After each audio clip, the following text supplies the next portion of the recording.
The ads kind of ended early there. What up? How you doing? Take care, V. I hope you get some rest soon. It's such an insane time of year right now. It's like, ooh, everything needs to be done like immediately type of thing. Hi, Ty. Thank you for the 48 stamps. Oh, I should go here. How you doing, Ty? Congrats on the 48. How you doing? How you doing? Almost 50? You're 2 off. You're right there. You're almost there. Kind of crazy, actually. Oh my god. I delayed stream an hour because I wanted to write more. And it was so worth it because I finished up chapter 20. And honestly, it was so fun to write. Now I just need to make 30 more and then we're goated. We're good.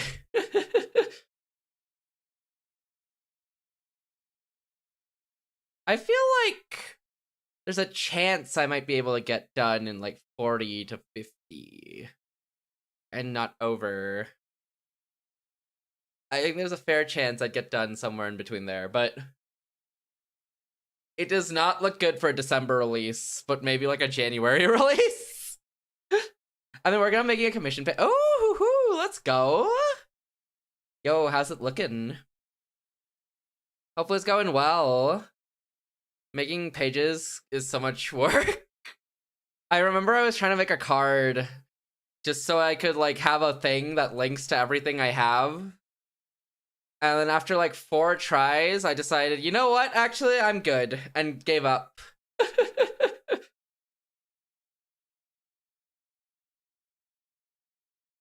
Looking good right now. I'm making a card right now. Let's go. Yeah, I gave up. I was like, damn, I hate doing this.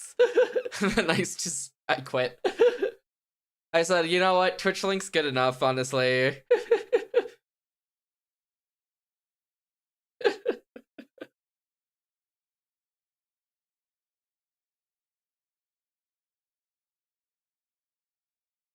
I might have just not known how to use the menu at all. I mean, I probably could have figured it out if I put like an actual hour into it. But I put maybe 15 minutes, said, nah, I'm good, I'll do it later, and I never went back. Then I never went back.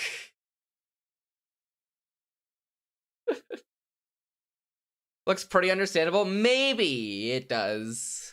To be fair, I tried this in like 2023? So maybe they changed it. But I also didn't give it much of a shot either. I gave it like 10 minutes and then gave up.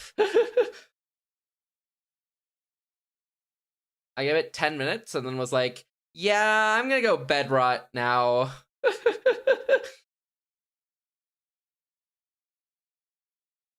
That's so fair. Yeah, I should probably make one. Maybe for the 3.0. Or maybe I'll do it next year. We'll see. We'll see. I'm just currently addicted to writing, so I've been trying to write more and then stream more too.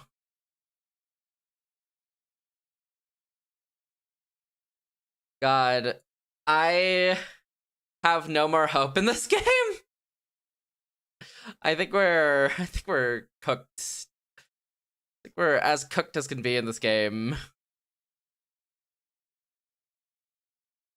I don't think it's ever gonna be like positive. As much as I'm hoping it will be. I think it just gets worse. My gut feeling is it's just gonna get worse. It's a downward slope. That's my gut feeling right now. More pay? There's no way. I was mainly worried if my prices would, you know, be reasonable. I think everyone worries. Ah, that's fair. I mean, you can always start with one price and adjust it over time, right? It's not like you're stuck at one price all the time, right? You can always adjust how you see fit. So it's not like you're stuck, you know? Oh, actually, before we play,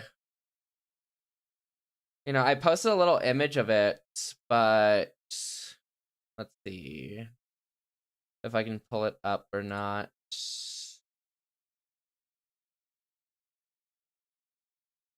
Steam. My Steam replay. This was here this morning when I checked Steam. Honestly, pretty good sets. I like Zato being in the back there. I had, what, 102 games played, which is apparently 4 more than last year. Damn, Wander, you actually got second? Yo. W Wander second. What up, Wander? How you doing? I got 102 games this year. Or played those, at least. 717 achievements, which is actually 50 less from last year. And then this one is what I was actually, like, trying to do. I had 53% keyboard and mouse, and then 47 controller. And I try to, like, alternate between, like, using mouse and keyboard and controller just for my hand health, so that I can, like, have them in different grip positions and use, like, different muscles in my hands.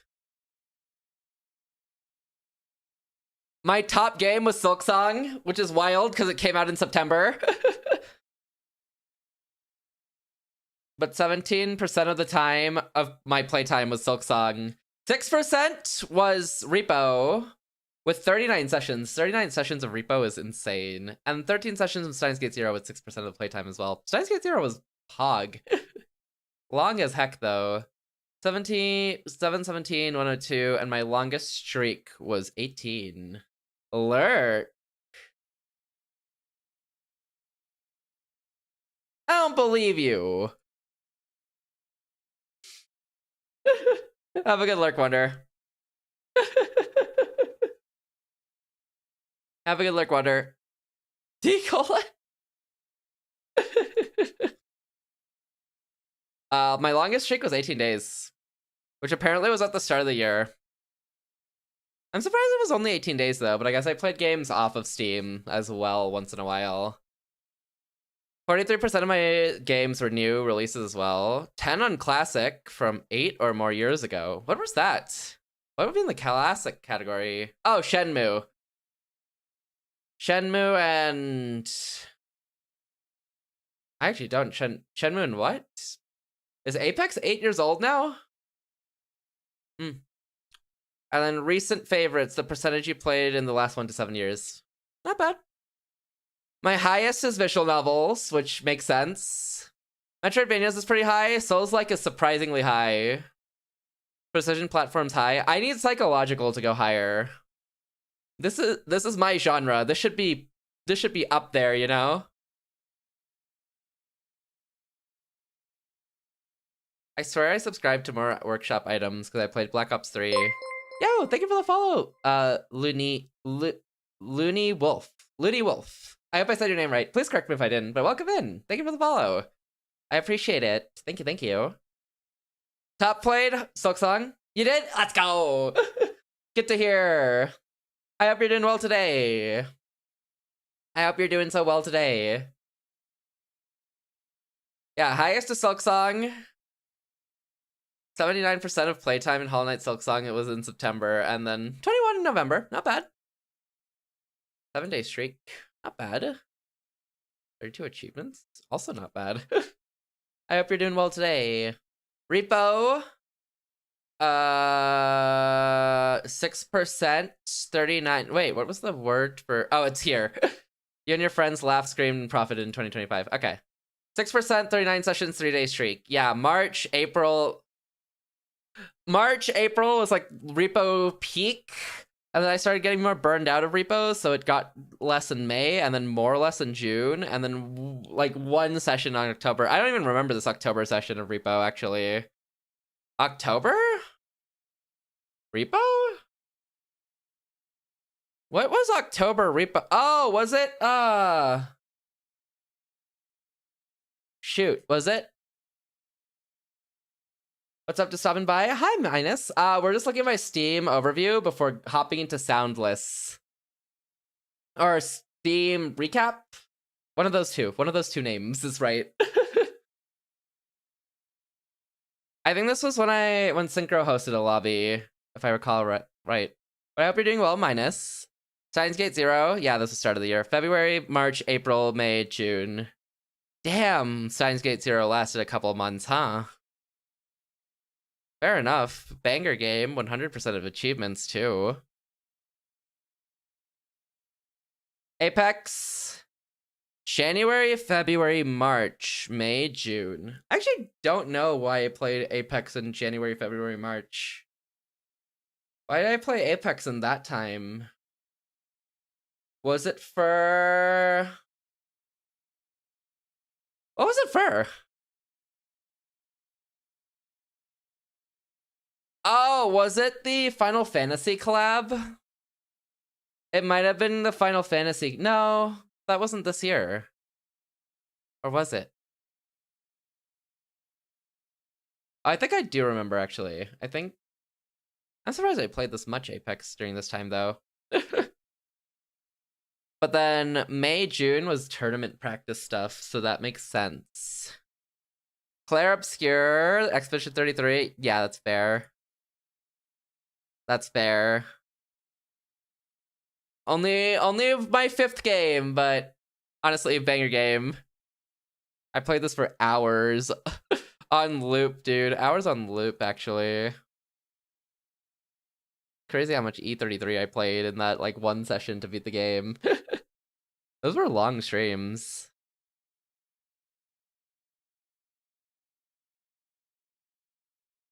This is just a collection of games. Huh.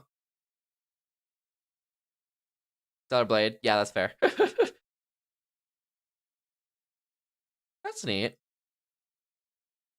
47% of my playtime was controllers. Spent most time playing Silksong controller, Steins Gate controller, Expedition 33 controller, Urban Myth controller, Stellar Blade controller. That's fair. That's what I assume. Battle Block, Getting Over It, Cuphead, Hollow Knight, Undertale, VR Chat, Celeste, Helldivers, We Were Here, Risk of Rain, We Were Here, Hello Charlotte, Childhood's End, and the rest don't load in. Oh, never mind. Steins Gate 0, We Were Here Together, Crash Fault, Apex Legends, The Walking Dead, Neon White, Lethal Company, Content Warning, Fast Food Sim. Damn, these are a good collection of games. Oh, a lot of games in a row. Perfect.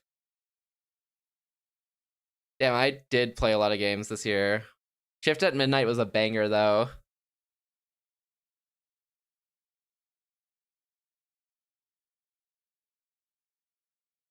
Dang. Okay. Cool.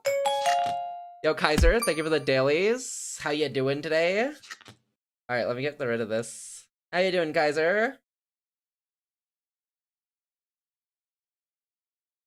How are you? You played Funger? I've played both Funger 1 and 2. I think it was all of last year. Not all of last year, but like halfway through last year, all the way till the end of last year.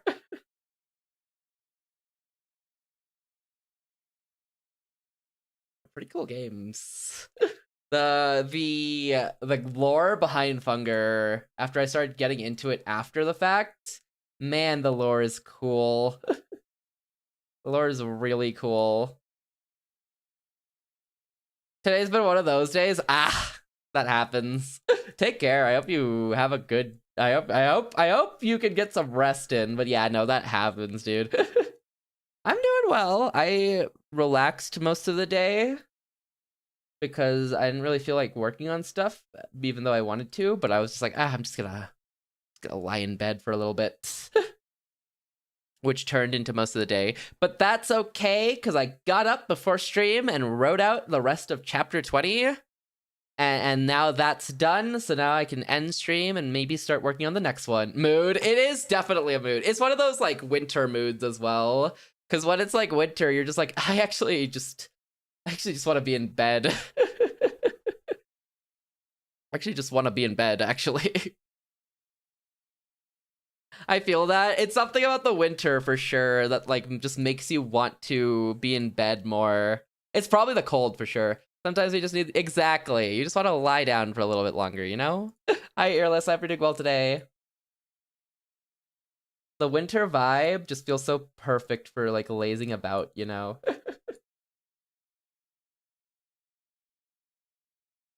But yeah, I did write out chapter 20 of the web novel. So that that's going well. I hope I can work on more after stream. Fun spoiler about a web novel. Yeah, I'm currently working on writing one, and I'm hoping to either get it out later this month, which is looking unlikely, or next month, which looks more likely. And alongside it, hopefully I can also get an audiobook version out too. That's the goal. A writer, I see. Yeah, I like writing. I haven't done it in a while, but I'm getting back into the flow of it for sure. I do feel like the spoiler's not gonna be fun. The chapter title is called Blood.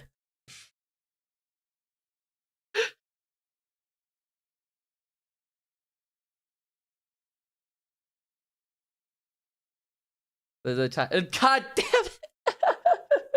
I knew. Leave? You can't leave. You're stuck here forever.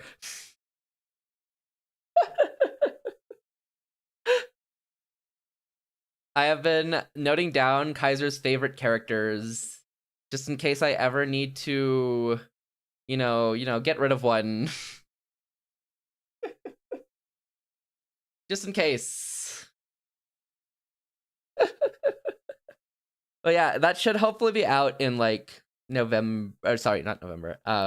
This month or next month? December or January. Those are the months I'm talking about.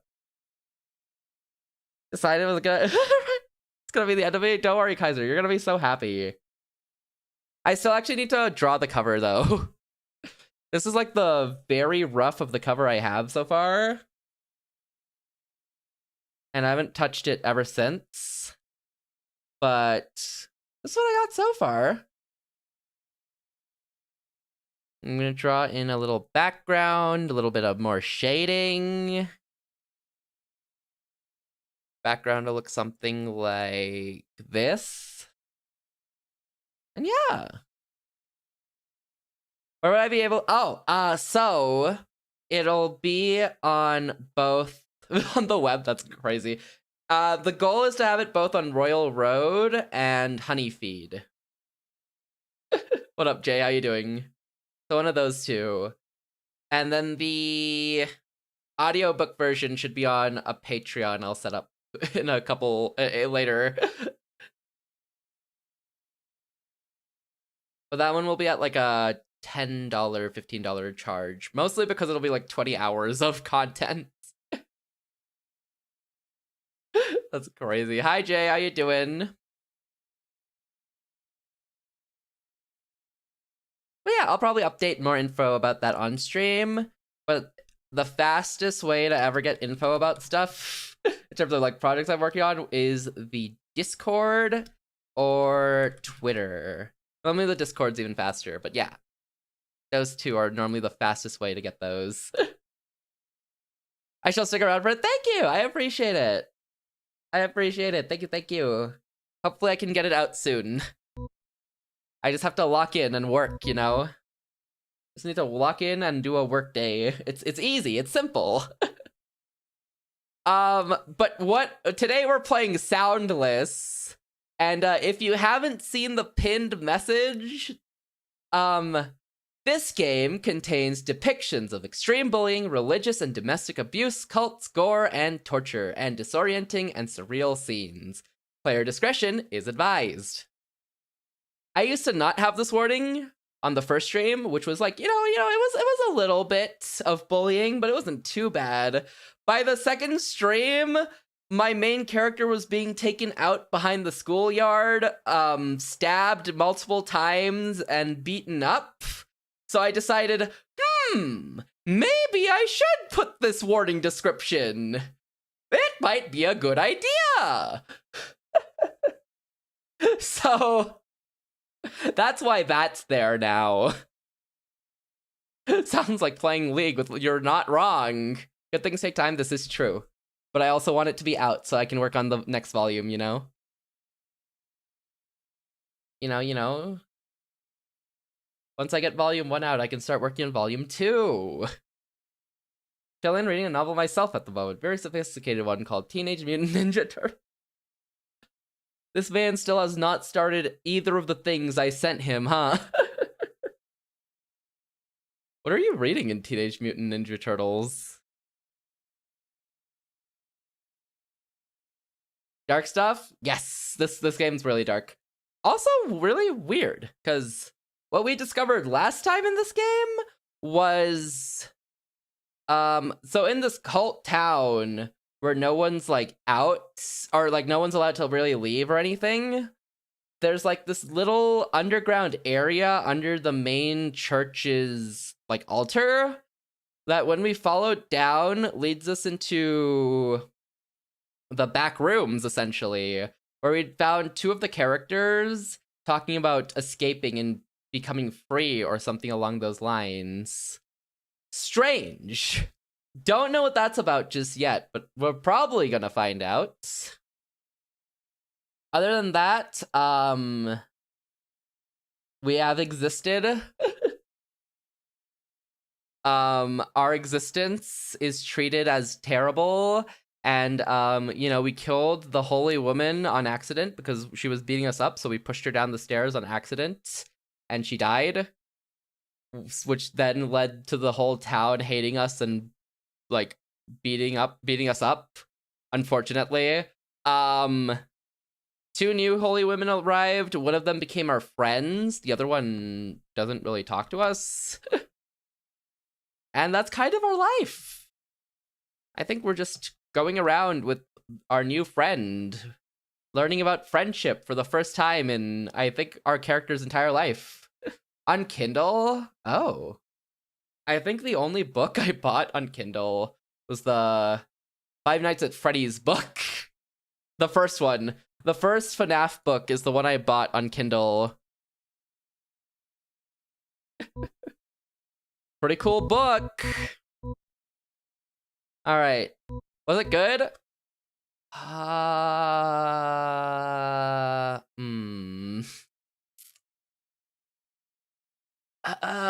It felt a little confused at times, but the last couple of chapters was all right. Was pretty good, actually.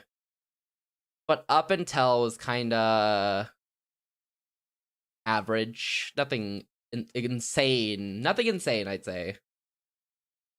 Oh, yeah. In my opinion, anyways. Alright, where... I have the subscriptions. Oh, I got you. I bought the 3-month Audible subscription because they were giving it away for 99 cents a month. And with that, they give me like a free book I can choose out each month.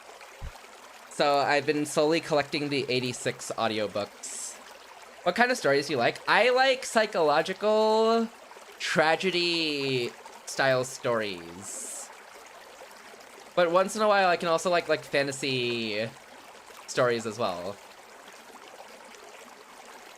Fantasy stories, like T-Bait, which has dark... I need it to have some dark moments or some emotional moments. I think I can like most stories as long as they have those two things. Oh, nice. It's really good. Unfortunately, it ends this month, though. And then the 99 cents thing is gone, so I'm gonna have to cancel it. But at least I got like 3 full like audiobooks through it, which isn't bad. Alma and I were walking together through the town after school, ready to go home. Classes weren't any less strange after the impromptu drawing session. Our teacher had us read from the textbooks by ourselves for the entire rest of the day. Faust and Clara weren't just uninterested in messing with me, they were uninterested in everything else. We didn't even get any lunch. Things were so exhausting we didn't even bother to take the other route home. We were going to school, by the way, doing drawing lessons and hanging out with our friend Alma. Alma's our friend. I just want to get back, eat, and take a bath or something. I nodded in agreement. As we crossed the bridge, I glanced at the people drinking the water again. Multiple people were having trouble getting the water into their mouths from the ladle. Oh! Also, Alma's come to this conclusion that there's like parasites in the water, and they're gonna try to tell everyone about this in order to save their lives, or something like that. which could only go well. Oh, Alma? Alma. Oh my, I don't remember how to spell her. Let me double check if I'm getting the spelling of her name right, actually. It's with an A. It's, yes, okay. It is just this. It's, oh no, sorry, not that. Alma with an M. Not an N. Alma.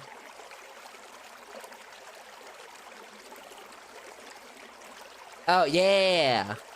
Alma, and she has a sister named Nin. And they're the replacements for the original holy woman, Yia. Which makes me dislike them. That's crazy. Honestly, they've been kind of sus. I feel like they have good intentions, but sometimes those good intentions also feel like they're leading us on into some bad ending. But maybe I'm overthinking it! Maybe I'm overthinking it!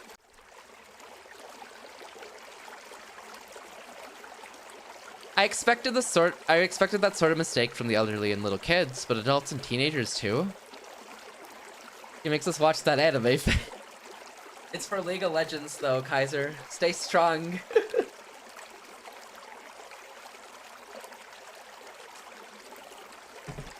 Think about the 2 hours of suffering, I mean fun we can have.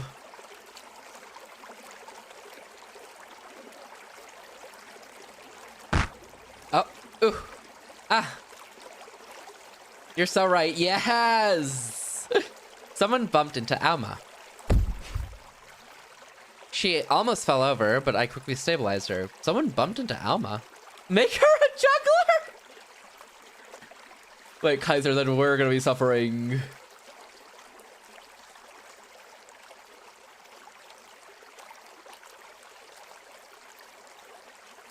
It was a man stumbling and holding his head. I'm surprised someone actually bumped into her. She's like treated as sacred, essentially, so everyone avoids like being rough with like bumping into her and stuff. Like the most they do is like touch her hair, essentially. But that's it. I can literally blame everything on her though. Like the stock market, that juggler. But Kaiser, we're never gonna get ganked. We're just gonna be losing the whole time. There's a man stumbling around and holding his head. He slowly opened his eyes and stared at us. What you want? Huh? I said, what you want? Why'd you get in my way? The town didn't have any more alcohol. Not after the shortage. But that man was acting a lot like how my parents would late at night. Let's go. I ushered Alma away. Every time I looked back during the walk up the hill, he was just staring at us. What the heck? How is this guy alive? Normally, if he did that in the town, everyone would just jump him. Some other people stumbled around and fell. Some of them were people from class. When we reached the church, there was the same acolyte from yesterday standing near the entrance, staring off into space. Wait, everyone seems kinda different. Like glazed over or something. Mercy, this is weird. Does this always happen? This isn't normal. The oak doors squeaked loudly. I wished they didn't. I didn't want our presence to be known. Nothing felt safe right then. The barrier priestess approached us, stumbling a little as she walked. Mercy, Alma. She stared at us for what felt like minutes as we waited for her to finish. She blinked constantly. What is happening? Dinner, now. Yes, ma'am. No one's in the right state of mind. What the heck? That's so weird. We entered the dining room. The head and Nin were already seated. Nin had her arms crossed. She didn't greet us at all. The head's expression appeared grave. Let us all sit and eat. There's no need for prayers tonight. Also, I remember I said Zato is probably the game that has made me cuss the most due to character dialogues. I think this man had a whole crash out last time he played this game, where in his paragraph crash out, I think I had to swear the most I've ever sweared ever. Which is insane. Thank God for the YouTube stream. That's crazy. You know what? W Wander. What up, Wander? How you doing? Welcome back.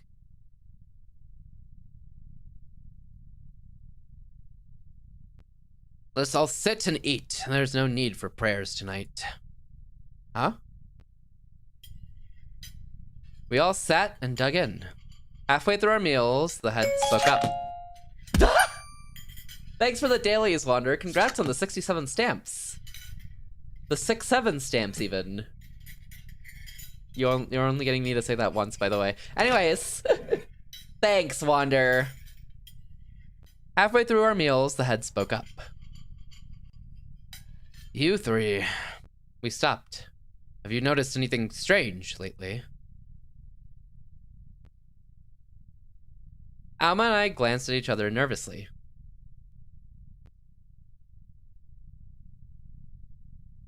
Yeah, and think Nin and what's her name poisoned the water supply?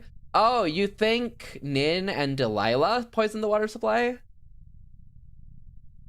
The parasite conclusion only happened out of their delusions, but Delilah and Nin were absolutely planning something.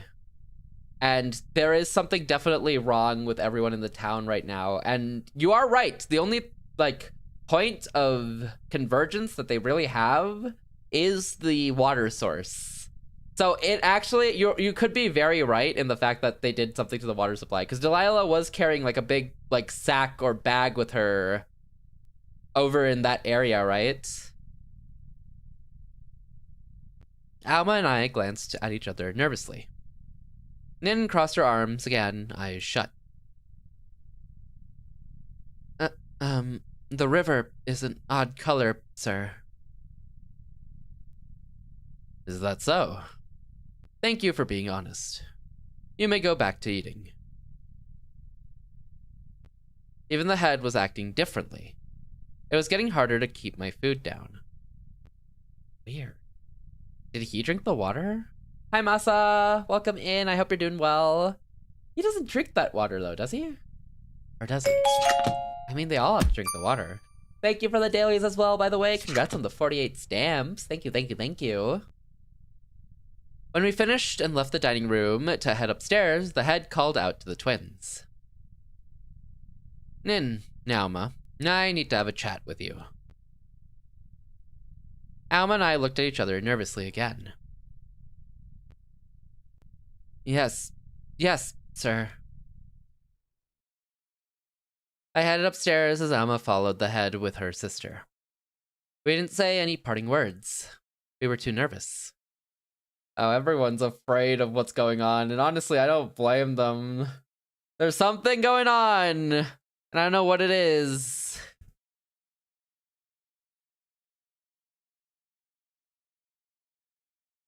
I entered my room and peeled off my school uniform, putting on my nightgown and taking out my hair tie. I never would have thought that the day I'd get to draw again would be the most exhausting one of my life. I laid down in bed and thought long and hard about the pictures and Delilah and Nin's behavior. My anxious mind wandered to the worst-case scenario. Did they have something to do with this? I pulled the covers over me, but I didn't feel relaxed at all. Hi, Z. Thank you for the dailies. How are you today? I'm not gonna acknowledge how that was a borderline jump scare of an audio that they'd played in-game with the door opening. Anyway. Hi, Z. I hope you're well. How are you? How are you today? Dude, that scared the crap out of me.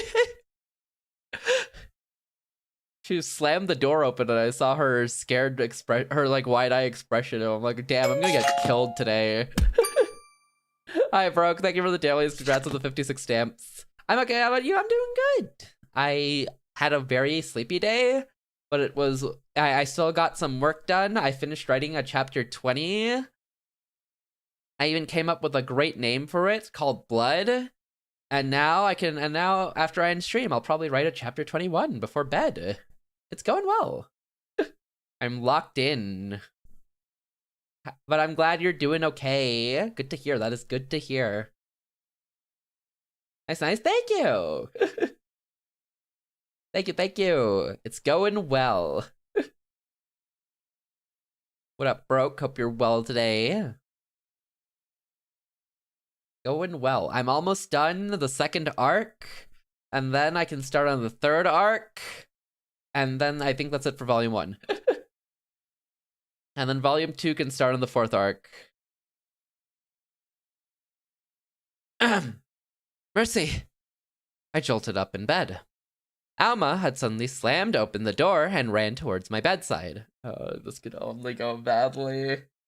No. She's just scared. She had a night terror. And she's just coming to me for comfort. And that's it, right? That's all it could be, really. She gripped my shoulders with a terrified expression, more terrified than I'd ever seen her look. Alma?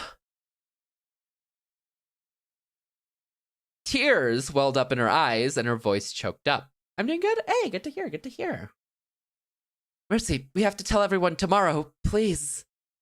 I shook. The way she gripped me reminded me of something I did not want to remember. Yeah, I'm gonna lurk and go back to sleep. No worries, Z. I appreciate you lurking. Take care. Have a good night. Sleep well. Get some good rest in. Have good lurkies. Please.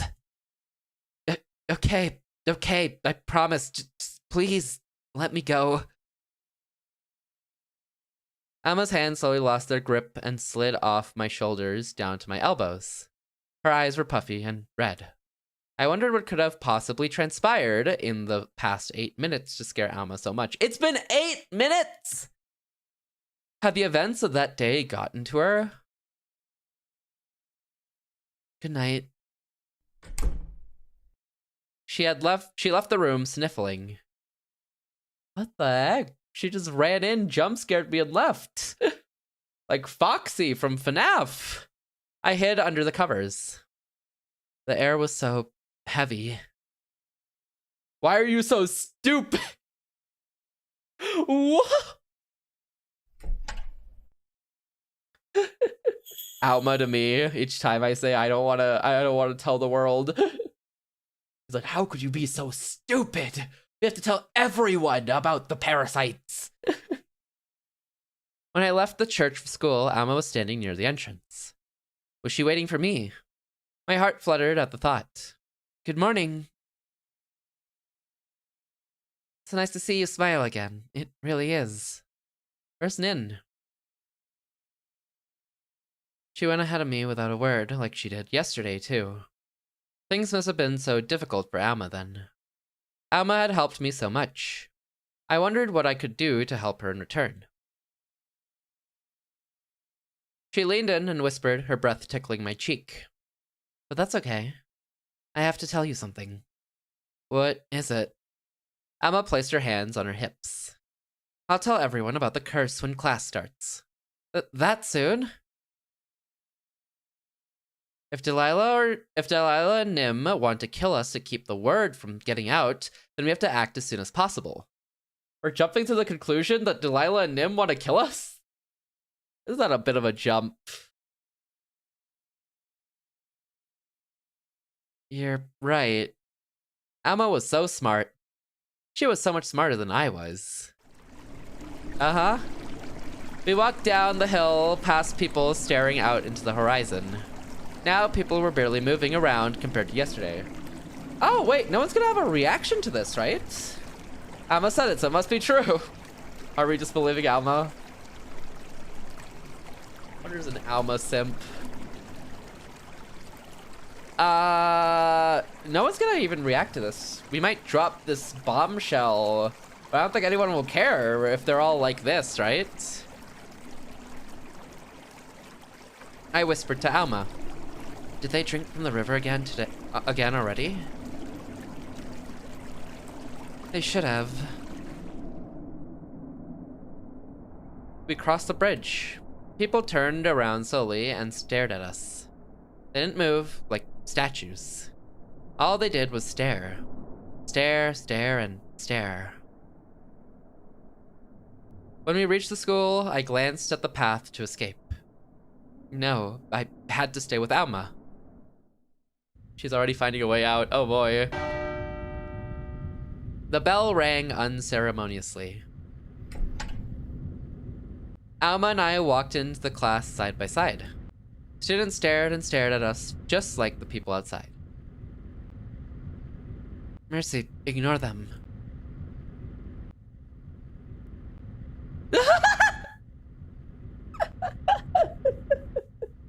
That's real. That emote combination is so accurate because that's what's going on here. I'm here minding my own business that these people are like, stare, stare, stare, people stare, people stare. Someone in the hall behind us was twitching uncontrollably. Nin didn't look at us. It felt like I just dragged Alma into my mess.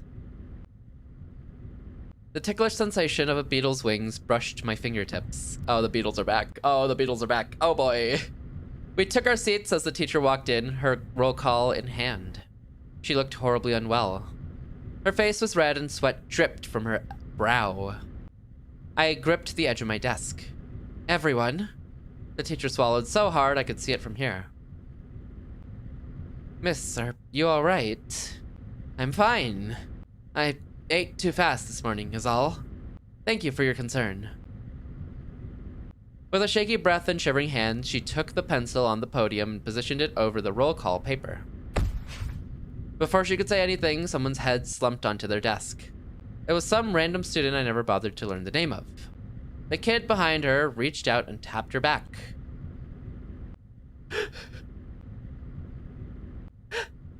This is fine. Yeah. This is how every classroom is, honestly, you know?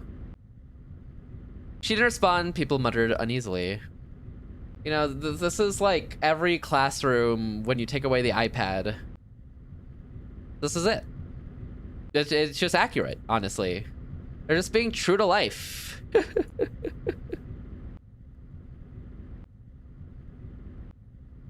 They're all dropping like flies. Nah. This is just a normal school day. All school days go like this. Ma'am, I don't think Georgia's okay. I'll count her on the roll. We'll take her to the church later. Stay calm, okay? Ma'am. Alma raised her hand now of all times. I knew what she was going to say, and I held my breath. Alma, I have something I need to tell the class. She stood up in her seat. Delilah froze and gave Alma a cold look, but didn't say anything. Putting her hands to her chest, she inhaled and spoke.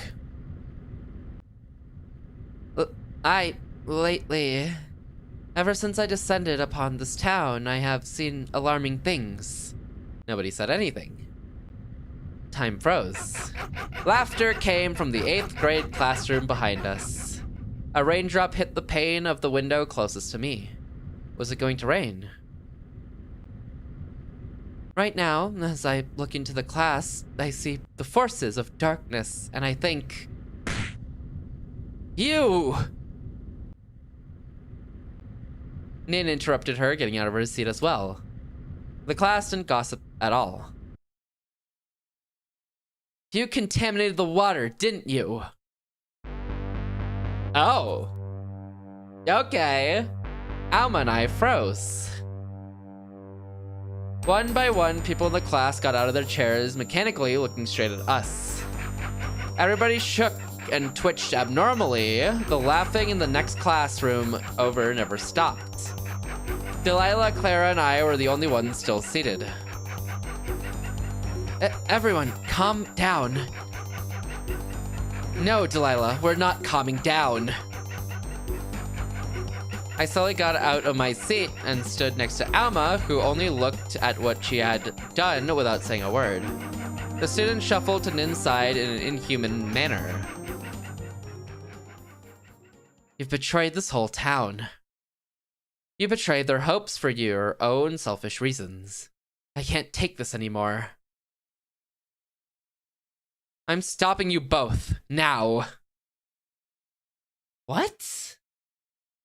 Alma couldn't have had the chance to poison the water, so I mean, we didn't see her the whole time, but I mean, no, she couldn't have. Get them! Oh. Doors slammed open in the hall with floods of giggling and laughter of all ages following shortly after. Someone shattered a window. Someone screamed about God. Faust began to lead a chant. No mercy for mercy. No mercy for mercy. My former classmates dove at me and Alma swiped me out of the way. We have to run. The door nearly flew off its hinges when we ran out. In the hall, countless numbers of students and staff wandered around like zombies. One person slowly lowered themselves to the floor and put their ear against the carpet. It's red! It's red! I can hear red! Where do we go? Already a few students from class made their way out of the room, their heads swiveling from side to side before unnaturally snapping at us when they realized where we were.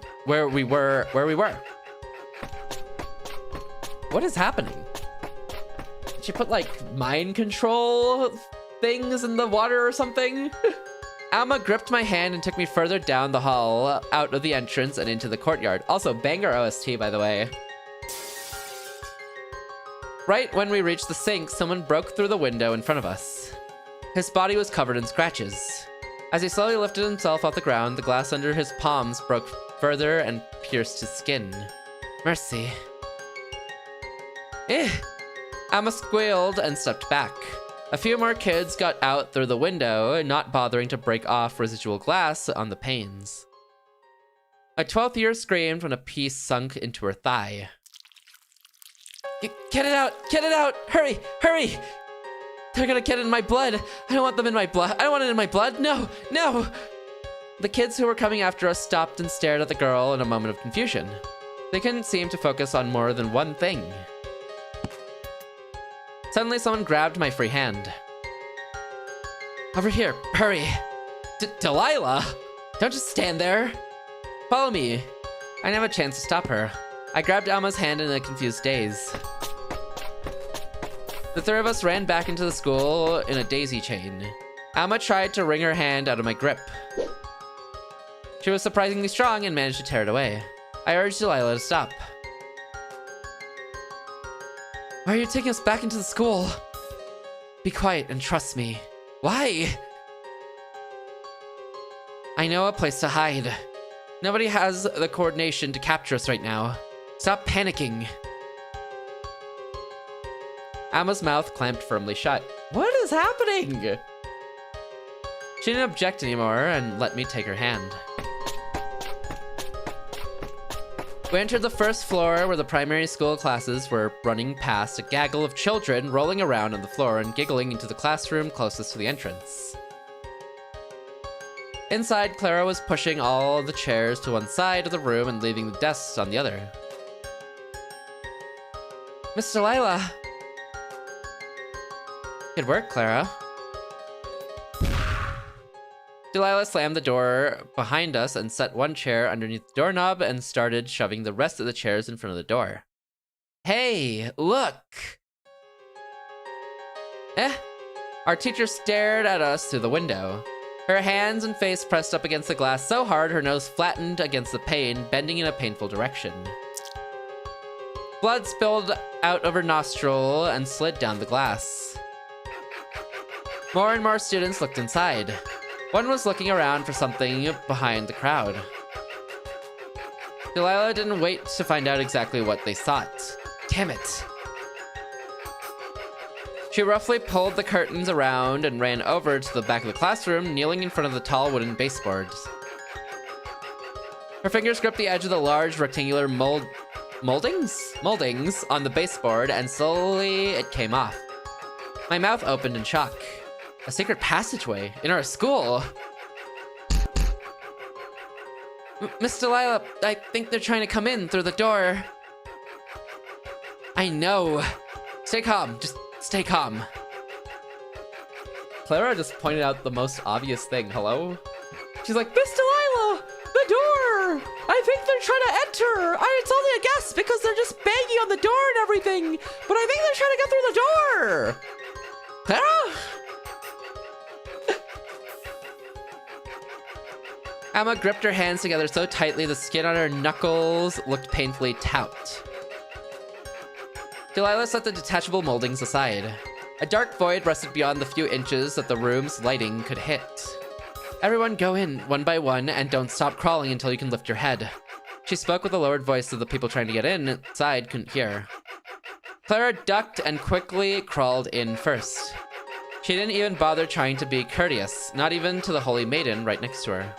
Next came Alma, who stopped and coughed after just a few seconds of crawling. Alma! It's so dusty. The sound of glass breaking made her speed up immediately. I followed soon after, and Delilah came behind me as quickly as she could, going in rear first so she could close the panel again. The second it closed, the glass in the window completely shattered and the door broke open. We froze and held our breath. With all the dust floating around, it was hard not to sneeze. A cobweb tickled my nose. Someone's footsteps came close. In the corners of my vision, eyes dotted the left wall of the passageway. Oh, this is not the time to... This is not the time to have a crash out. Where are you, sis? Where are you, sis? That was Nin's voice. Emma inhaled sharply and the footsteps stopped. They couldn't have just disappeared like that. Come on, what's the deal? Who cares about that stuff anymore? Faust was there too. His speech slurred with a bit of shake to it. They'll come out eventually, Nin. They can't hide forever. We'll just wait. Fine. Ugh, the glass got my hand. Of course it did, stupid. After a little commotion, they left. Clara huffed and immediately started crawling again. We eventually made it to an open, dark room. There wasn't a lot of space to move around in. My feet bumped into something that felt like a box. Delilah turned on an emergency lantern. Alma blinked, her eyes rapidly struggling to get used to the sudden light. We were in a very small, very dusty room. The emergency lantern barely lit it up. So wait, why are Nin and Delilah on opposite sides? Considering they were plotting and snooping about at the start? It's weird that they're on opposite sides. Well, I mean, just like last stream. It's weird that they're on opposite sides now. Maybe Delilah and Nin had like a different goal or something?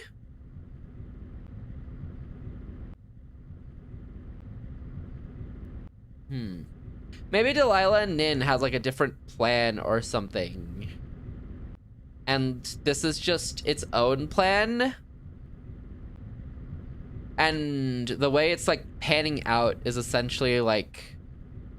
God, it's so weird to describe.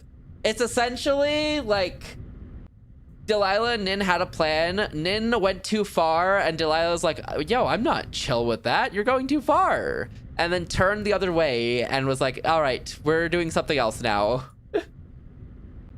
Maybe Nin went too far, essentially, is my guess. If I was to throw one out.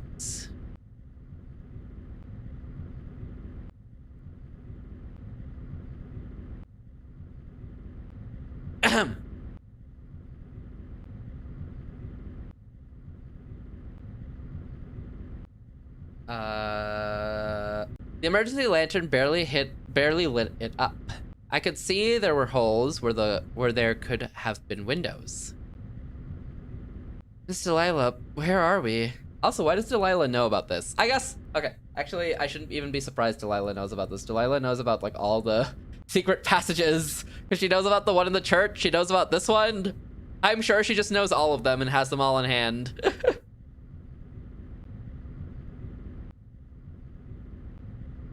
This is an older part of the school.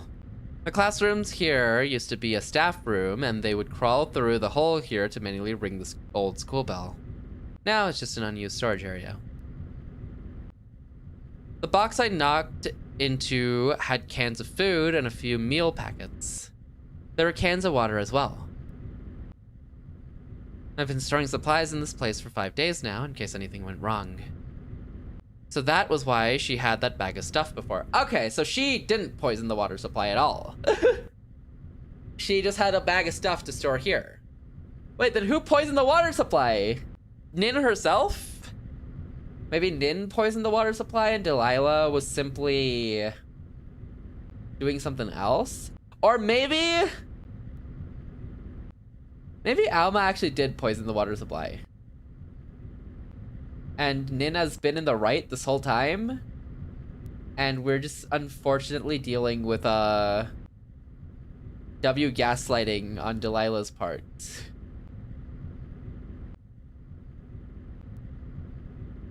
It really could be anything right now. On Alma's part.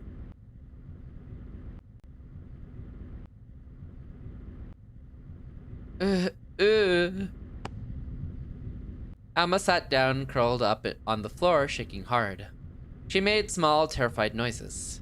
I bent down next to her. Alma, Nina, why did you do that to me? All over some candy?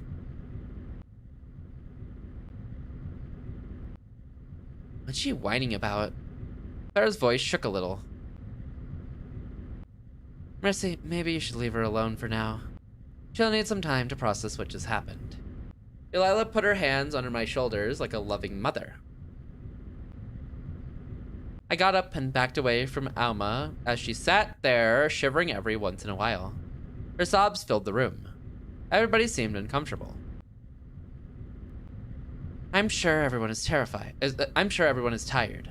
Delilah broke the silence. Feel free to lie down and rest up.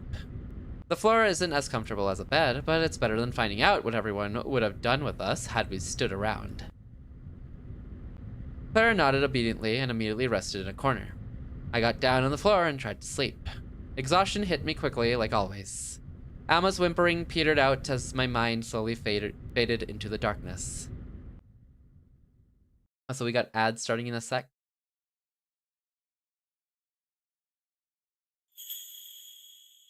Mercy. Mercy, wake up. Someone shakes me awake. Alma? Because of the bells? Mercy, you're up. Alma. Come on, everyone's waiting for us. I look around.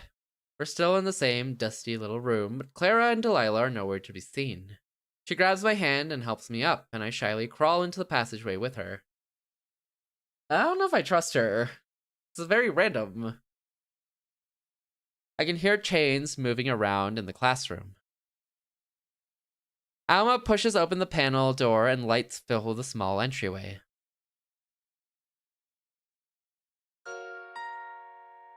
The room is filled with students. We're dreaming. We have to be dreaming. We have to be dreaming. It's like nothing happened. Is the crisis over? People come up to me and greet me with smiling faces. Mercy! Mercy, are you alright? What was it like hiding in there?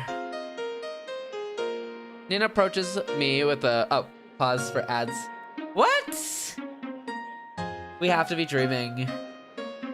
But this is so much copium. Just another day at school? This is so much copium, though. This would be like a hard copium.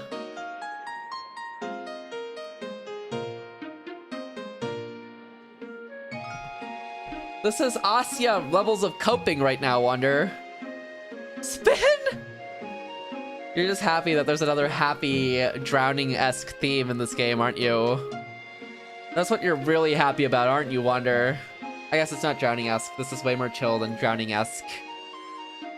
Man, I just want to play Zato again.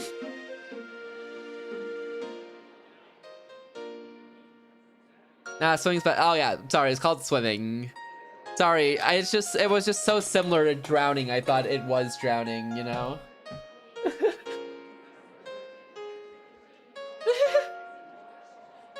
So, swimming is the OG, Why are you looking at me?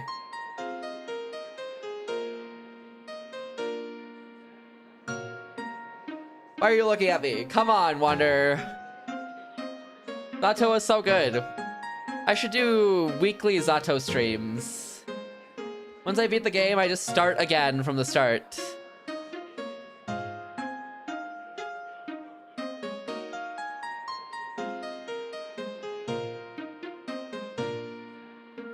Yeah, Wander, I saved the two webtoons you sent. The horror one and then the other one you sent. I saved those, so I will start them eventually. I have a different one I'm gonna start tonight, and then after I finish that one, because it's only like 31 chapters, I'm gonna start the ones you sent.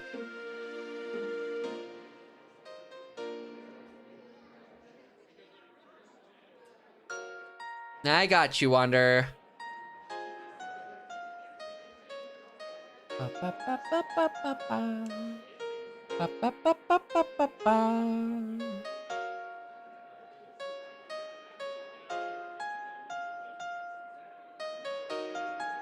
Going by what you said, you might like the horror one better. Really? Okay, I'll start with that one then. Hey, did you already finish all of it? Or like caught up to where it is? 'Cause I think you were really into it yesterday.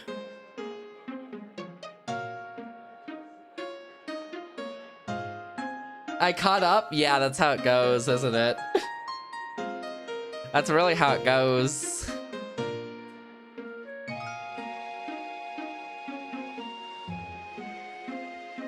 You just catch up. It felt more sad than scary at times? Really? Interesting. You made it sound pretty spooky. Ahem. Nan approaches me with an apologetic expression. Sorry, I didn't know what got into me. You didn't deserve that. This can't be real. This has to be like hard copium. I nod, confused. Alma drags me away from the crowd trying to engulf me. Delilah and Clara seem happy for me. Yeah, Clara's never gonna be happy for me. Even Faust has a smile on his face, and Faust is never gonna have a smile on his face. She changed her mind. She can't do that. She can't do that. It's not real. Nobody changes their mind in a day. It takes like years. Alma pulls me into the next room over, which is empty. They all change their mind. That doesn't just happen, Wander. It's a miracle? Miracles aren't real. When I look out the window, I see people celebrating. What happened? The madness is worn off once we all woke up. We're safe now, Mercy. Just like I told you. What about the curse? All it took was that little crisis and everyone became so much more understanding.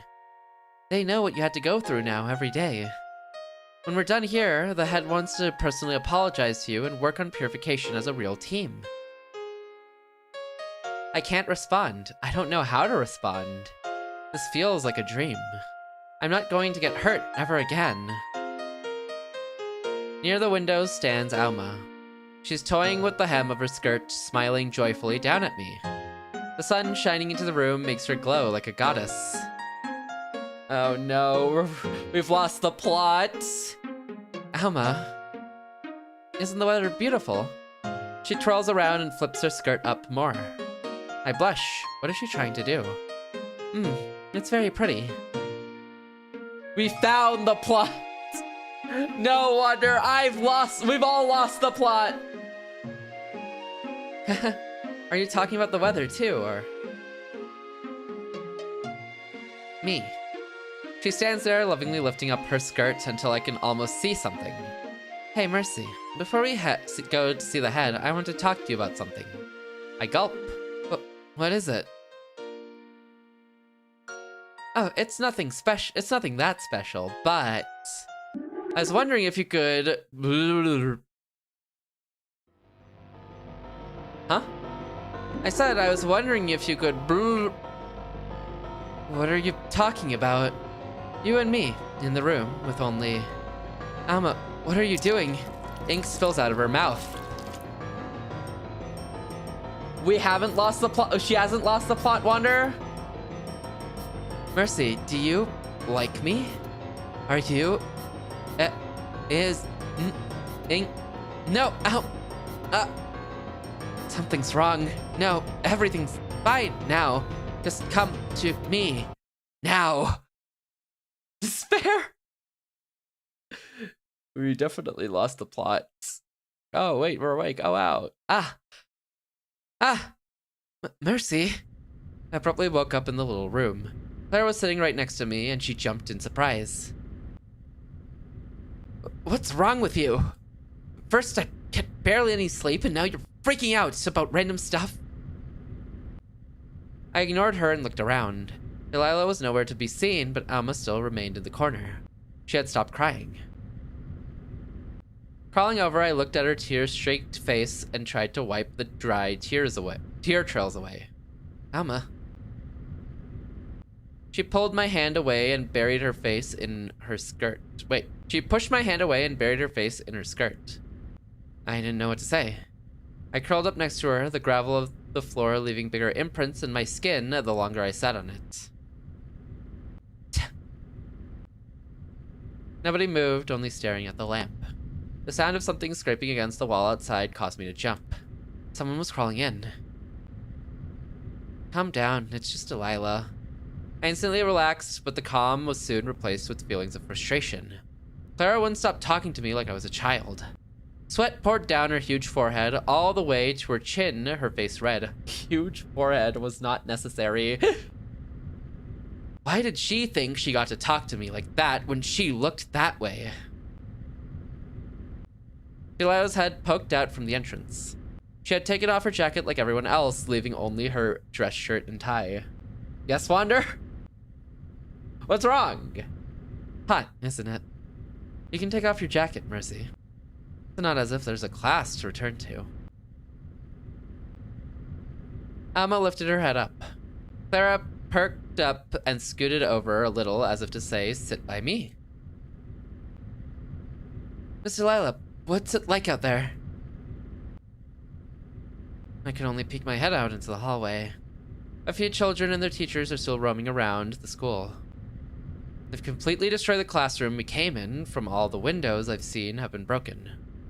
A chill ran down my spine. What happened? What could have possibly caused it? The curse. The thought, at least it isn't my fault this time, came to my mind and immediately I perished it. This was both mine and Alma's responsibility, I thought. Yes, so we should have been the ones to fix it. I looked at Alma, wondering if she was thinking the same thing. But her expression was filled with contempt. This is all your fault. Excuse me? I don't... Drama? I think I'm secondhand cringing right now. Because low-key Alma just jumps on somebody whenever she has the opportunity. She gets the chance and she just immediately just jumps on somebody.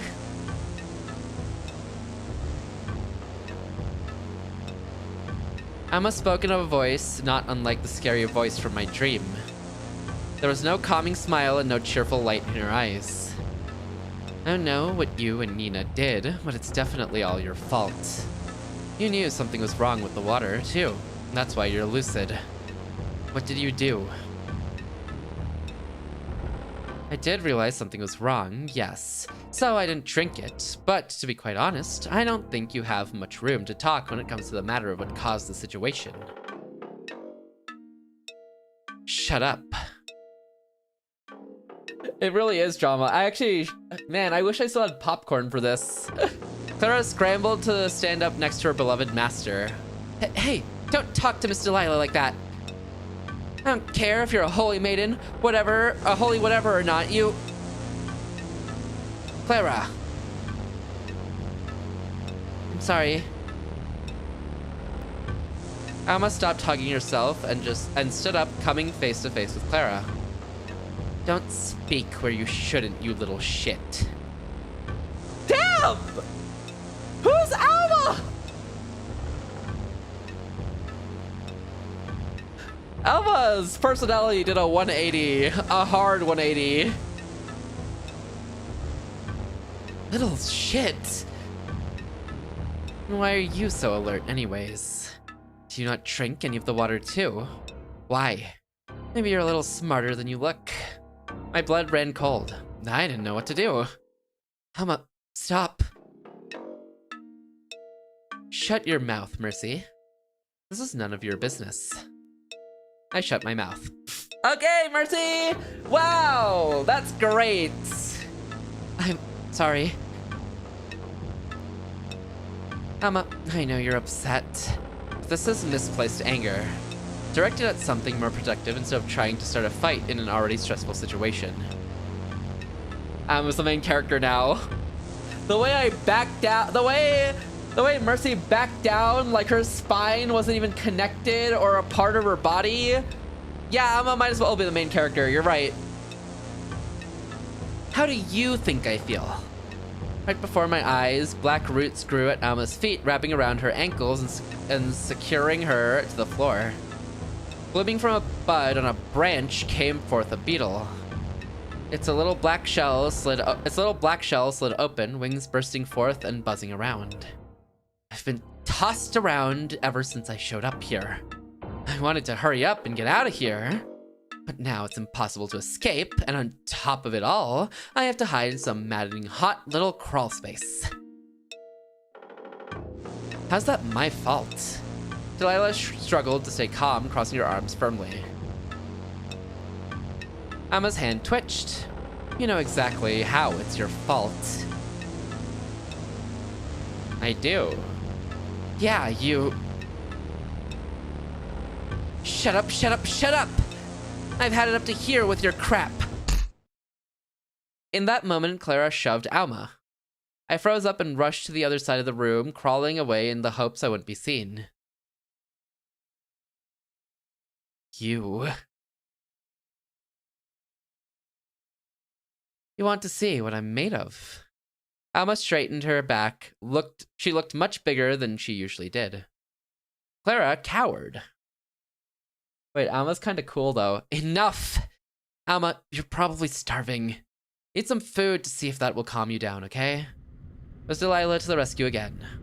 The three of them stepped away, with Delilah moving to get food out. I relaxed, the danger had passed.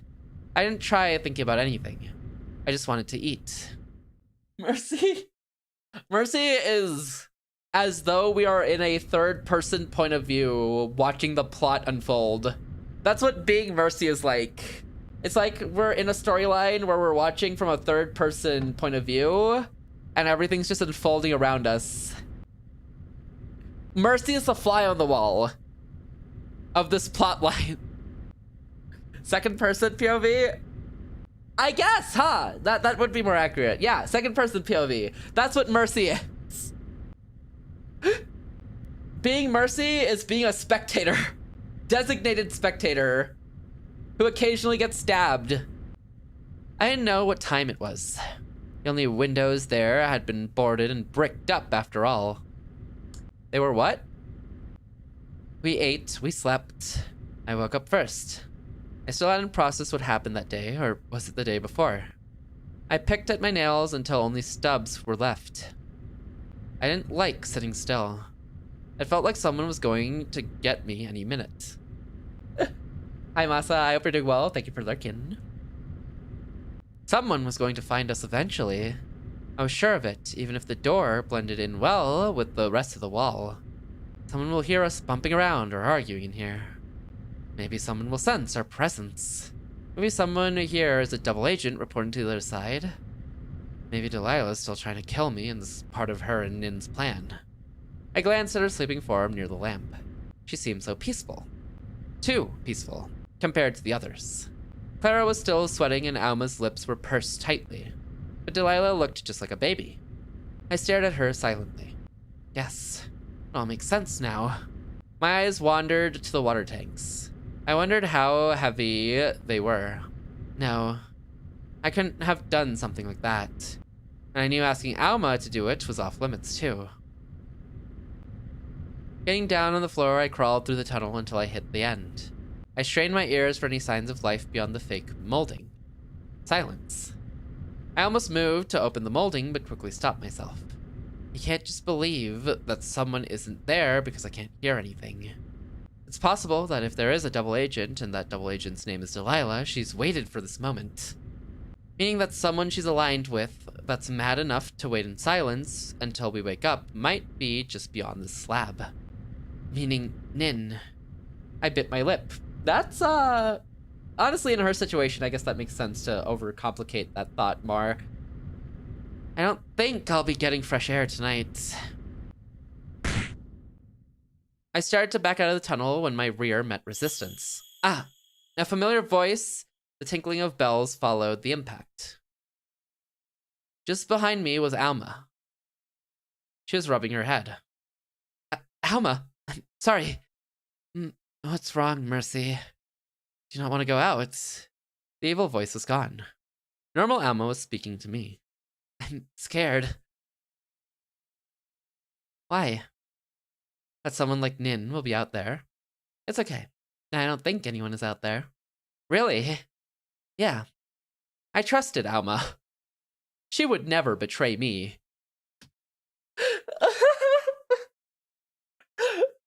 After everything you've been through, Mercy, you just have this thought process? So cute! What do you mean? So I pushed open the molding. One hand went out. 2 hands went out. I popped my head out too. It was late at night. I didn't know what day it was, but if I had to guess, it was our first or second night there. I crawled out completely and stood up, glad to finally be somewhere with more open space. Emma followed shortly after, picking up a tiny chair off the floor. I joined her. We sat next to one another.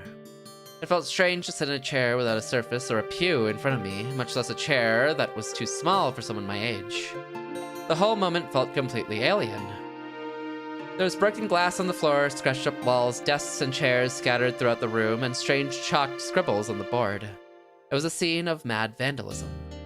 Alma looked down at the wooden floor and tapped her feet together, crunching a few pieces of glass underneath her shoe. Do you want to talk about what we witnessed? No? Okay.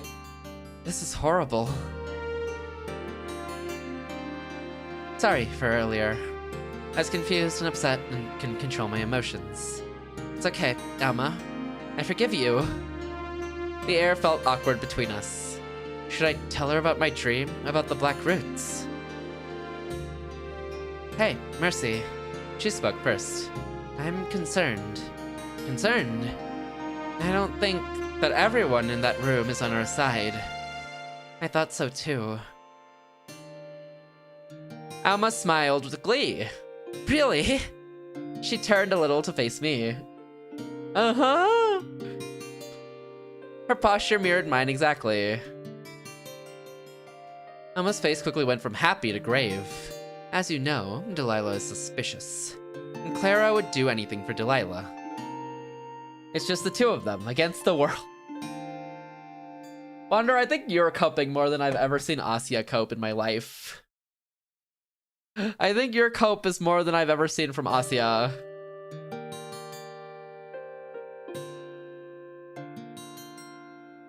Whoa! Put that finger away.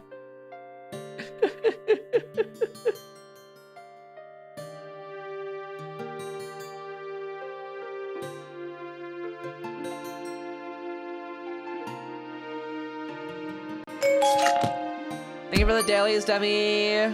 That ordered really weirdly on my side. It did the, like, stamp before you actually did the redeem for some reason. Interesting. Hi, Debbie. Thank you for the dailies. Congrats on 12 stamps. I hope you're doing well today. How are you? How are you? You see where I'm going with this. I nodded. think they might be planning to take us somewhere dangerous. They'll act like the coast is clear and suddenly, bam, we'll be tortured to death. I nod again with more vigor. Wow, you really believe me. I'm so happy you trust me, Mercy. What are we gonna do? That's easy. We trick them. We make them think we'll follow them wherever they go, but as soon as things start to look bad, we run when they aren't looking. Alma was so smart. She put her hand on her chin, resting her elbows on her legs. But I'm worried. Why? It's not, maybe if we're just nice to them, they'll see no reason to kill us. Alma sighed. Mercy.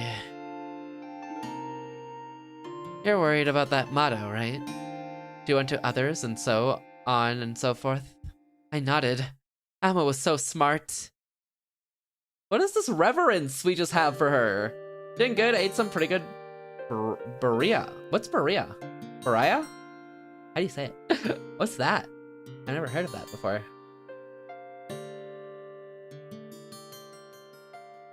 Google. What's this look like?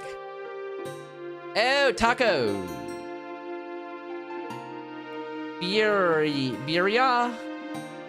Birria? Or no, it's the sauce specifically. It's the sauce specifically?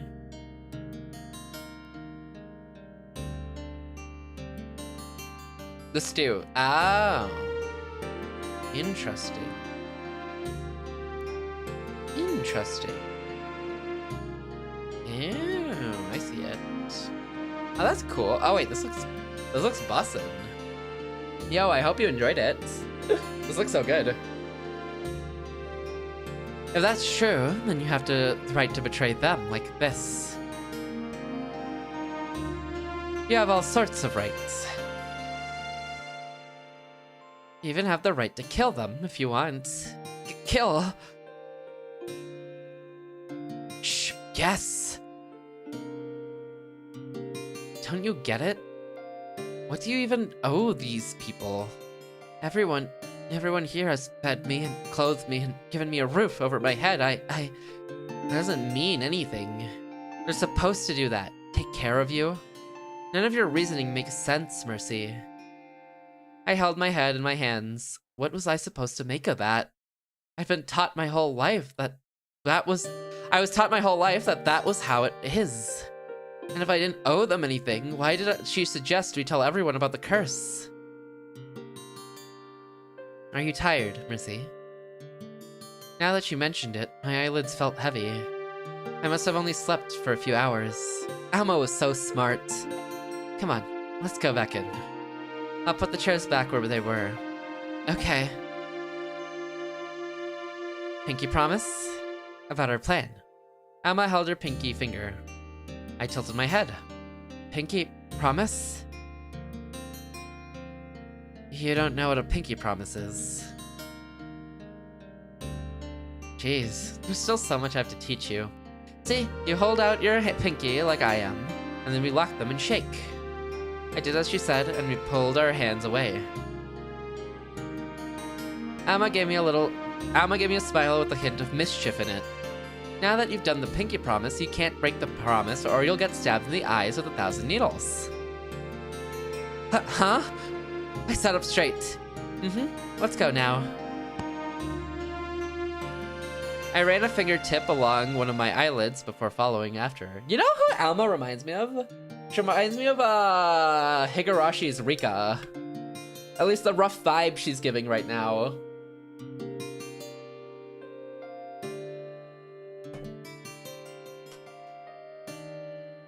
But that might not be right. That might not be right.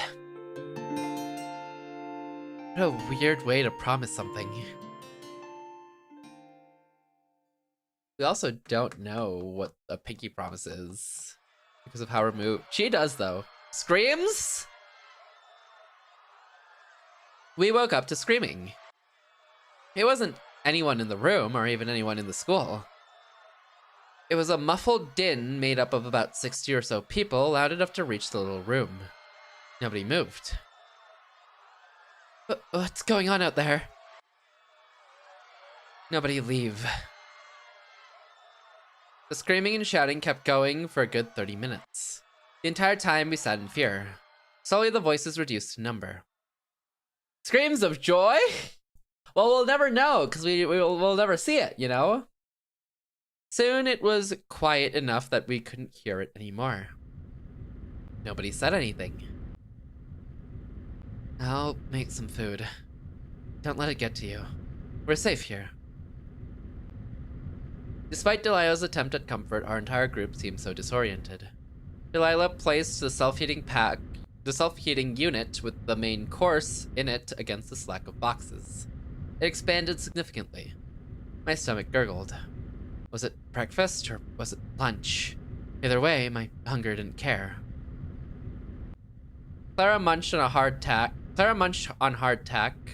staring into the distance as if she wasn't completely there, muttering to herself. Want to sleep more. Only 3 hours. Alma chewed on a piece of gum, playing tic-tac-toe with me, using only our fingers and the thick layers of dust on the floor. Hardtack? What's hardtack?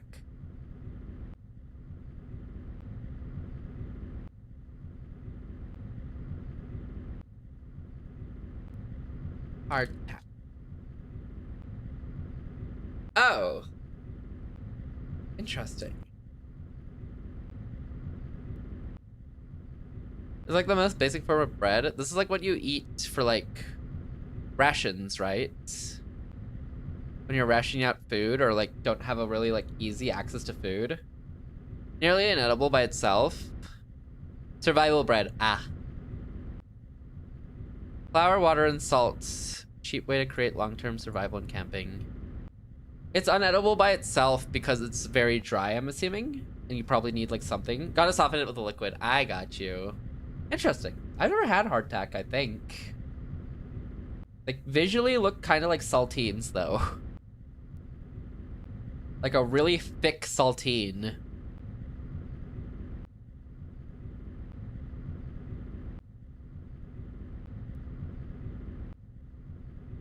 Every time I won, she pouted and chewed faster. It's done. Everyone take equal parts. There's only so much to go around. Delilah sat down a tray with a piece of square mystery meat on it. The package said beef, but mystery meat was what the head always called it, so it was what we said too. She cut it evenly with a plastic knife, and we dug in using the plastic forks from dinner last night. I briefly wondered if she poisoned it, but that was impossible. All the ration bags were tightly sealed, and Alma and I took turns watching her the whole time. We were safe for now. I coughed. I accidentally swallowed before I finished chewing. Mercy, are you all right? Delilah rushed to my aid. I couldn't stop coughing, the meat stuck in my throat. She started to slap my back hard. Soon enough, I spit it out. A half-chewed chunk of meat hit the floor with a disgusting splat. There. Don't eat too fast or things like that will happen. Delilah returned to where she was sitting. Alma gave me a worried look. For a brief moment, I felt Clara's eyes on me, but as soon as I turned to face her, she went back to munching on hardtack, dipping it in the meat sauce to make it softer. Okay, there's the liquid. Some part of me felt guilt. Were Delilah's actions really that of someone conspiring to murder us? I didn't know. There had been so many times where people pretended to be kind to me only to betray me shortly after. Delilah had to be one of them. Everybody listened to her and went along with her ideas. This was only another part of that endless play with boring, repetitive acts. The only thing that changed were the methods. That was why the audience stayed. They wanted to see how horrible it could get, how much I could go through. The audience?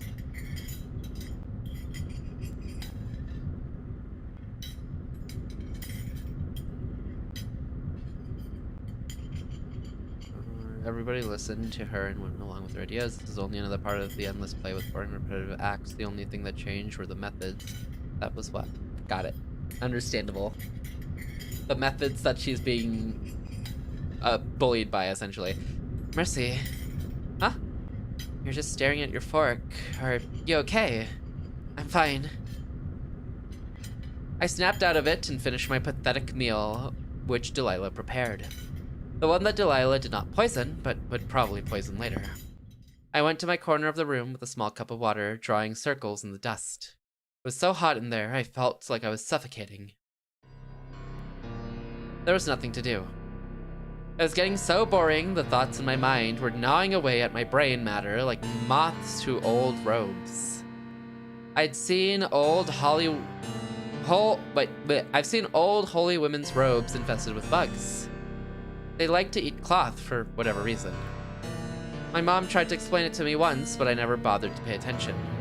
I was sure if I opened my head and looked inside, it would appear diseased, infected, riddled with larvae. Just like those old robes.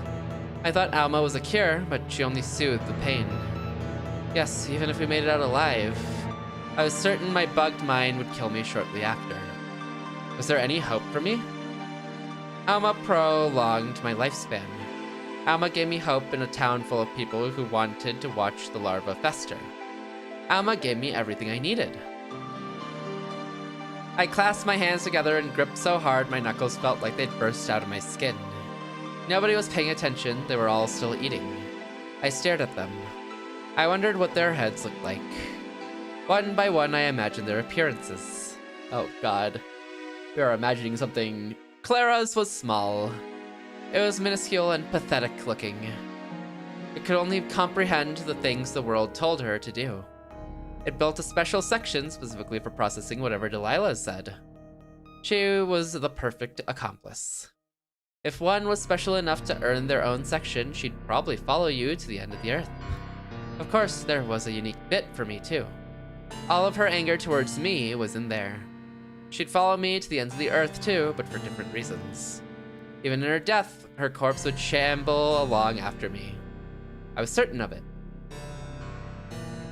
She only hates us because we watched her, essentially. Delilah's brain appeared fairly normal. Embedded within were holy relics. Her duties, her father, the head, the holy woman, God. She was a saint. But with no emotion, it seemed lifeless and cold, hence the lack of color. She could only mirror others' emotions. I saw through her ploy. I knew what someone with no emotions looked like. I'd seen a mirror. I'd caught Delilah in rare moments where she looked just like me. It's like the meme templates where it's the like what your brain on 7 hours of sleep, your brain on like 5 hours of sleep, and like your brain on 3 hours of sleep, and it's just like the medical images of like a brain and like the neural networks like expanding and growing brighter and brighter. This is that meme, essentially. And Alma's brain could not be recorded with the technology of man. Instead of a traditional brain that we saw in our textbook, surely Alma's mind was a ball of holy light, directly receiving communications from the divine God itself through a Holy Spirit channel.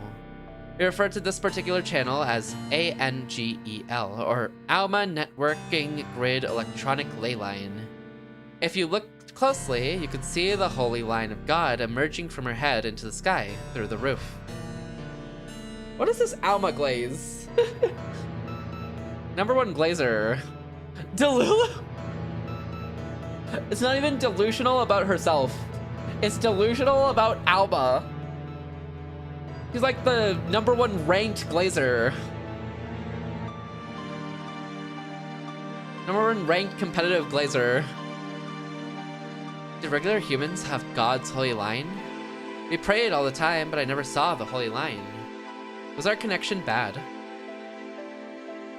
We were never really blessed. It was always business as usual. It was the same blessing over and over. It never changed.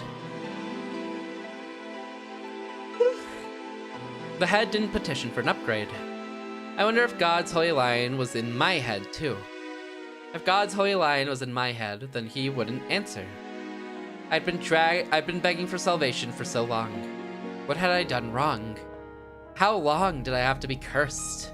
Was I just born to be cursed? Was my existence just a joke? It all made sense. The world went mad because I was born. It was an elaborate and cruel joke to be born only to suffer and to cause suffering. I didn't ask to be born if nobody wanted me. You could have just put me back where I came from if you hated me that much. The dust moved every time I breathed on it. I stared intensely. It was like watching people dance from a roof. A mad, swirling dance that could only go in circles. A dust dance for people who could only handle spinning around. And around, and around, and around, and around, and around, and around, and around, and around, and around, and around, and around, and around, and around, and around, and around, and around, and around, until they all threw up, until they threw up all over themselves, sick of what they'd done to themselves, tired of being alive. Just like I was. Tired of dancing around. And around, and around, and around, and around, and around, and around, and around, and around, and around, and around, and around, and around, and around. Mercy. I stopped spinning. At some point, I started to spin. Only just then had Alma decided to call out to me. I sat back down. Wait, you mean she actually, like, that wasn't just in her mind? Like, she stood up and started spinning in circles? How long? How long were people watching us just spin in circles for? Hello? You're telling me she actually was like standing and doing that? Man, we are delusional. we really are delusional. It's actually over for us. It's literally over for us. What the heck?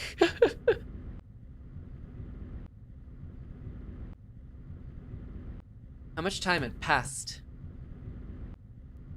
Spinning, spinning, spinning. Clara stared at me with an unreadable expression. At some point, she had taken off her ribbons, leaving her bangs in her face. She clenched the ribbon in her hand tight enough to pierce her palm, blood dripping onto the floor. Spinning, how annoying. Clara stared at Delilah silently in response to her call out. Why do you take your ribbons off? I get stuffy when I have it on too long, you know? My parents make me wear it, see, because they lost our only pair of shears a long time ago. And I see. Oh, that is a creepy face. She pocketed her ribbon and smiled up at Delilah. That is a creepy face on her face. Something was wrong, but I was too mentally exhausted to think much of it. And all the spinning made me dizzy. Alma gave me another concerned look. Are you alright? Do you need more water? You spilled it all over the floor. Here, now I'll get you some more. Delilah grabbed another cup from the stack, filling it to the brim and handing it to me. I tried drinking some. I swallowed it down the wrong pipe and coughed. Immediately, the two girls in front of me got fussy. Mercy again. Mercy, drink slower. Here. Delilah took the cup with one hand and soothed my back with the other. Okay, Clara is gonna kill me. She's gonna kill me in my sleep. Delilah fussing over Mercy is like a good thing overall. Aside from when Clara's there in the chair watching. When that happens, I'm like, actually, Delilah, can you just stay away from me? Your stalker literally hates my guts, and she's literally gonna stab me because you're next to me. All because you're here. I'm gonna get stabbed. Oh god, I'm literally dead. I have no hope. There is no hope. Putting the cup to my lips, she slowly tilted it forward a little bit at a time, giving me small, quick sips. I closed my eyes. It felt nice.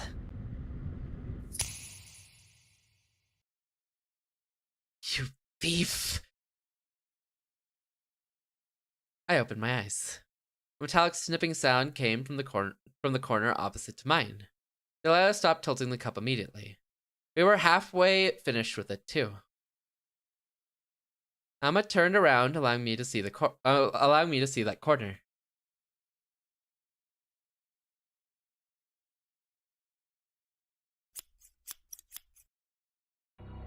Clara was standing up, smiling much too cheerfully. Oh God, we're gonna die. We're gonna die. We're gonna get stabbed. The story's gonna end like that. Clara was standing up, smiling much too cheerfully. In one of her hands, a large pair of shears with blades as long as my hand and wrist combined opened and closed, producing the snipping sound. Miss Delilah, do you want to know what happened to the shears? Slowly, Delilah stood up, her face grave, replying even though the answer was obvious. What happened to the shears, Clara? Amma helped me stand and held onto my arm long after I was already up. I stole them. Clara's expression filled with glee. She started rubbing her cheek against the blade, the skin softly pressing against the hard metal. You know, back when I was being bullied, one of the things they liked to make fun of were my long bangs, since acolytes can't cut their hair as a rite of passage, right? Remember? But you know how I never wanted to get rid of them, no matter what they said? Miss Delilah, I remember. Every day I remember. Remember what? Huh? You don't remember. When you complimented my bangs after you saved me. Clara brought the shears back down to her side. Maybe Delilah might die. I had no hope of becoming an acolyte or being noticed by you since I'm so dumb. But this was the one smart thing I did. Snip, snip, snip. After all, they can't cut my hair if they don't have the means to. Delilah spoke slowly in an attempt to de-escalate. Clara, why do you have them out? Snip, snip, snip. On the final snip, Clara snapped the shears shut hard. This room is really hot. It's tiny, so it gets hot easily. Did you know that living humans radiate lots of body heat? It's called black body radiation. I may be dumb, but I remember that part from science lessons at least. I got an A+ on the test about Planck's law. Clara took the whole grip of the shears in her hand, flipping them around and holding them backhandedly. So if a human is dead, they don't emit heat. Amma pulled me close and yelled at Clara. Are you crazy? Shut the hell up. You're both home-wrecking whores. Clara, calm down. Die! Oh, we need to be saved. She lunged at us with incredible speed, no doubt thanks to her tiny body. But before she could even scratch us, Delilah threw the cup of water in her eyes and pushed her so hard she fell on her back. Ah! You two, we have to go, now! We crawled into the exit as quickly as possible. Amma went first, pushing open the fake molding so hard it flew off the wall completely. The three of us emerged out into the classroom. Delilah bent down and tried to cover the passageway to give us more time. Hey! A familiar hand stopped her. I'm still trying to leave, Miss Delilah. You wouldn't leave me behind, would you? Ouch! Delilah smashed Clara's hand between the wall and fake molding, then scrambled to meet up with us. Amma peeked out the door. There's nobody here. That's good. Run. Now! So I think Clara just had too much water, and Delilah might have just been like, oh, but Clara's such a good person! Delilah coped into Clara as such a good person, even though Clara's been this water-drinking fiend. Miss Delilah, why? Why? Clara wailed. It was more like the wailing of an infant than a person of our age. Looking behind me, I saw a brief glimpse of her staring at her hand and waving her shears around. A chill ran up my spine. Our feet slammed against the floor as we made a mad dash to nowhere in particular. Bare instinct drove all our actions. All we knew was that we needed to get away. At some point, we went up the stairs to the secondary classrooms. Over here. Delilah opened the door to a seemingly random classroom. In the corner of the room were 5 large lockers. I had forgotten. There was one room with lockers that held lesson supplies. Thankfully, 4 of them had been ransacked and emptied. We're hiding in the lockers? Without another word, we hid in one each, closing the messed up doors as tightly as possible.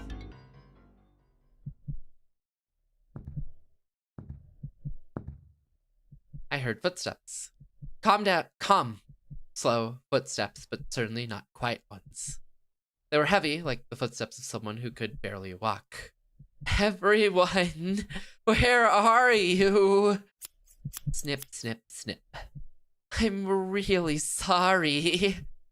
I just wanted to mess around. Doors slammed open and closed. Clara's wailing didn't stop. Every word that came out of her mouth sounded muddled and watery. You guys! I'm so sorry! The snipping came closer. When the door to the classroom suddenly slammed open, I nearly jumped out of my skin. Snip, snip, snip. Step, step, step. She was coming over to the lockers. I held my breath.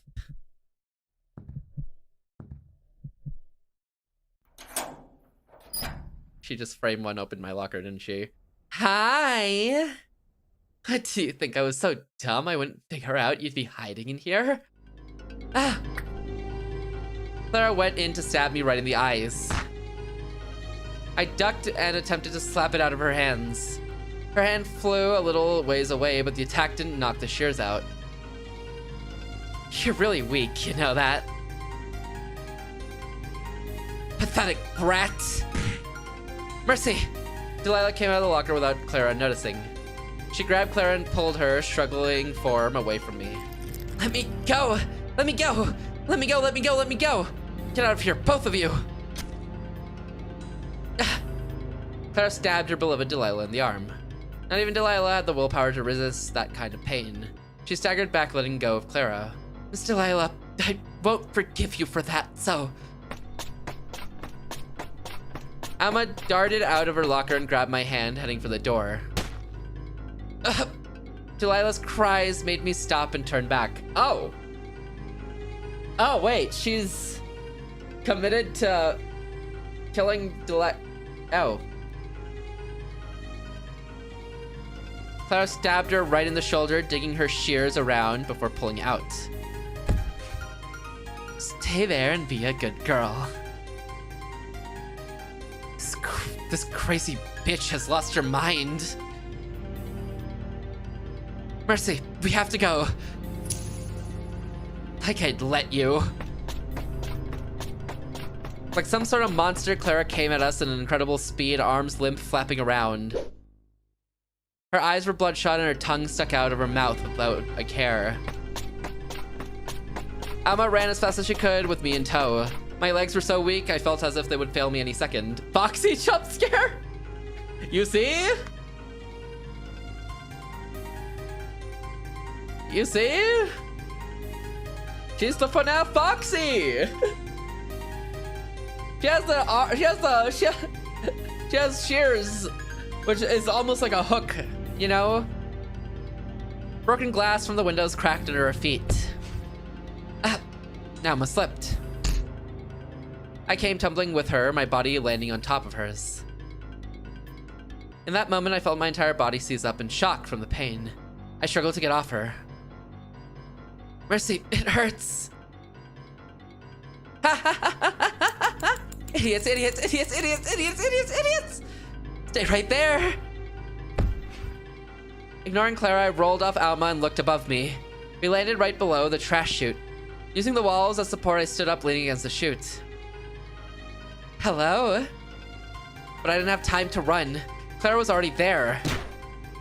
She raised the shears in the air and brought them down quickly, the sharp tip gouging my collarbone.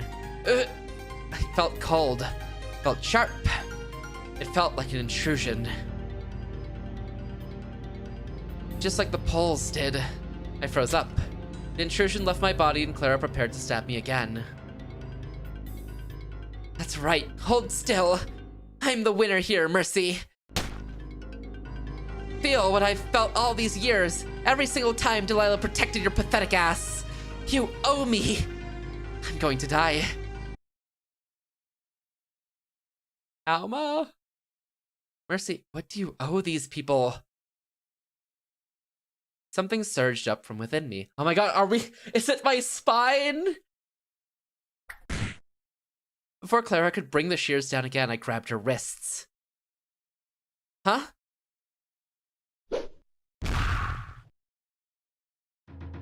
I flipped around and slammed her wrist against the wall so hard, she almost dropped the shears. Emma was barely just getting off the floor. It hurts. It hurts, it hurts, it hurts. I took my left hand and curled it into a fist and punched her right in the face using the flat of my fist. It hurt. It hurt. I never punched someone before, even though I should have. Yeah, I should have done that a long, long time ago. Because... Stop! Stop, stop, stop, stop! It hurts, it hurts, stop hitting me, please! You want me to stop hitting you? I opened the trash chute. It was large to accommodate for lots of trash from messy kids, so you could fit lots of things in there. Stop! I shoved the trash into the chute. My trash struggled and wreathed around. It was trash that definitely had to go. Trash that'd been sitting around so long it can move was disgusting. Stop! Stop! Stop! Please! I'm sorry, I'm sorry. The trash was halfway in. I'll do anything. I'm sorry. I'm sorry! I had screamed the same way before when this whole mess started. You didn't do anything to stop, Clara.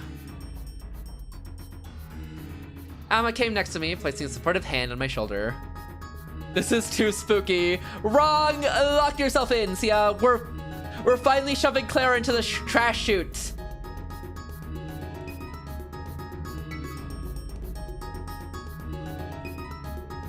Yeah, Clara's the annoying poor Clara. Is it? She's been trying to stab Mercy this entire time. She's been bullying Mercy this entire time. Honestly, I think she deserves the trash chute, huh? Yeah! Yeah, she's been... Never mind, keep her there. That's what I thought. WCA, how you doing today? I'm glad Alma likes this side of Mercy, apparently. Alma came next to me, placing a supportive hand on my shoulder. That's right, Mercy.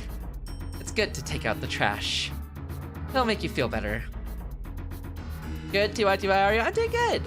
I finished writing a chapter 20. I'm gonna write another one after stream. Other than that, I've been resting up the whole day. Pretty good. Stop, stop! The trash's legs slid in and disappeared into the chute. Loud metallic bangs could be heard beneath our feet. Yippee, yeah! I'm halfway there, kind of, sort of, maybe a little less than half. I pressed the button to start the process. No. Ow! It hurts! Ah! Ah! The screaming stopped. A minute later, the compactor finished its job. The button turned from red to green.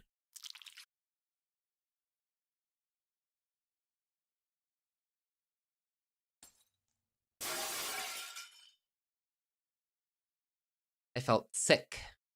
A beetle crawled down my leg. Mercy, you did it! You saved us. I guess I did. Fast footsteps came from down the hallway. Delilah rushed over to us, her hand on her shoulder. She had taken off her tie and wrapped it around her wound tightly. Are you two all right? Where's Clara? It began to occur to me I had done a terrible, terrible thing. I put my hands on my head and pulled at my hair. She's dead. Alma answered after a beat without a hint of shame. Delilah looked at us in disbelief, then turned her gaze down to the trash compactor. I see. That's what that screaming was about. I'm sorry, Clara. I couldn't do anything. Alma flared up. She just went crazy and tried to kill us. Who cares about what happens to her? She deserves it. Alma, it might look like it, but Clara has been suffering too. Alright, Alma has this big personality swings, which is kind of cool, honestly. W Alma. Does it look like I care?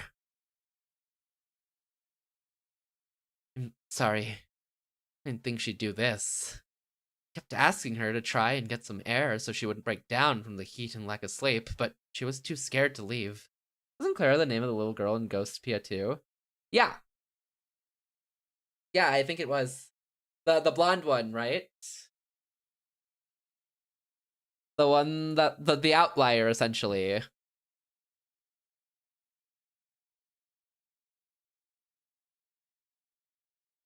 Yeet! Oh, sorry, not the blonde one. The blue hair one. The blue hair one. Yes, the blue hair one. Why are you eating? Why, I wonder? Yeah, the blue hair one, right? Was it? Yeah, I was trying to find out more stuff about Ghostpia. And I think they're... Oh, you're talking about... Oh, okay, there you are talking about the blonde one. You're talking about the blonde one with the hat that they threw out the window, right? Anyways, it looks like they're working on Ghostpia season 2. Probably won't come out for a long, long time, but you know, they're working on it.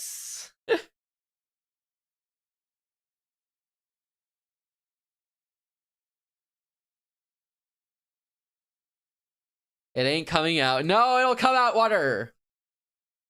It'll come out. It'll happen.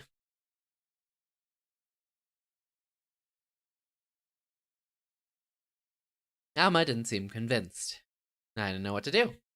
I no longer knew how to feel about Delilah. She tried to save me several times. Alma's theory was falling apart. My heart hurt. I felt lost. I felt scared. Delilah had always been so nice to me, but Alma gave me all the answers I wanted to hear. Alma had done more for me in a few days than Delilah had done in 5 years. But Delilah was so cool-headed compared to Alma. Delilah's so sick trying to save us several times just to gain our trust, right? This is all a ploy. She's only trying to save us so that she can gain our trust and stab us in the back. Alma, though, this person I've known for 2 days? She knows the answers. She knows everything about this world. There's the ads. We'll wait for those. Only so our betrayal will hurt even more. Exactly. She's building up that friendship just to betray us later. It's all a ploy. How could Delilah do this? Man, I trusted Delilah.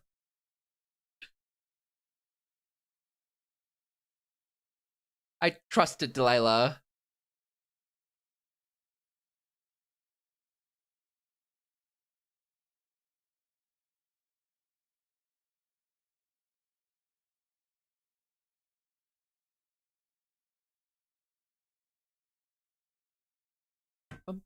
Damn, this really was a scene with no music, huh? We can just have our own.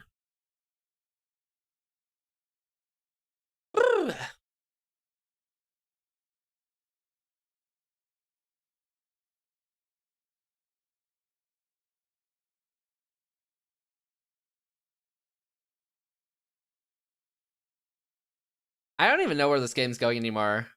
I don't know where this game went to. Yo, I found a cool game when I was looking at Ghostpia. It's called Moonless Moon.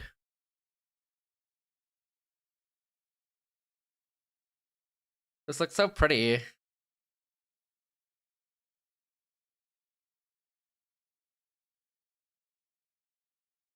Moonless Moon Miro?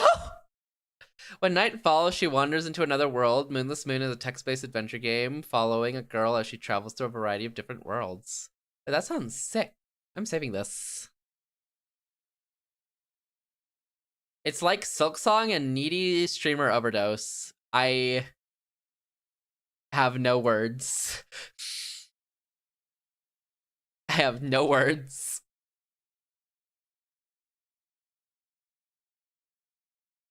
This looks cool though. I might actually play this.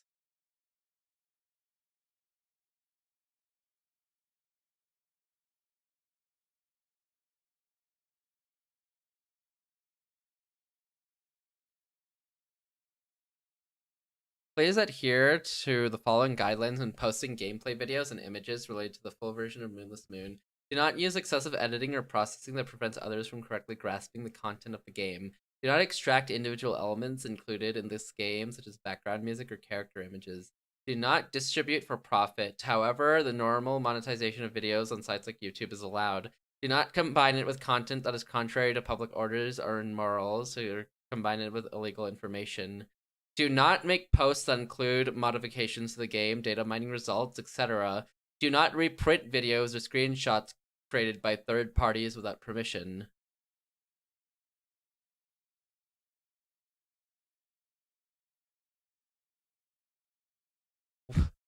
That's a lot of things to adhere to. Interesting. I think the last game I saw that had like things to adhere to when streaming the game and dropping information about it while streaming it was Lumine Nights. Interesting. Anyways, Delilah was so cool-headed compared to Alma, but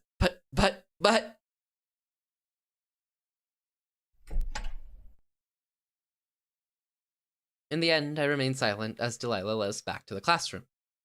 I stood at the very back of the group, ink branches growing behind me after each footstep. Who was I? Come on, keep that confidence you had, Mercy, please. It can't end after killing Clara. I sat in a chair and stared out at the grassy plains behind the school. Little fuzzy ink beetles crawled around on the windowsill. My thoughts were so disorganized I felt like a pile of sludge. My eyes hurt. My brain was foggy. That scared girl who just wanted my help was gone. What have I done? Someone pulled a chair up next to me. I thought it was Alma, but... Mercy, are you okay? It was Delilah. I immediately went on my guard. I see beetles. I pointed at them for emphasis. I wanted to feel pain. I deserved pain. I'm not going to hurt you, Mercy. And I think those are just regular beetles. There's no need to punish you. I tapped my feet on the floor. I wanted to throw up. Do you want to be left alone? I shook my head. If Delilah left, then I'd feel less real. I needed someone there to speak to me. To prove that I was still alive, that I existed. Nothing felt real at the time. It all happened so fast. I spoke without thinking. Tears welled up in my eyes. Delilah didn't respond. She only listened. What happened? Why does this keep happening? Everything's going to be fine, and then suddenly something bad happens and makes it all worse every time. Every single time. The tears poured out. They were warm. Honestly, the person Mercy really should have killed is Faust, who actually deserves it more than Clara, if anything. Delilah could only rub my back and care if she wanted to kill me or whatever anymore. I'm sorry. Sorry. Mercy. Whoa! It took 5 minutes for the tears to dry out. For 5 years, I held back those tears tightly locked away behind a dam constructed with a mask. It wasn't the best mask, and sometimes things still slipped through the cracks, but it was effective. If I pretended I didn't feel, then I wouldn't feel. If I pretended I didn't hurt, then I wouldn't hurt. If I pretended I didn't hate, then I wouldn't hate. When did I start thinking like that? It wouldn't leave my mind. No matter what anyone said to me, no matter what comforting words they gave me, I still felt so guilty for not being able to handle it all like a normal person would. Like a stronger, better person would. Despite what I'd gone through, I was still weak and small. All I could do was cower in fear. I was so useless. I sniffled once, then twice, then stopped. Delilah seemed worried. Mercy, have you calmed down? Mm-hmm. That's good. I don't want to alarm you, so please listen carefully to what I have to say. I braced myself. We're running out of food. I didn't put enough in the hiding spot. I thought I had a lot, but between the four of us, it's all gone so quickly. And now what? A voice, and now what? A voice came from behind us. Emma crawled out of the passageway and approached us. She looked exhausted, angry.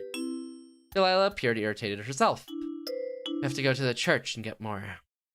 That's where all the food is. Huh? Alma balled her hands into fists. So you want us to come with you to fix your screw-up? Are you kidding me? I peeked outside earlier from the second floor. It's a living hell. Speaking of which, I hadn't looked out the front-facing windows myself. I must have been subconsciously avoiding the inevitable so I wouldn't panic. There was no way things outside ended well.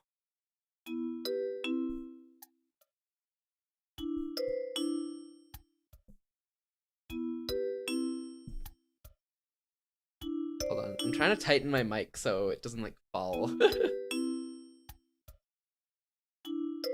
we go. That's better. That's less shaky. If only I go, then I'll have to keep going back in short bursts because I can't hold a lot of food all by myself, especially with this injury. That will make it easier for someone to follow us back. This way, we can wait a little longer before we have to go back out again. Alma growled. Seemed like she stopped caring about our plan. I'm sick of sitting around here like a prisoner with you. We're not doing it. We should just fend for ourselves. Right, Mercy? I shook and swallowed. Sorry, Alma, but even now, I don't want to die. No. It's like a zombie apocalypse of that. Essentially. Filled with poisoned water supplies. I don't know what they poisoned them with to make them, like, in that state. What? What? Mercy. You should trust Delilah for now. She did all this. She knows so much stuff. More than me or you. Do you know who did it, or was it just Nim? Nin? We don't know specifically. It could very well be Nin. And she just blamed Alma for this. Or Alma actually did it and is masterminding the whole thing. But honestly, we have literally nothing to go off of except Alma feeding into our ear the suspicions that Delilah and Nin are working together to kill us all. That's all our information source is. For reference. We'd die. We'd die if we were alone. Mercy! Going to be dangerous. Are you sure? I nodded. Source, trust me, bro. Exactly! Literally, listening to, Alma is the definitive of the source being trust me, bro. I know this stuff. This is that actually, it genuinely is what listening to Alma is right now. I nodded. It was better than being cooped up there anyways. And if you're scared, Mercy and I can go get it ourselves. Fine, now come. Jeez. It was decided. Delilah had us wait downstairs while she surveyed the area from the second floor. Emma whispered to me in a low, enraged voice. Mercy, you'll regret this. A chill ran up my spine. Did I make another mistake? Yo, I love when my source tells me I'll regret this. W source, honestly. When Delilah came back down, her expression seemed grim. What's out there? W source.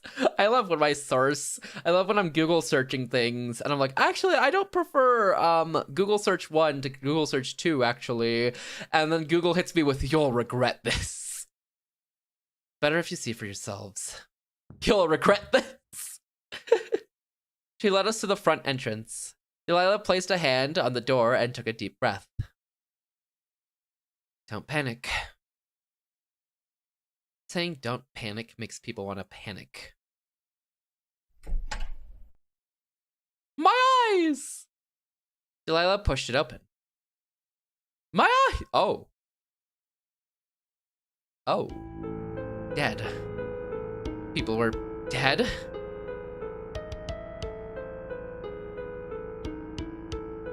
Adults, children, the elderly. Even spotted a few corpses from some people in our class.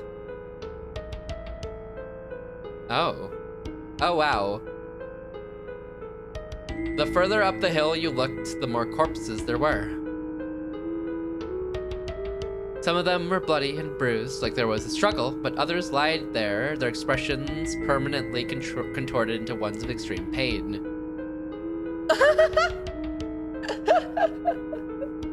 Oh no. Oh no.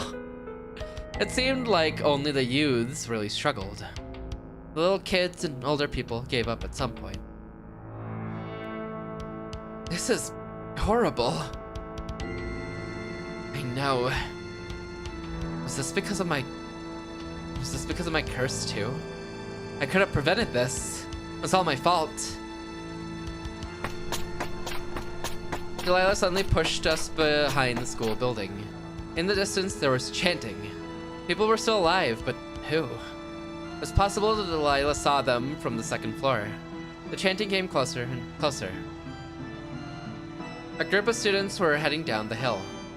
There could have been only a dozen of them.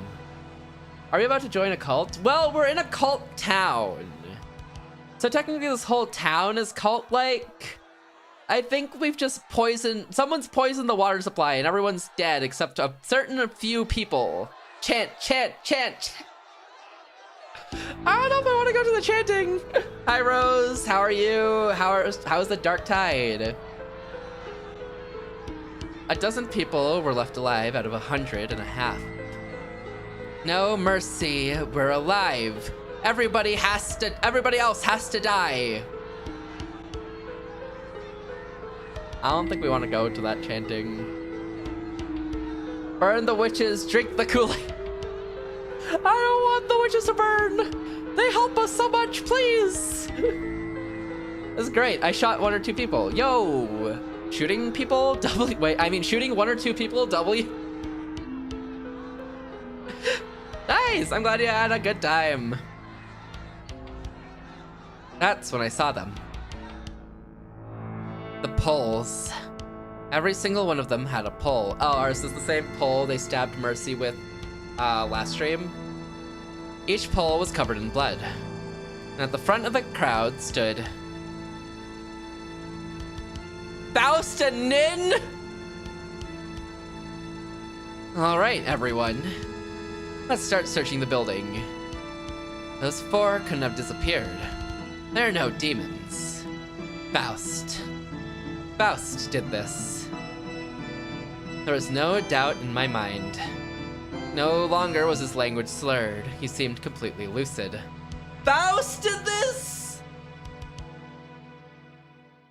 Yeah, I guess that makes sense.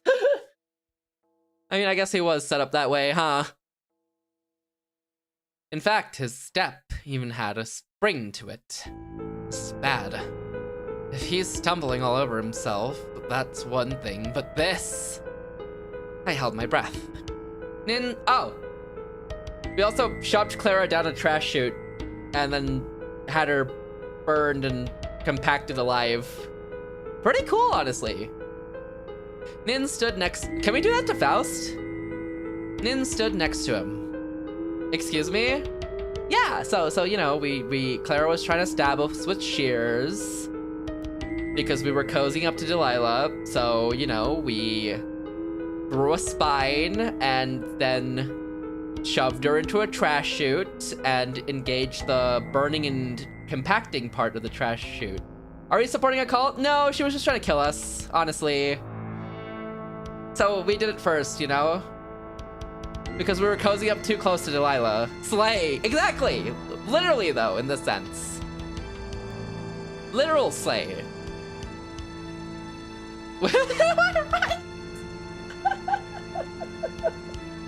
She couldn't like our Yuri story because she wanted a Yuri story.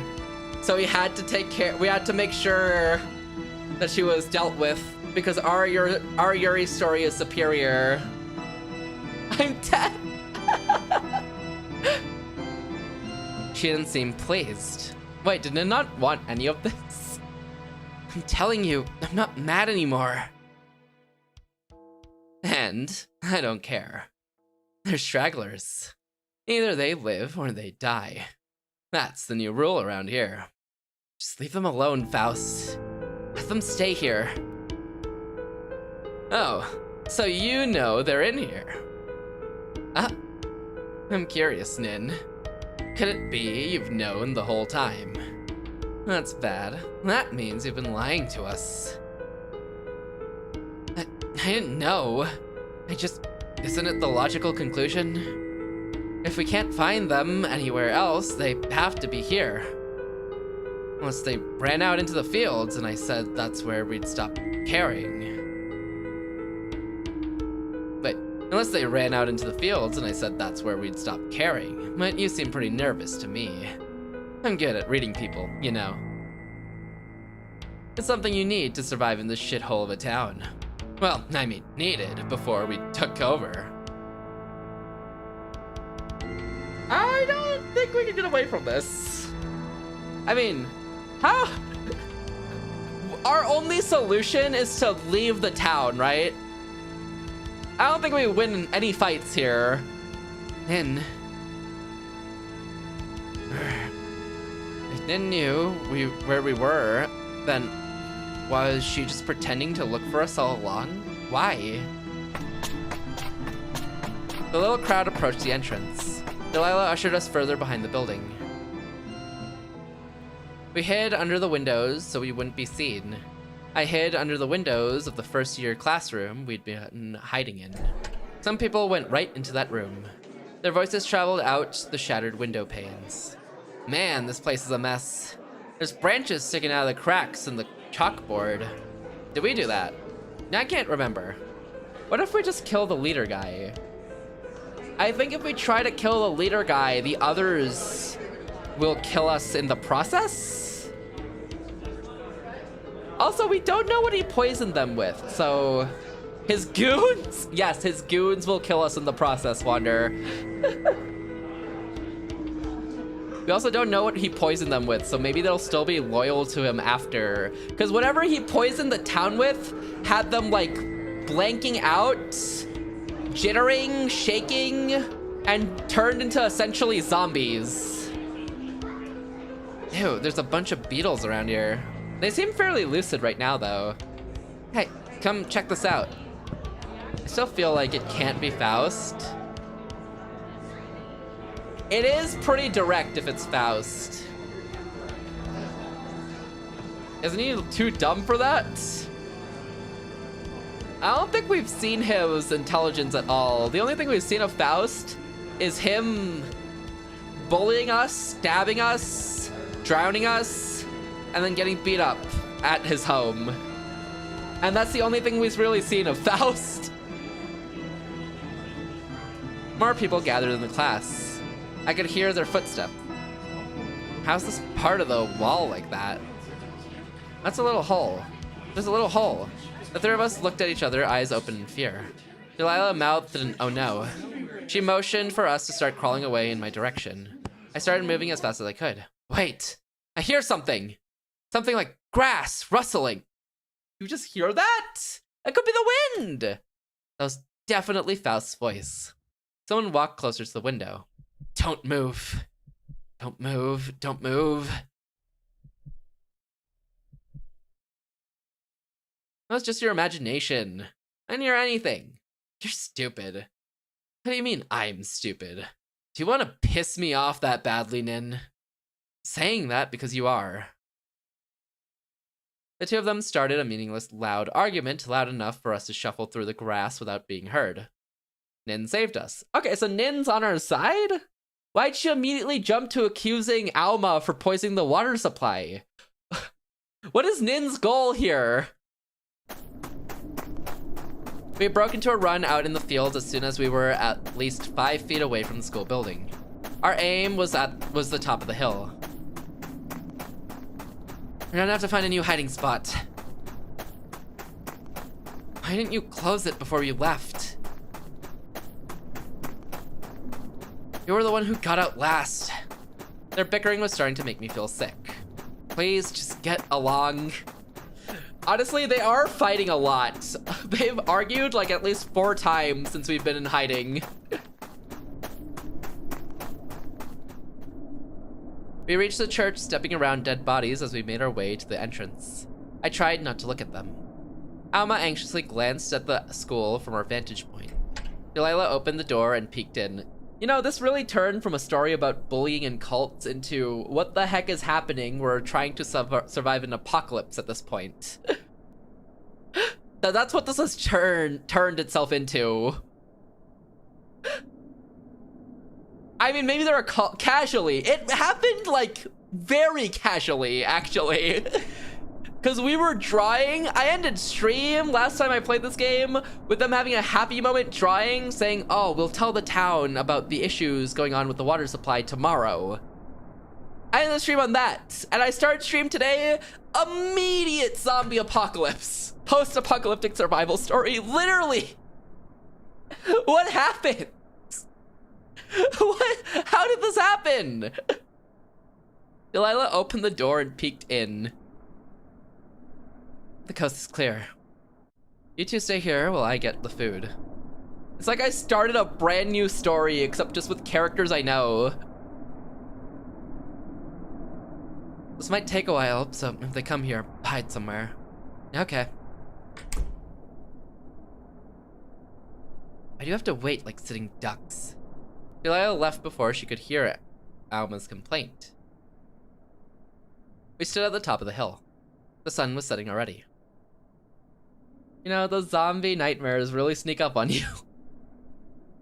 You're right, one day you're just drinking the slightly discolored water, and the next everyone's a zombie trying to kill you and form a cult. Based on your blood sacrifice murder. It really does just happen.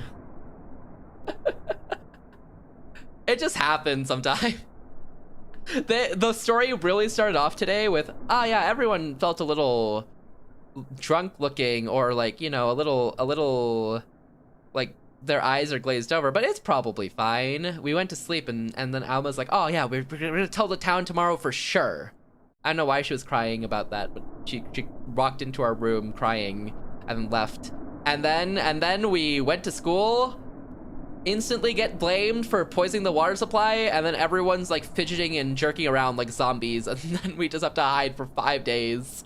It's just coffee. They aren't zombies. They just replaced it all with decaf. It's the coffee that got them. It's coffee shakes. It's just a normal Tuesday for them. Nothing to worry about. You're right. This'll be gone by next Wednesday when the event goes away. Definitely. This is the coffee shakes. This is why I barely drink coffee. This makes sense. It turns you into zombies. Starting a blood ritual sacrifice murder cult.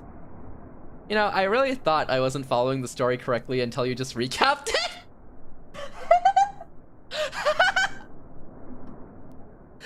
Nope, that was the order. It was bullying, lots of bullying, almost dying to bullying, Holy woman dying, more bullying, 2 new holy women, making a friend with one of them, a little bit more bullying, finding a secret underground passage under the altar where Delilah and Nin were conspiring to save people or something, more hangouts with friends, with new friend, water gets discolored, everyone starts acting a little cuckoo,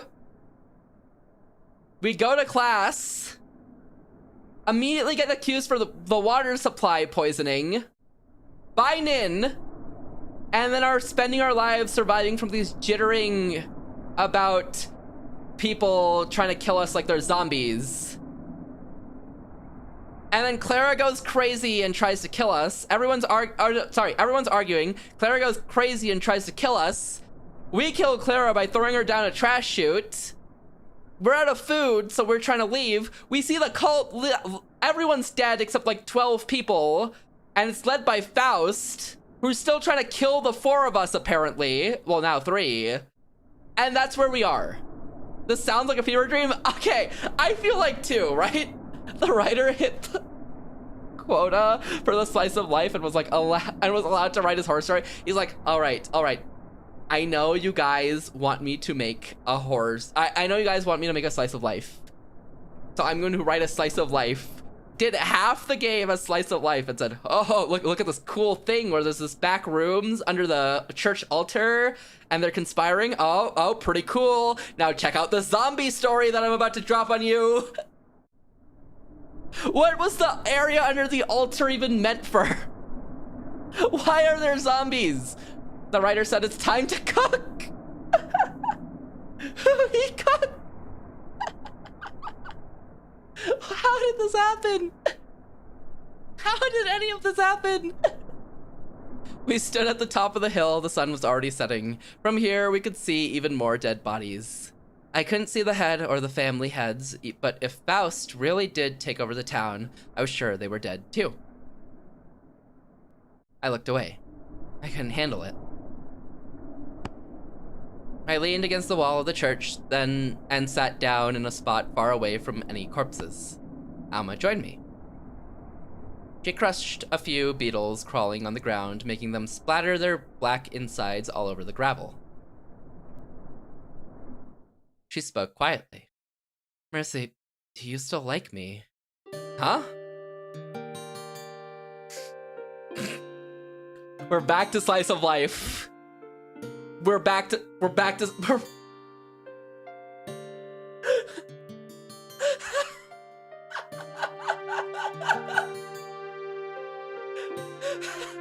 I'm losing it. Why are you asking this right now? We're back. We've tied it back. Clearly didn't meet the quota yet. We've tied it back, friend. I mean, I ruined your life even more. She sniffled and began to cry. I panicked. It's okay. It's okay. No, it's not. I'm the worst. Please, it's fine. No, I have to tell you something. I stopped and listened. You didn't say anything about my new haircut and only care about your silly zombie outbreak. My heart can't take it! You didn't even notice that I got my bangs trimmed and you were focused on the zombies. What really is this friendship? You didn't see my new ribbon. When Clara was trying to kill you, I was trying to show off my ribbon to you, and you didn't notice. We're back. We're so back. We're so back. The truth is, I don't see what you see. I've never seen any of it this whole time. What? My heart sunk. She lied to me. I couldn't believe it. There had to be a reasonable explanation. Alma, why? Why would you lie to me about something like that? How dare she? She's been lying this whole time? Hold on, pause the zombie outbreak for a second. The drama aspect of the slice of life just took over. Hold on. I hate the zombies. The drama is new best friends with the drama. I felt betrayed. I felt anger. I didn't want to feel those things towards Alma. I only came to you because I was so lonely. Toxic Yuri! Pause the zombies. The toxic Yuri is back. I was so scared of this town and everyone in it. And just like that, all the anger washed away. She was just like me. She was just lonely. All she wanted was a friend in this new, scary world. I couldn't get mad at her for wanting the same thing as me. But I think this is the first time we've actually gotten to see like colored illustrated art of Mercy. She's just like me, for real, for real. Yo, they should just keep the slice of life. I don't want to go back to the zombie outbreak. Regular Yuri, let's go! Well, we don't know yet. There's still more toxicity to have. She said I'd regret this just like 10 minutes ago. I pulled her into a hug. Her bells rang. Alma, it's okay. It's okay. No, it's not. When I see people like you, Alma. Yeah, that threat was strong. Yeah, I don't know what she meant by it though. Maybe it's maybe the toxic Yuri ended after this, you know, short time for regular Yuri. She fell silent. I started to rub her head. Even if everything went wrong, you still showed me so much kindness. You sang to me. Nobody's ever been so nice to me before. Not even Delilah. You're special, Alma. Her crying seemed to stop. I continued stroking her hair regardless. I'm special. You're an angel. A real angel. I know you think my reasoning is wrong, but I want to do unto you as you did unto me. That emote's wild. That's what Alma's face is like on the other side right now.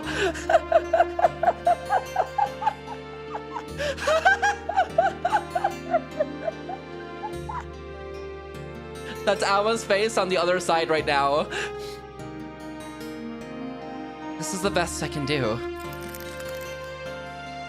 But that's just a theory, a VN theory. She hugged me back tight. She was so soft. Alma could be a little paranoid, clumsy, and she could get angry real easily too. But I like that about her. God, if you're real, I want to be lost in this moment forever.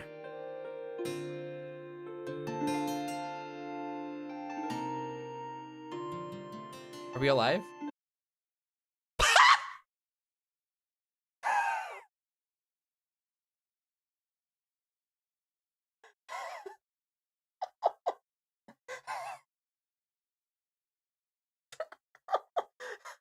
Wonder Collie. No way. The toxic Yuri. It's always been the toxic Yuri. The toxic Yuri. No. There's no way.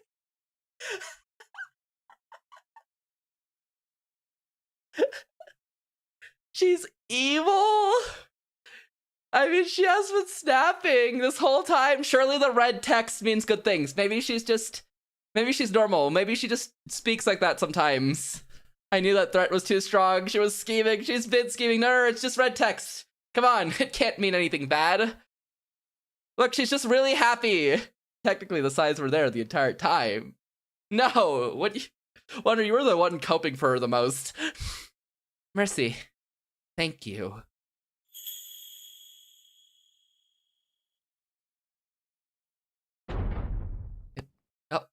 Oh. Nothing happened. I didn't die. I'm alive. I'm alive. But the MC Mercy has like several layers of rose tinted glasses on. Rose. I can't believe you called it. Yeah, so essentially Alma's like really like friendly to us this entire time we've known her. But every once in a while, whenever we don't agree with something she says or don't immediately fall in line with her, she kind of like snaps at us a little bit each and every time. That's a green flag. Exactly, that's what I thought. Which means that smile can only just mean good things. Yo, Jasmine, thank you for the dailies. Congrats on 12 stats. You'll regret this. She's just assertive. Exactly. Exactly. And that's what you really want in toxic Yuri. I mean, normal Yuri. Just a little bit of assertiveness. So over for us. We're gonna die. I don't know whose side she's on, actually. She might just be a bad person and trying to kill everyone, honestly. But we honestly don't know anything. As Mercy, we are the essential fly on the wall who has not gained any knowledge, not understood anything, don't know the inner workings of anything. We eventually see like one or two things, and then we never think about them ever again in any further detail, and we just go back to living our life. That has been what playing as Mercy has been like. I am a side character to the story. An NPC to the storyline. We're just a dumb little girl. I love being ignorant and delusional, pretty much. Sometimes we see these like visions and stuff happening, and that's the most we get, really. That is the most we get. We do not delve further into anything. We do not think about anything further. We just accept life as it is.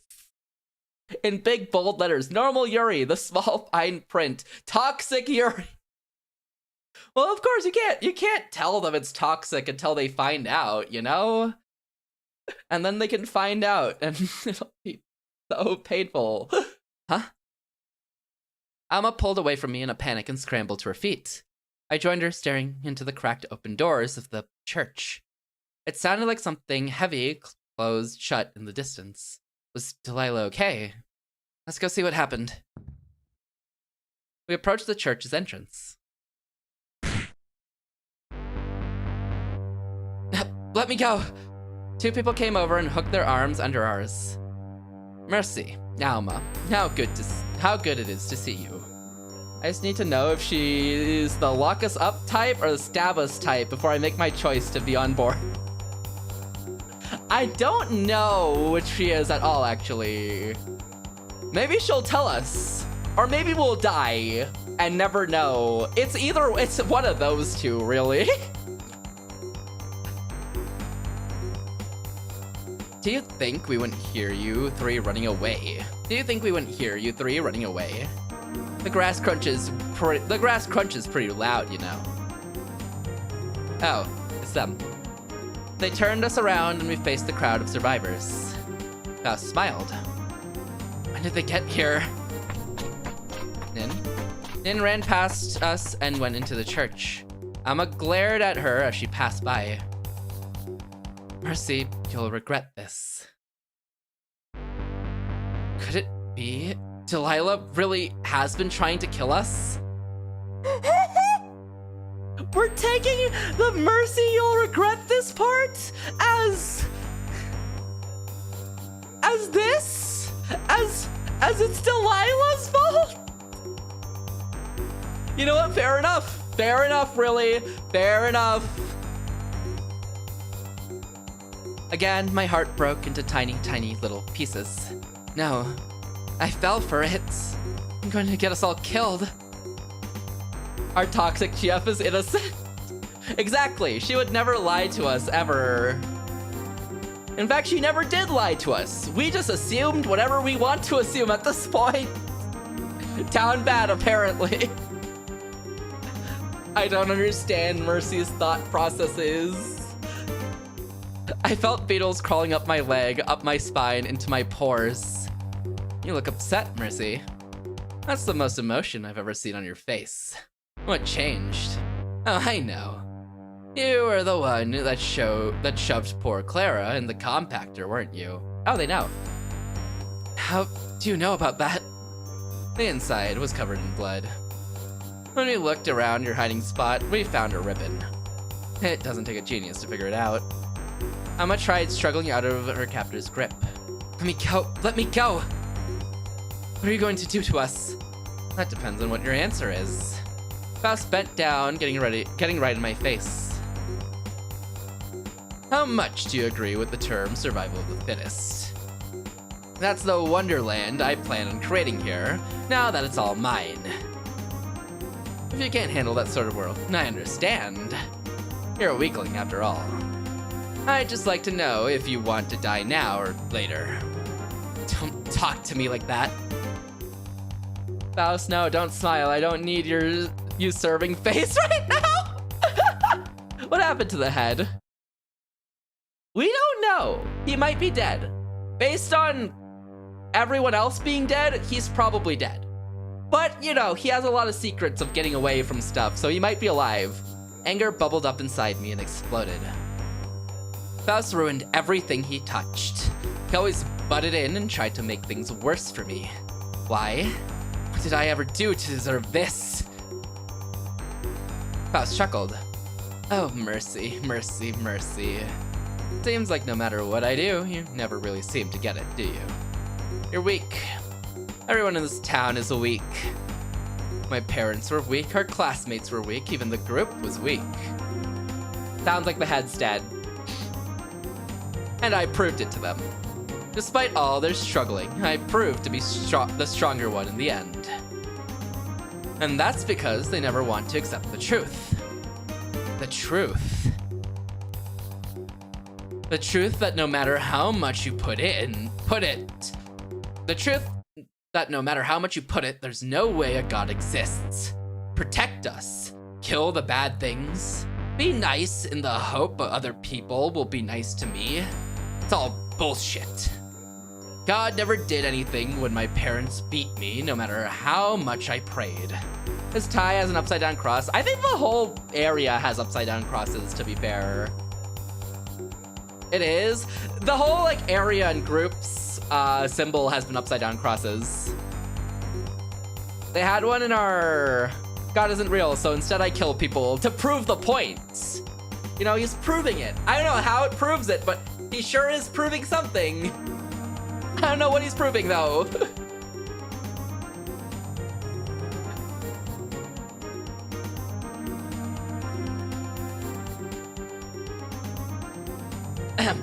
God never did anything when my parents beat me, no matter how much I prayed. I smiled and smiled at them like the head tells us to, and yet when I slipped up one fucking time, my dad hit me. It means nothing. Faust shook with rage. For a minute, I thought he was about to punch me. Actually, Mercy should be more like Faust. What does... Oh, because Faust kind of gets off with everything, and Mercy's the one who's like been suffering this whole time, essentially. And I'm about to prove it to you, too. By taking away something precious to you, well, you can't do a single thing, and by extension, killing a god. Oh, he's gonna kill Alma. Why don't you boys take our little holy maiden inside? I broke into a cold sweat. No! 2 more boys grabbed Alma to keep her from getting away. She tried her best to wrestle out of their grasp, but one hard slap to the face disoriented her completely. During the scuffle, her ribbons untied and fell to the ground. They took her beaten body and lifted her into the air, then entered the church. I was dragged along with. So is it gonna kill me after? Or the nave was in complete disarray, with torn up books scattered all over the floor. Stained glass and idols were shattered and destroyed. 4 boys disappeared into the hall, then came back out, lugging around something heavy and wooden, along with some rope and more poles. Are they gonna burn her at the stake? The toxic Yuri NTR? I think my toxic Yuri relationship is about to get burned alive. The NTR is the fire that's about to consume her, isn't it? They set the wooden object on the crossing and brought Alma over to it, adjusting her position to fit on it. Mercy, watch carefully and take notes. This will be on the test. Slowly, they erected the wooden object. I immediately recognized what it was. This is what they killed Delilah's mother on, right? It was the upright cross Delilah's mother was executed on. There it is. I like how the boys are just so on board with burning people. Everyone's really on board with stuff in this town. Even when Faust was like, damn, we should take Mercy behind the school and just stab her with a bunch of poles. All of his like groupies, all his goons were like, yeah, sounds like a great idea, actually. Yeah, no, W idea, Faust. Yeah, no, good job. Ride or die, kind of, pretty much. They were like this. They were kind of like this beforehand anyways. They're casually like, yeah, sure, why not? We're down. Pretty much. They're completely down with whatever Faust suggests when it comes to torturing people. He's like, let's torture this person like this. And they're like, yeah, sure, man. Good call, good idea. The council has approved of this decision. Except it's every time, whatever Faust says. No, stop it. Don't do this. I tried my best to wrestle out of my captor's grip, but to no avail. The crowd brandished their poles, smiling with glee. Alma slowly regained her consciousness on the cross. Oh, okay, they're not gonna burn her alive. They're just gonna stab her multiple times on the cross. Okay. Huh? Ow! They stabbed and stabbed at her. So I don't even get to see if it's even toxic Yuri, because they're just gonna kill her. She might have just been a good person with an evil smile. What was the point of the scene before? That's what I'm wondering. I don't even get a conclusion to that. She might have just been a good person with a really like evil looking smile. But now she's getting stabbed to death. Doomed Yuri. The toxic Yuri termed doomed because one of them died. They gouged her arm, her chest, her torso, and her leg, wherever they could reach. Faust whipped the crowd into a bigger frenzy, waving his arms around like a madman. There! Keep at it! Make it red! Stop! Get out of my way. Nin made her way through the crowd. Hey, your sister's kind of getting stabbed to death. One look at the scene before her was all it took. Faust, stop this. Now. He punched her right in the face, not even gracing her with a proper response. You have been with this man, killing people for like 4 days. Did you what part of words did you think would work here? Nin? She fell to the floor and held her cheek. Nin couldn't do anything. I couldn't do anything. He was just gonna be like, yeah, sure, I'll stop. yeah, I'll stop now. I'm glad you told me to stop, otherwise I wouldn't have stopped.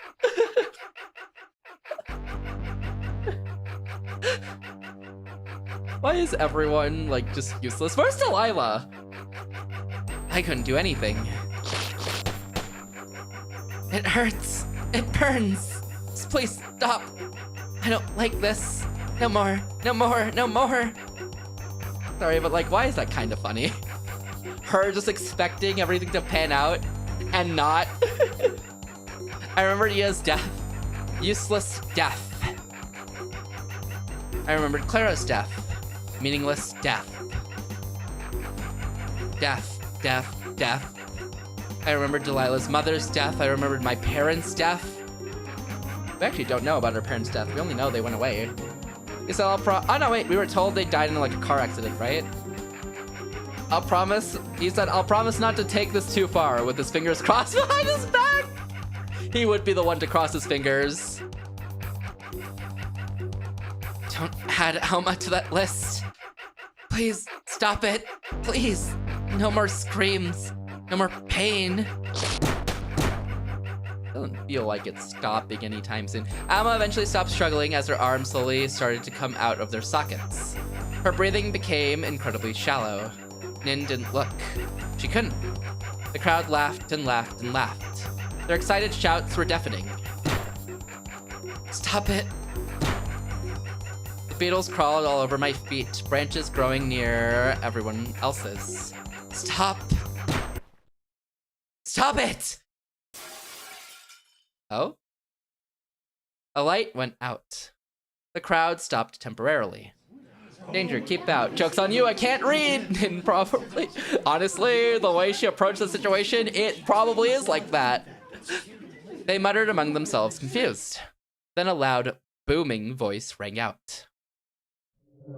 Do you want to see survival of the fittest? Another light went out. I could barely see anything.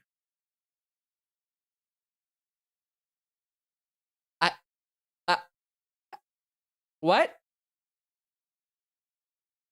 Who added the devil to my zombie apocalypse slice of life story? Batman? Hoomps? I'm gonna take a wild guess, and I'm gonna say it's Alma because of the red text, but it could really just be red text. Who added the devil to my zombie survival slice of life toxic Yuri story? I could barely see anything.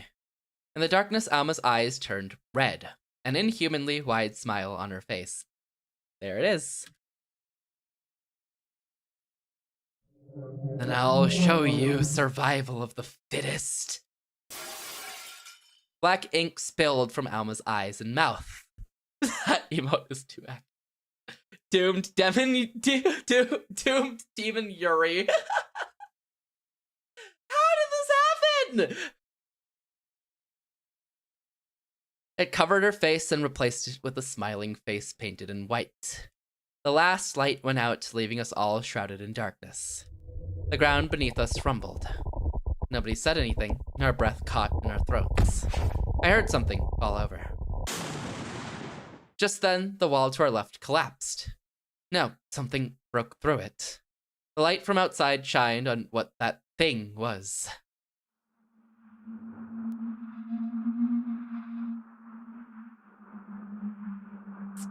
What is happening?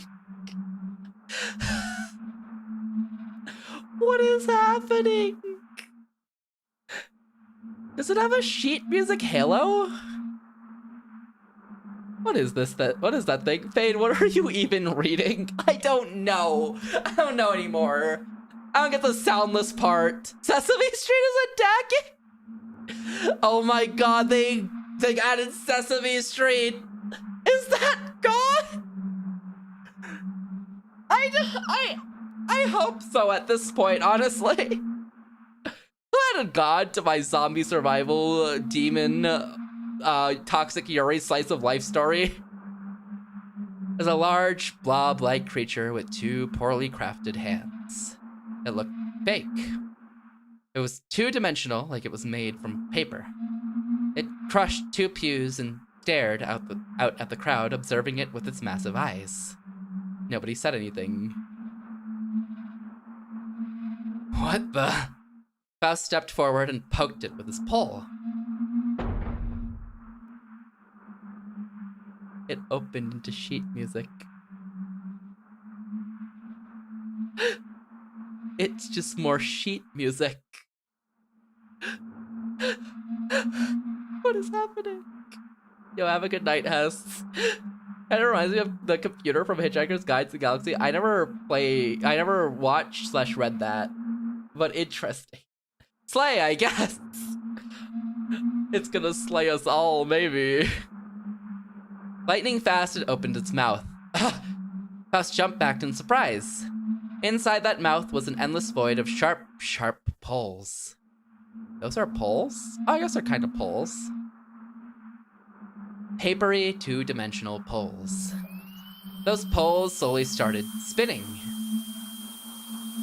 Faster. Faster, it's a blender. It's a blender. Oh my god. He's about to eat and leave no crumbs.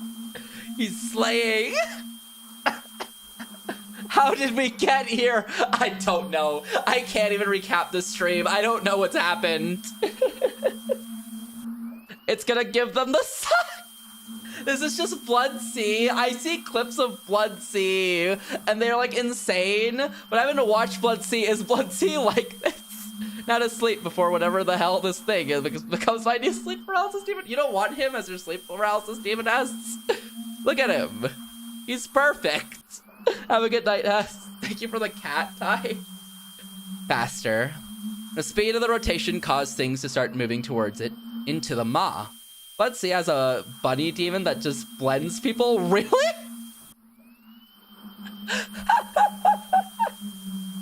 Then this is exactly like this. Then this is exactly like that. What am I playing?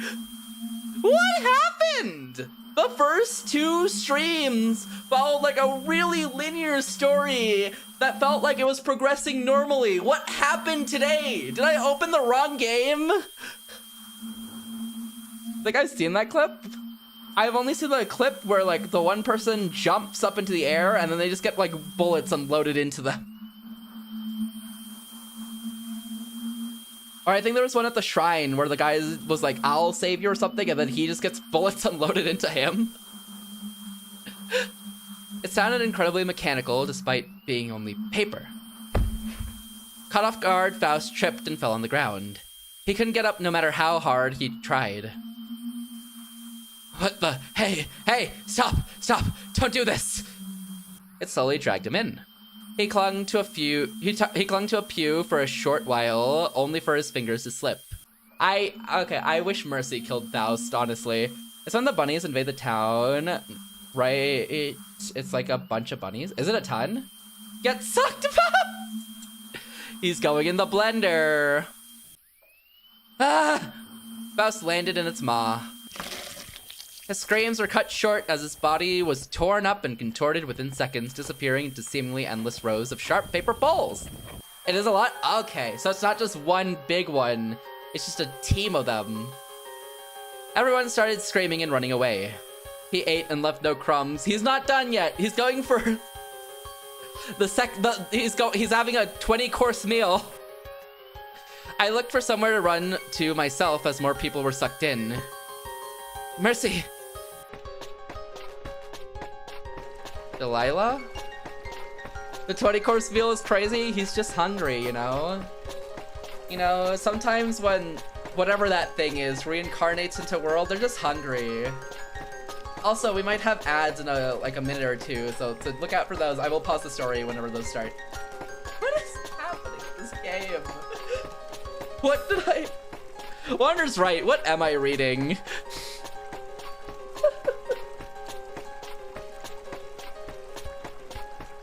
Someone grabbed my hand and dragged me out of the church before anyone else could get to the door.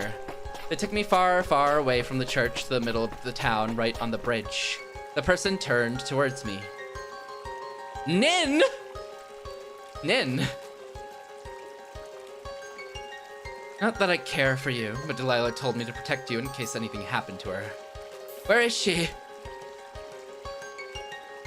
She's still in there, but it's too late for her, I think. What? Look. Okay, there we go. Nin, can you answer any of what's happening, please? Rip. I'll pause for the ads and eat Sour Patch Kids in the meantime. For the first time, I wish it was all a dream trope and Mercy just wakes up into a normal cult town.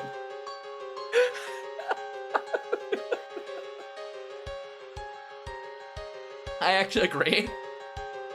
I actually agree. There's no saving this outside of it being a dream.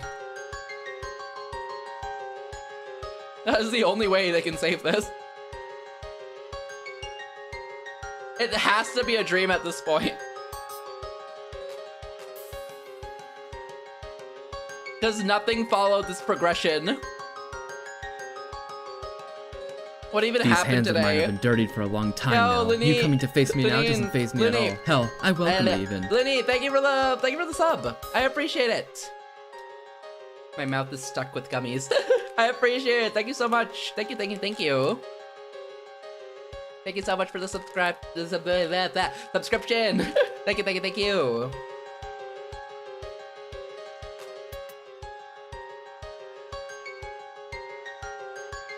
What is happening today?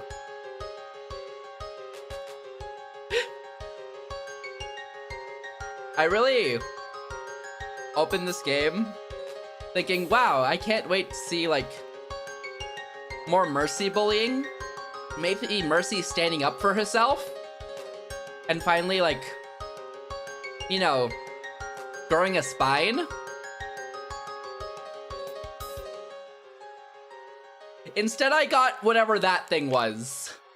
And zombies. And Toxic Yuri. The main story went on side quest mode. I think so too. I don't know what happened. Where did all of this come from? Fate messed up his lines. I'm eating gummies.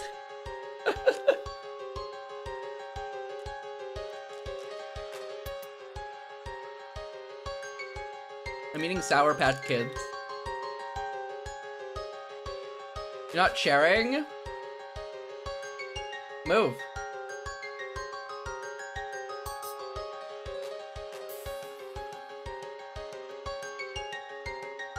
I'll share, but I'm not shipping. Do you bring it up for the whole class? I do have it up for the whole class. Not even one? I'll share. I'm just not paying for the shipping. That's all you.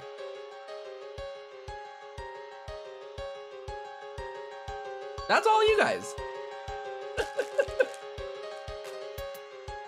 That's all for you guys. I'll share though. Okay. I'm walking over there, W.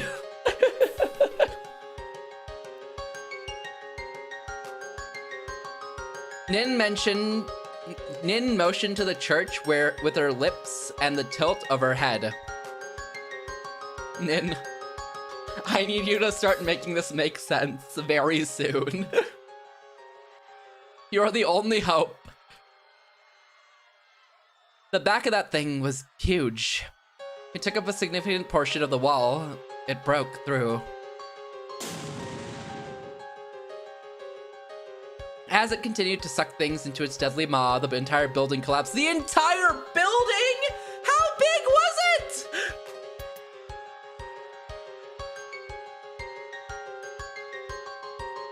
Please let it all be a dream.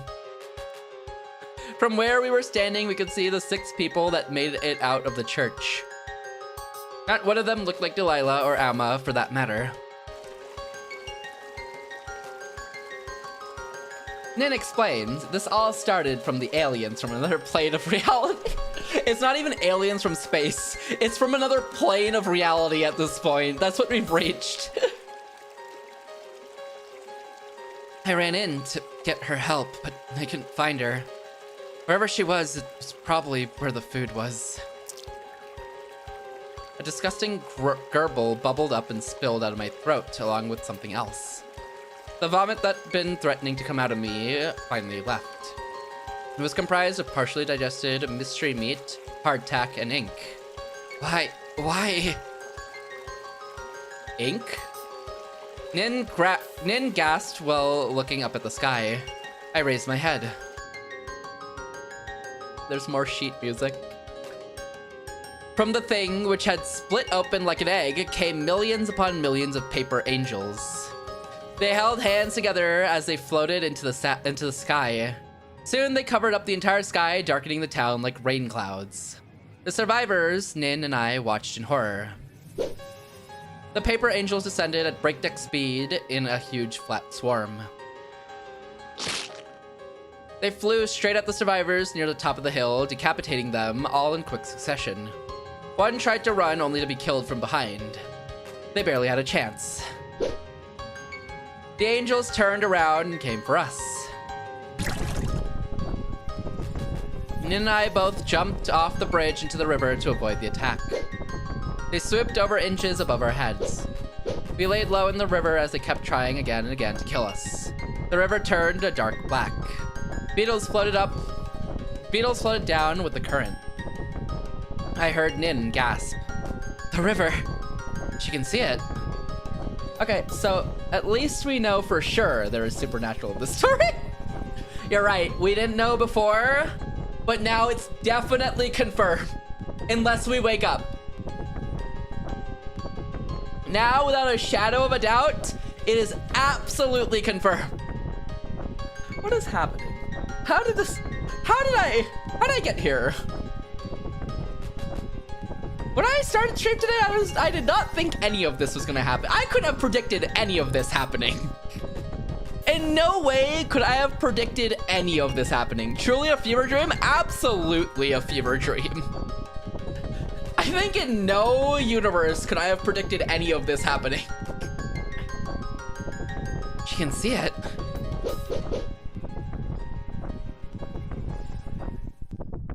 The angels came to an abrupt stop.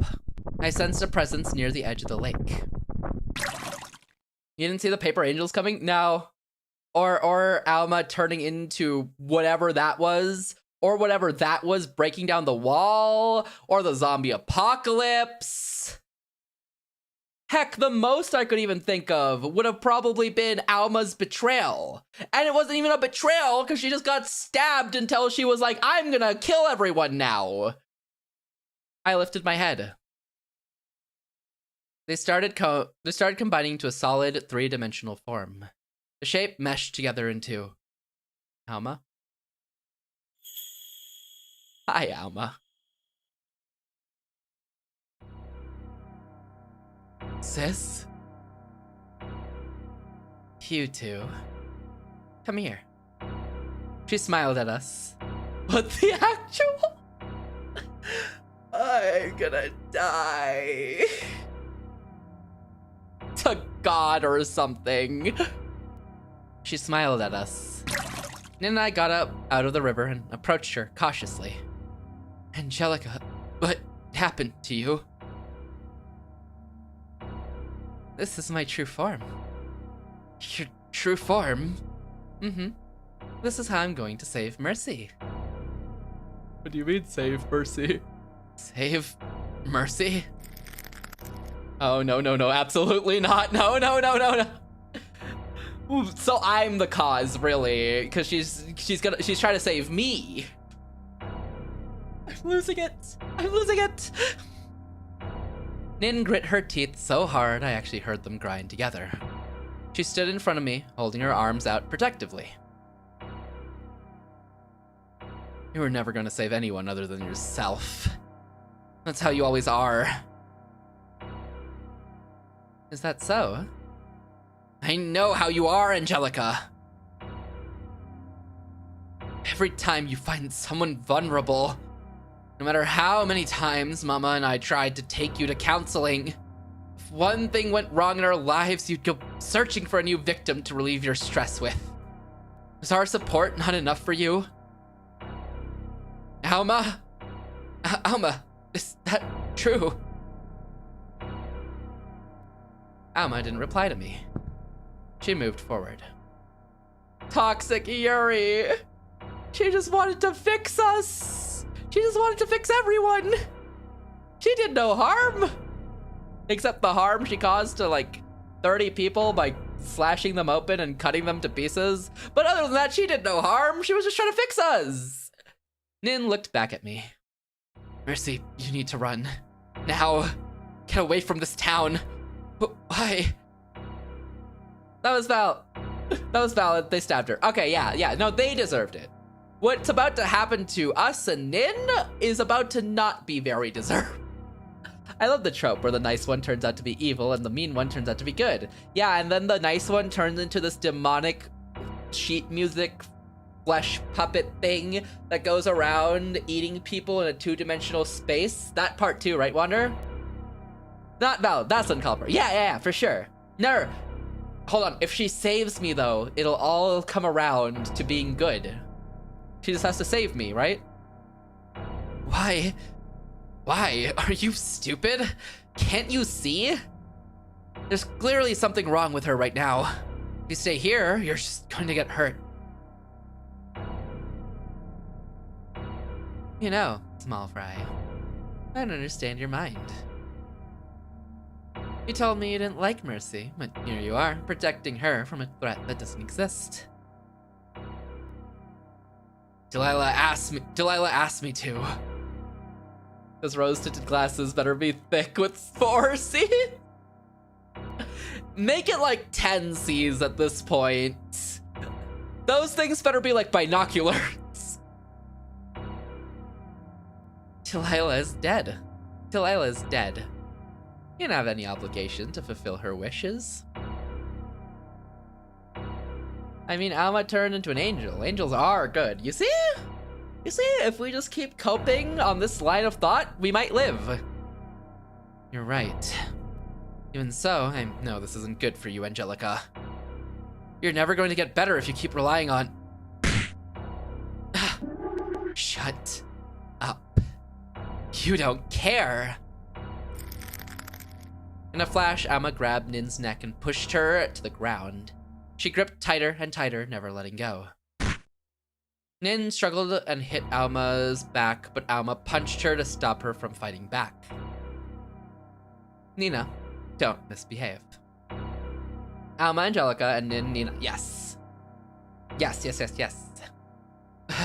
Angelica, you let me go. Don't misbehave. This is good for you. This is for Mercy's sake. Slowly, Nin lost her strength. Her kicking became less frenzied. I'm going to kill you. In a flash, the head grabbed Yia's neck and pushed her to the ground. What? He gripped tighter and tighter, never letting go. Heyyo struggled and hit the head's back, but the head punched her to stop her from fighting back. Heyyo, don't misbehave. Head, you let me go. Don't misbehave, yeah? Yeah. This is good for you. This is good for you. This is for Mercy's sake. Slowly, Heyyo lost her strength. Her kicking became less frenzied. I'm going to kill you. In a flash, Mom grabbed Dad's neck and pushed him to the ground. She gripped tighter and tighter, never letting go. Dad struggled and hit Mom's back, but Mom punched him to stop him from fighting back. Dear, don't misbehave. Melody, you let me go. Don't misbehave. This is good for you. This is for Mercy's sake. Slowly, Dad lost his strength. His kicking became less frenzied. I'm going to kill you.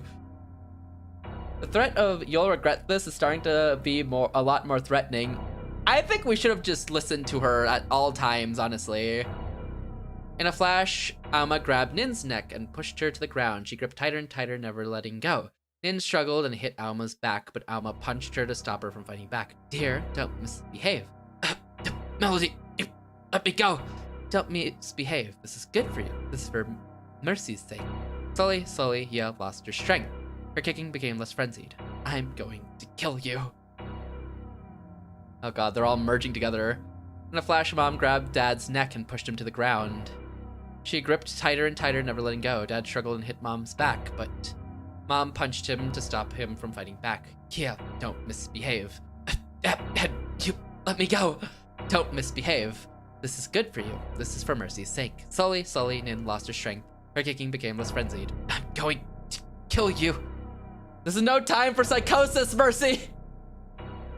What do you mean? I don't think there's a better time for psychosis, really. In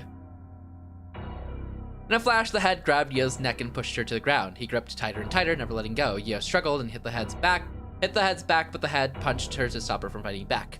Nina, don't misbehave. Angelica, you let me go. Don't misbehave. This is good for Mercy's sake. This is for Mercy's sake. Slowly, Dad lost his strength. His kicking became less frenzied. I'm going to kill you. In a flash, Alma grabbed Nin's neck and pushed her to the ground. She gripped tighter and tighter, never letting go. Nin struggled and hit Alma's back, but Alma punched her to stop her from fighting back. Nina, don't misbehave. Angelica, let me go. Don't misbehave. This is good for you. This is for mercy's sake. Slowly, Nin lost her strength. Her kicking became less frenzied. I'm going to kill you. I really need to go to bed, but like I need to see how this all ends. That's fair. If you do need to sleep, be sure to take care of yourself. The VOD will always be there. Unless it gets nuked for the sheer psychosis I've induced on myself at this point. Can we rewatch this story from a sane person's perspective? That would only be Delilah. And maybe Nin, but mostly Delilah. In a flash, the head grabbed Ya's neck and pushed her to the ground. He gripped her tighter and tighter, never letting go. Ya struggled and hit the head's back, but the head punched her to stop her from fighting back. Yeah, don't misbehave. Ahead, you let me go. Don't misbehave. This is good for you. This is for mercy's sake. Slowly, Ya lost her strength. Her kicking became less frenzied. I'm going to kill you. What happened to Delilah? Apparently, she's dead. According to Alma, she's dead. And I feel like Alma's a pretty trustworthy source. You know? Bro, trust me, really pays off, actually. In a flash, Mom grabbed Dad's neck. Yeah, sure. I mean, in this scenario, I think she killed Delilah, so she's probably right in some way. In a flash, Mom grabbed Dad's neck and pushed him to the ground. She gripped tighter and tighter, never letting go. Dad struggled and hit Mom's back. Mom punched him in the face to stop him from fighting back. Dear, don't misbehave. Melody, you let me go. Don't misbehave. This is good for you. This is for mercy's sake. Slowly, Dad lost his strength. His kicking became less frenzied. I'm going to kill you. In a flash, Alma grabbed Nin's neck and pushed her to the ground. She gripped tighter and tighter, never letting go. Nin struggled and grabbed Dad's neck and pushed him down to the ground. She gripped tighter and tighter. Am I free? Are we psychosis free? I'll protect you, Mercy. Everything's been horribly wrong. That didn't sound good. Nah, that's like the normal waking up noise.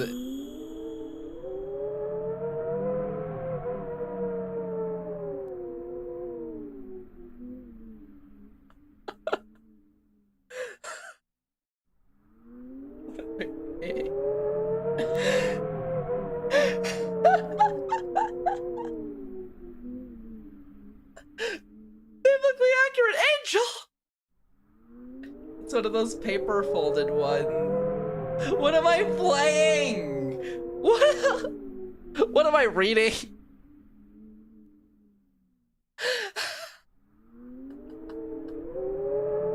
Mercy. Everyone was dead. What have I turned into? Mercy, what have I turned into? Where's my 3D? TV tropes. Through the eyes of madness. I don't even think I'm the most insane person here. I think I'm reasonably sane now, left in the town at this point. Mercy, everyone was dead. Alma, what happened to you? You already forgot. This is my final form. I am at my full power. And now that I've eaten in, I can use the powers of both halves of God. She ate Nin! Dude, you and Alma, the bar's pretty low for sanity. But like, I'm higher though, right? You know? You ate her. I collapsed on the ground. Why would you do something like that? Why? Because she was going to hurt you. Was she really? Mercy. Alma bent down and held me. She has a face? I am the only person you need to depend on, okay? It's all gonna get better. All the bad things are gone. I made sure of it. I've been planning this from the start. This town is all ours. I'm the only person you need. I hugged her back, tightly. Why? Can you hide the text? Oh. I think you probably wanted to see the face, right? I don't think, oh wait, I can go back, hold on. There you go. It's a person's face. It's not even drawn. It's an image.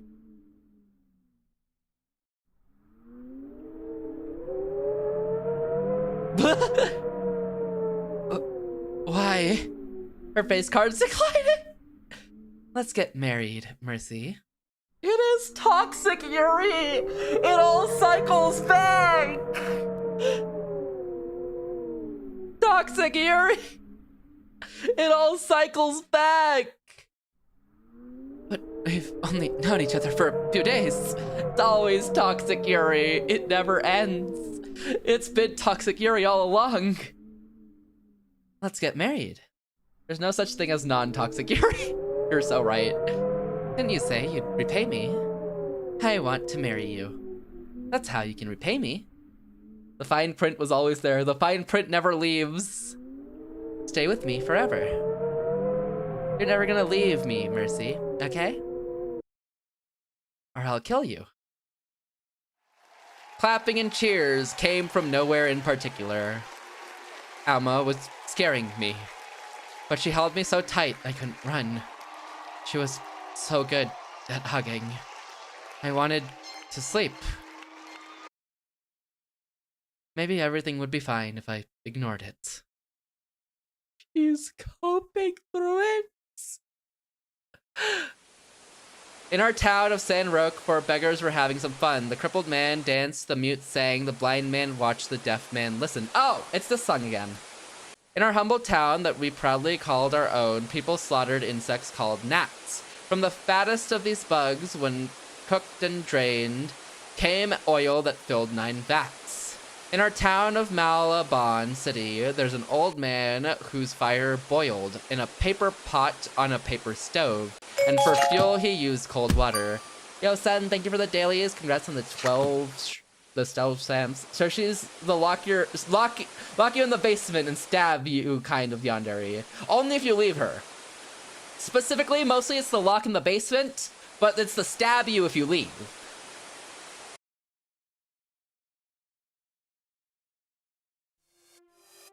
Alma's changed. She took me in. She took pity on someone like me. She's so kind. My life with Alma is great. She always feeds me the best food. She feeds me the things that she made herself. The rose-tinted glasses, the rose-tinted the rose-tinted telescope. They're so thick. This is a rose-tinted telescope. She knows how to cook like a wonderful wife. Everything about her is so amazing. Rose-tinted telescope. That's where we are. Everything about her is so amazing. I don't know what I'd do without her. After a hard day at work sweeping the windows, my beloved Alma came home to our cute little house. The old lady used to own it, but now it's ours.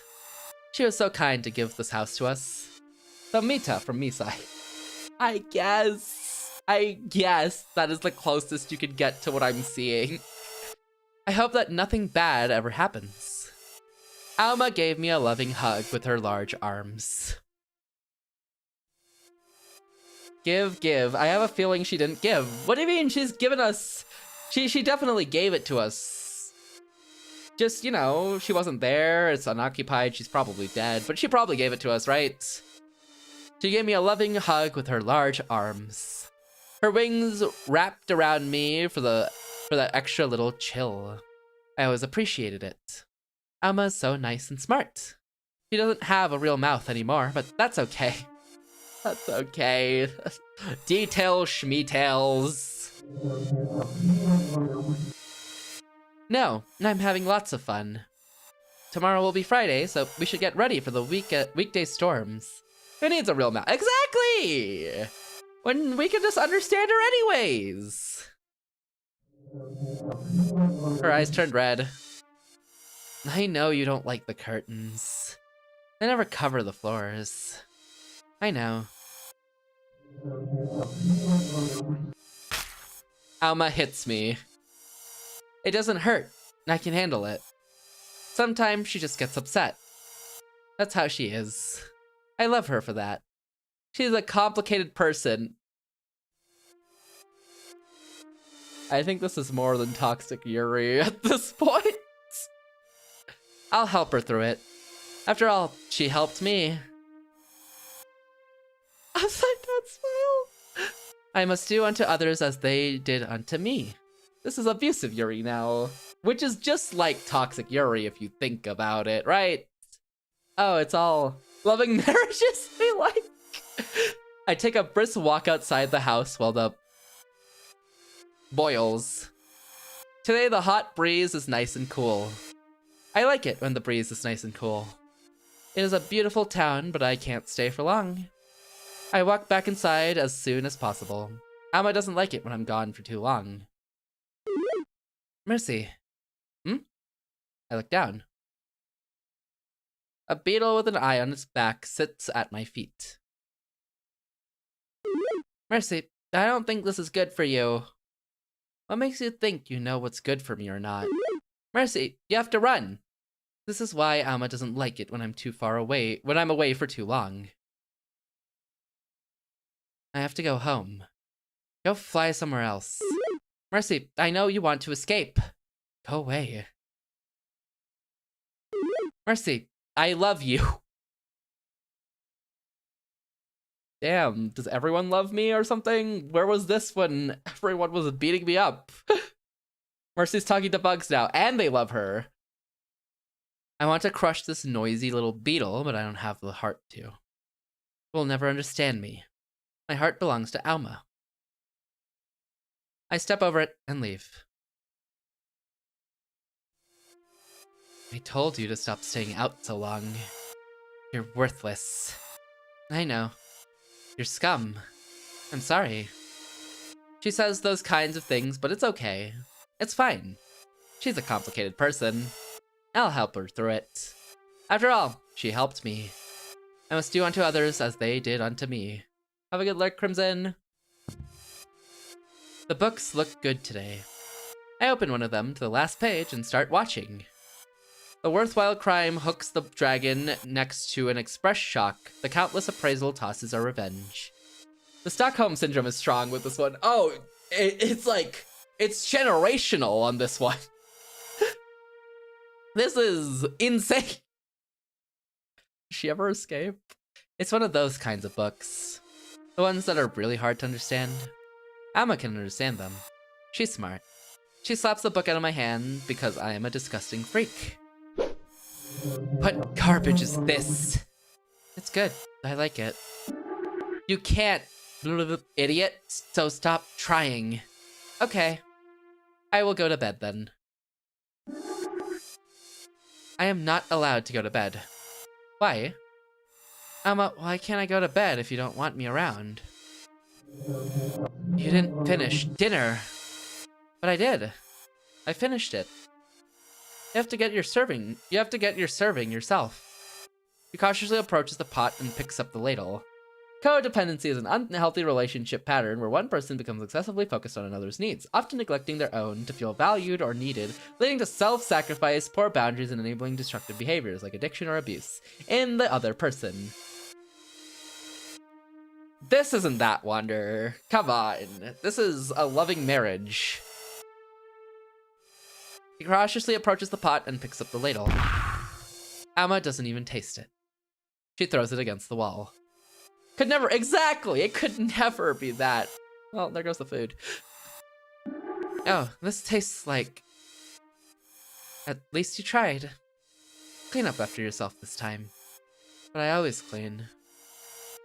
Don't talk back to me. Alma's like my mom sometimes. I don't think this is what a marriage is like. It's fine. She's a complicated person. I'll help her through it. After all, she helped me. I must do unto others as they did unto me. I go to my room and stand on the bed. I open my eyes to go to sleep. Maybe if I keep being nice to Alma, she'll be nice to me back. I do all these things for her to make sure she's happy. I hope someday she can get better. I can fix her, essentially. It's like she fixed me, so I can fix her. It's my responsibility to fix it. All right, I am going to bed. Now I'm going to bed. That's... Bro! How does this keep happening? How does this keep happening today? What What's happening? That was not planned. This is the second time this happened today. It's characterized by an unhealthy fixation on saving or caring for a partner, family member, or friend, essentially building one's identity around fixing someone else, often stemming from trauma or insecurity. Exactly, Wonder. This isn't any of that. She's helping. She's helping. You see? It's my responsibility to fix her. After all, she helped me. I must do unto others as they did unto me. Mercy, please wake up. This isn't right. It's all backwards. Alma's singing wakes me up. She's singing the song she always used to sing. The song that made me fall in love with her. I might just fall in love all over again. I hope someone drowns...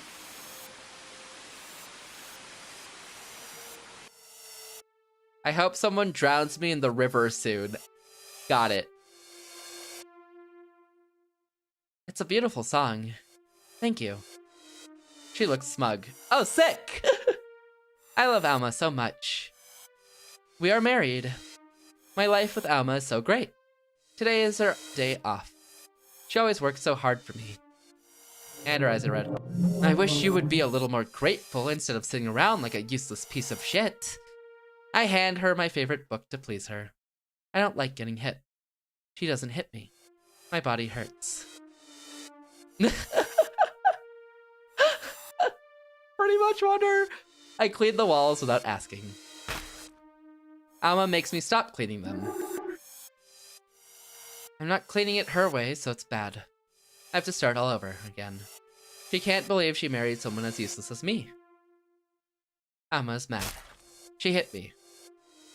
Alma is so pretty. When I look at her hair and her eyes, I know I found the one. She saved me from all those evil people. She deserves my eternal gratitude. But she's a complicated person. I'll help her through it. After all, she helped me. I must do unto others as they did unto me. Today proves uneventful. I go to sleep again in the same position. If I sleep in any other position, Alma gets mad and tells me she can't be seen with me. Sometimes she threatens separation because I do something wrong. She threatens separation? After all of this? That scares me. I don't want her to leave me. I don't want to be alone again. She needs me and I need her. We're similar people. My life is perfect with Alma. My life is perfect. It'll never get any better than this. I can't be mad about this life. Mercy, please wake up. Mercy! Wake up! Please! I'm getting tired of this. Alma comes home from work. She looks straight at me with her paper eyes and tilts her paper head. Mercy, Alec... I know. I'll start making dinner. I shouldn't have to tell you what to do, Mercy. Chores are your job. You're smarter than this. It's like they're both dependent on each other. Exactly, so it couldn't be any of what you described earlier, Wonder. They're equals. I get it. Are you talking back to me? I am. I clench my fists. Why you always have to be so mean to me all the time? Oh? You were never like this before. Mercy, stop setting such unrealistic expectations for me. What? She sneers at me. Looks like you didn't think your little accusation through. Don't be so rude to me. It takes a lot to own a house. I can kick you out anytime. I can help if you need help. What are you going to do? What talents do you even have to offer the world? I have to protect you. Just please be nicer to me. Why should I? Why do you expect me to be nicer to you for just any reason? You owe me for helping you. You should be grateful I even looked your direction. Yeah, cancel that. Exactly! They're equals. I didn't ask you to save me if you didn't want to. I miss the old Alma. Oh, the old Alma. You mean this Alma? That's crazy.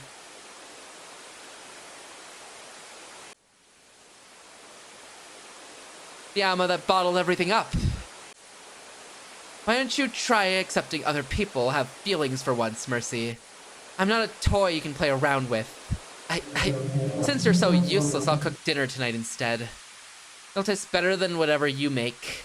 Go to your room or something, but don't leave the house. I close my eyes and try to sleep. My head is so fuzzy. I don't understand.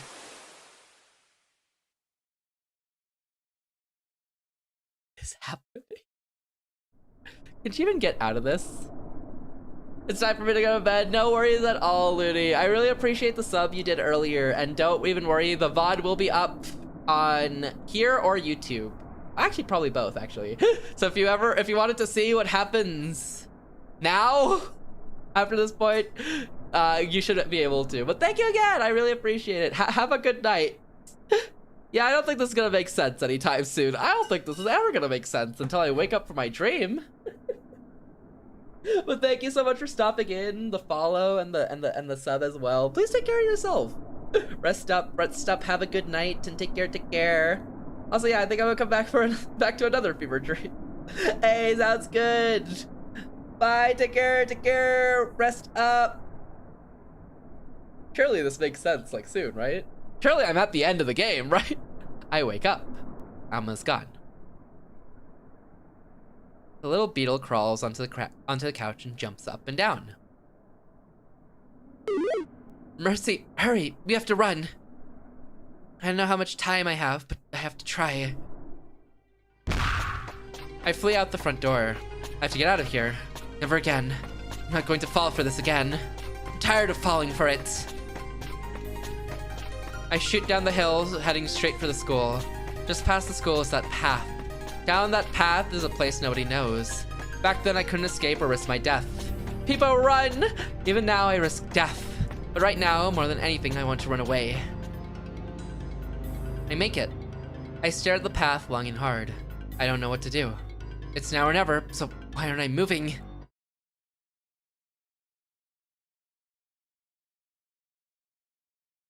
It's over for me.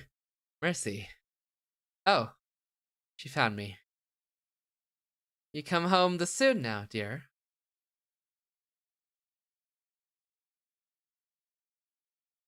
Oh, hey, Mercy. We just lost our way. Yeah, we're just lost. I'm very stupid. Amma hit me a lot. She hit me so much my whole body hurts. I owe her. I'm not allowed to think anything different. I will get hurt otherwise. I prefer the punching over the words. The words are the worst. It's like little bits of me are falling apart. Amma comes into my room and speaks telepathically. Don't think that, Mercy. Mercy, I'm here to help you. I'm sorry for any pain I've caused you. I got some luggage of my own. And sometimes it all comes out on you. I need to change my ways. Will you really? Yes, I'll change. Seeing you here, lying in your bed, all beat up, has hurt me. I feel so much regret. Please don't leave me, Mercy. I need you as much as you need me. I'll feed you some nice dinner tonight, okay? To make up for all the pain I put you through. It's the least I can do. Yay! I'm so confused. Alma has a day off today to make sure I don't do anything funny. I shouldn't be betraying her like I did yesterday. It must mean I've got mental issues. When I get like this, she gets so worried about me. She'll even compromise her lifestyle just to look after me. One lost paycheck could cost us everything. She cares about me so much. I'm tired. You don't look very sick. Get out of bed. I didn't say anything about sickness. In fact, I never asked to be taken care of. She kicks me out of bed anyways. I'm so confused. She has me do all the dishes. Our schedule is every other day for each of us. But lately it hasn't been like that. She needs to relax every day when she comes home from work. If I try telling her it's her turn. So what if it's my turn? I work my ass off every day, and you're so ungrateful. That's right. I'm sorry, Amma. It's okay, Mercy. I love you. Choo! I stare out the window. The weather looks good today, too. The sky is filled with dark clouds. I want to cut my face open. 1 second. I want to cut my face open with a sharp knife.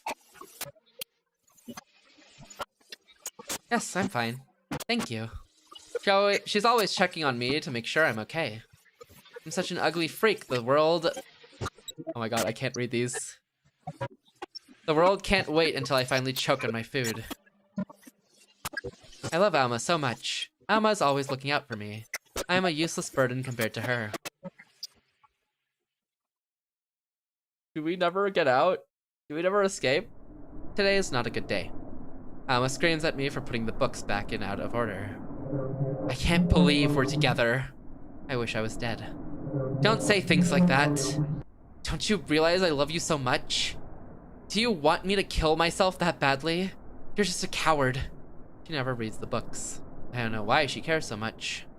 It's my special cabinet, Mercy. I'm complicated. You'll have to get used to it. Chew. But I'm tired. Shut up. I'm really tired. Please, just let me take a walk. Alma stops yelling. Okay. That's nice about it, so she's not mad. But she'll be really mad if I'm late. We have to talk about this. We need a discussion. We need to sit down and sort out our problems. It won't be very productive because Alma can't do anything wrong. The rules of her world apply to everyone except her. I walk outside. Getting fresh air away from Alma clears my vision for now. Whenever I'm around her, everything becomes so strange. I can barely remember the things we do together. All I remember is pain. All I remember is pain, pain, and more pain. I stare at all the dead bodies lying on the ground. This is my fault. No matter what anybody tells me, the guilt won't wash away. Ever since I was little, I've been responsible for everything that's happened. Even the things I couldn't control. I realize this is irrational. Alma helped me notice that. But it's not like I can just wish it away. Do I even have a personality? Am I the crazy girl who gets bullied and nothing else? What worth do I even have as a person? Everyone here has taken it from me. It's been so long I can't remember the type of person I used to be. Before I was 8. No, maybe even before I was 5. I wanted to run away all the time. This theme sounds like Gate Steiner from Steins Gate. A little bit, at least. This is the only place I've known. I've become so dependent on it. I can't imagine any ending other than horrible death when I think about leaving it. I was thinking that. It sounds similar. Like the chord progression, right?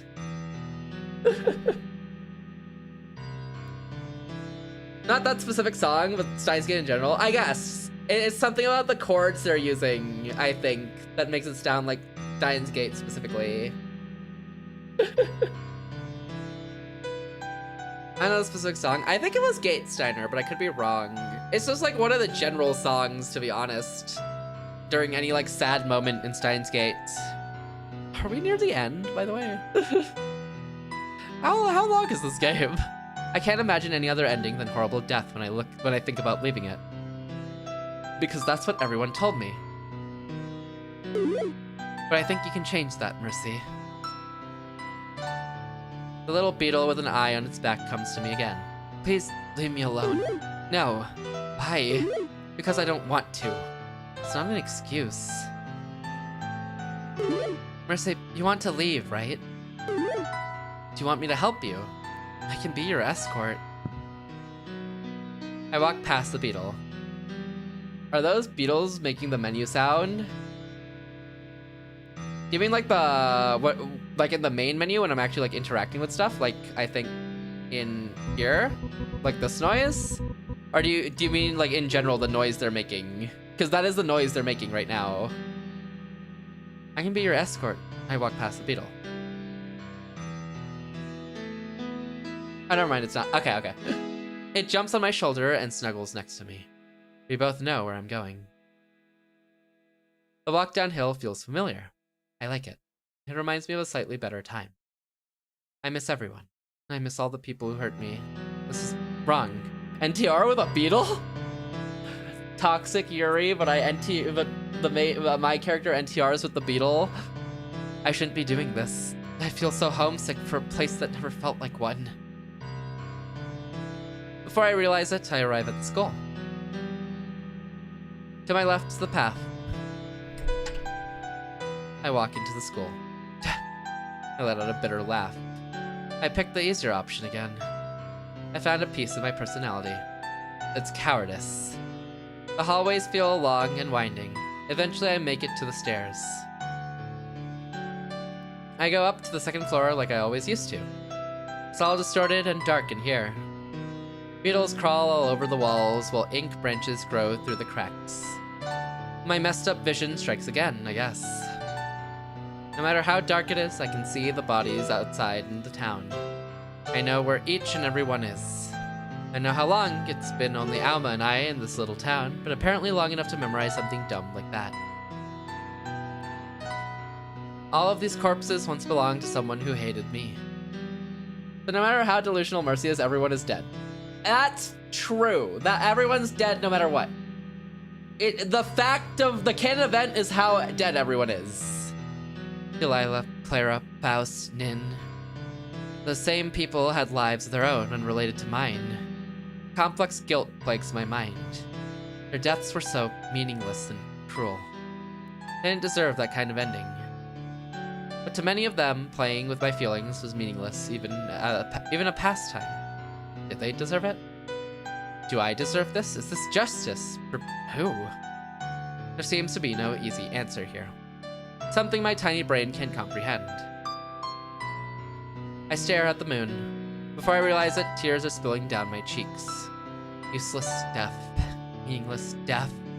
Soon I'll reach that ending too, whether by Alma's hand or my own. I backed myself into a corner and dug a grave there for good measure. What could I have done differently? Do unto others? Don't feel guilty? They deserved it all? What am I supposed to believe? Damn it. I punched the wall. Again, and again. I'm a murderer. I'm a worthless brat.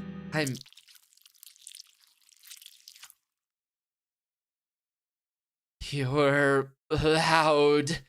I freeze. An inhuman voice comes from the trash chute.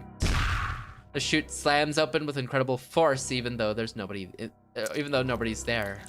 Something ugly climbs out of it. Okay. It hurts. My body.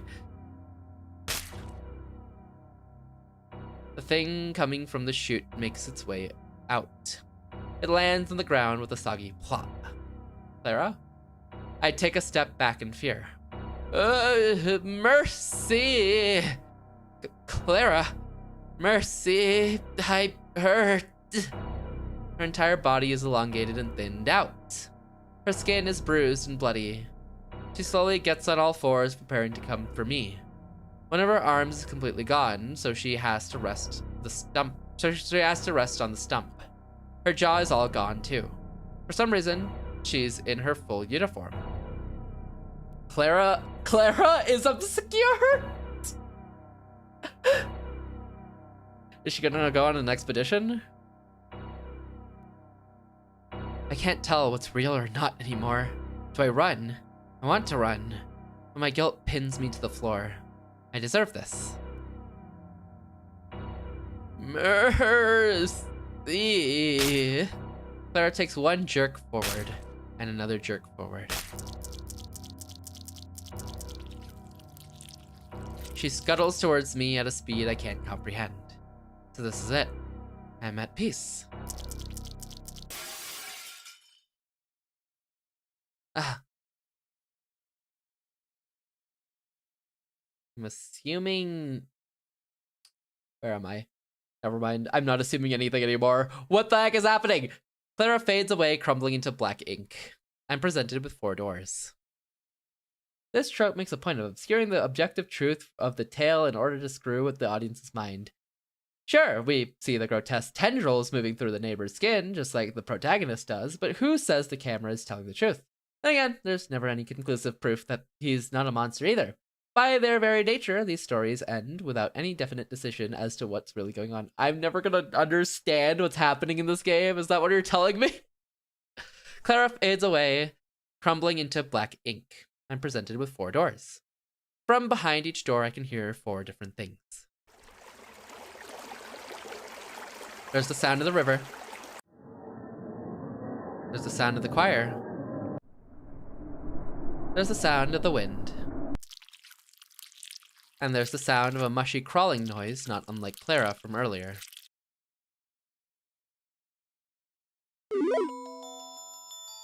Mercy!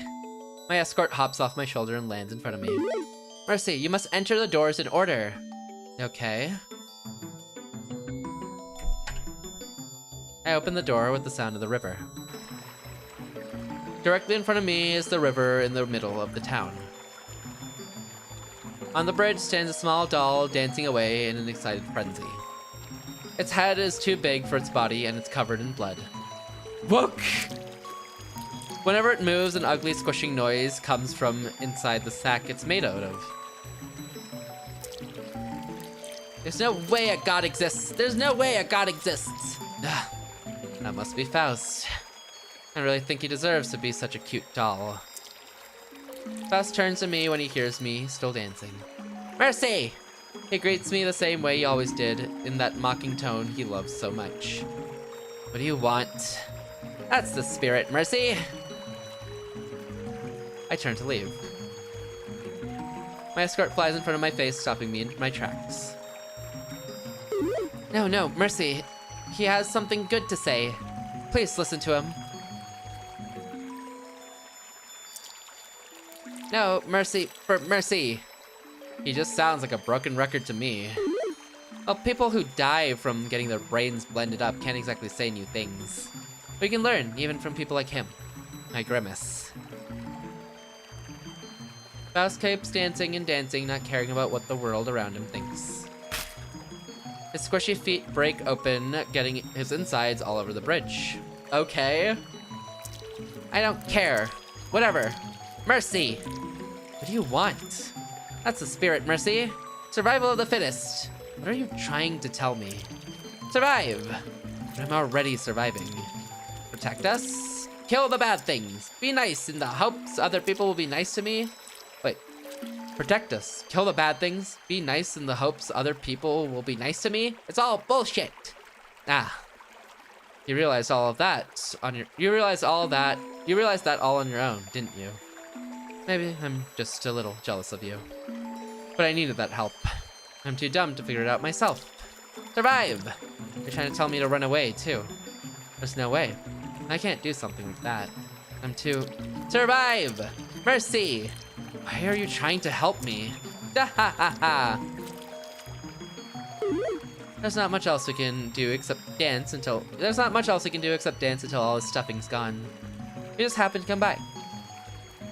So I'm entertainment again. That must mean he's laughing at me because I'm not getting it. Okay. There's no speaking with that sack of gore anymore, so I exit the room. The next room is filled with the sound of the choir. The nave of the church lies before us. It's been a long time since I've seen something as nostalgic as this. Mysteriously, there's no actual choir singing. It's coming from a small metal object on the floor I didn't recognize, with a weird button on the side and a bunch of holes dotting the front of it. Wandering around the crossing is Nin. She keeps scratching at her crushed neck. Sis, why, sis. Her voice sounds like she's constantly out of breath. Blood spurts from her neck every time she speaks. What's wrong with her? What's wrong with her? Well, you see, when your cause of death was getting strangled by your own twin sister, she tends to be the only thing on your oxygen-deprived mind. I see. I approach Nin. Nin. Mercy. Run.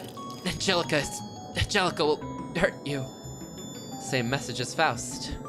This is a useless journey. I turn to leave. Nin grabs me and turns me back around. Her fingernails dig into my skin and split apart. Mercy, please. You have to escape from here. I have to protect you. I promised Delilah. Nin, let me go. I'm sorry. She releases me. Mercy, she hurts. Huh? She hurts inside, just like you. Can't you stay with her? Or you can't stay with her, or she'll keep using you. Mercy, please. And I'll let her use me. That's not good. Nin's sudden cry startles me. She makes a few squeaking noises from her crushed throat. Angelica's hurting inside. She can't rely on people anymore. Mercy, please, save my sister. She killed you, and yet you want to save her. I don't understand. My head hurts from the choir playing. I don't want to be here anymore. That's okay. She's already said what she needed to. Let's go. Huh. Still wants to save her. Weird. The next room is the room with the sound of the wind.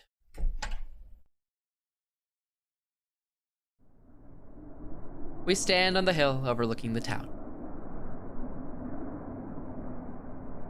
Ah, Delilah. There's Delilah. Her body has no injuries, but I know she's gone too. She turns around as the wind whips our hair. My escort jumps off my shoulder again, climbs onto Delilah instead. It melts into her like ink dropped on paper. Mercy. How did Delilah die again? We don't know. We have no idea.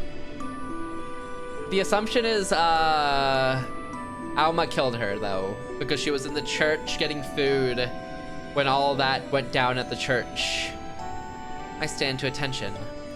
Delilah, do you understand now? I don't get any of this. Oh wait, the continued text at the end of the text line isn't a burning church, it's the bug. I don't get any of this. Why are you making me go through this? Do you hate me too? You know that's not true, Mercy. You know a lot of other things too.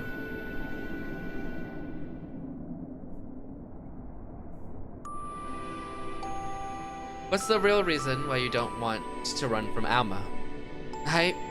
Various things flash through my mind.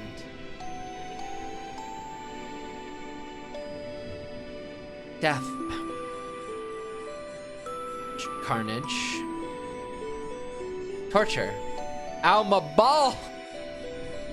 Wonder! What happened to you? I survived all of that. I'm grateful until this town's very last breath. Of course, I don't want to run from Alma.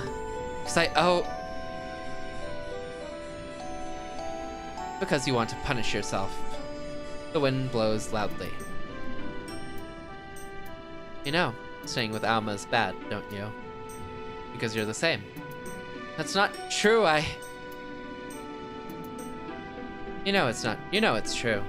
Otherwise, I wouldn't be telling you this. Delilah takes my hands and holds them gently. Mercy, it's time you forgave yourself. There's only one way to fix this problem. You have to run. What's gonna happen to me if I do? What if Alma catches me? The solution to your second problem will be solved in the final room. However, to the first, you'll find that out for yourself. But I'm scared. Ah. A real hug? A real hug! And ads! Alright, pause for those. Oh my god, a hug where the person's not looking behind my shoulder, hitting the keep being mean. It's a Christmas miracle. And it's not even Christmas yet.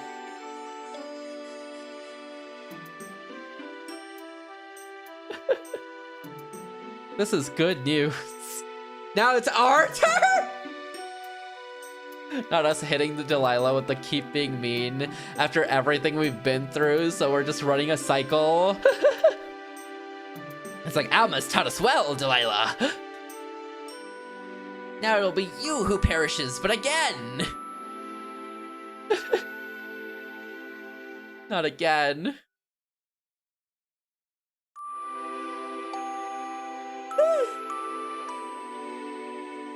I have to be getting close to the end, right? if she's on her whole forgiveness arc, you know.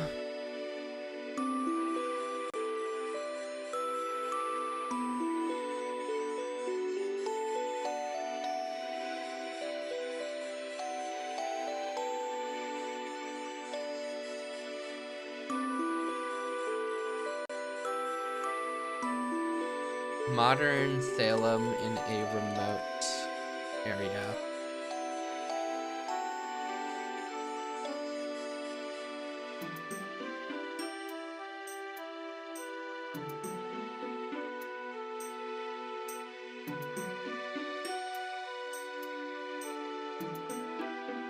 I might be nowhere close to the end.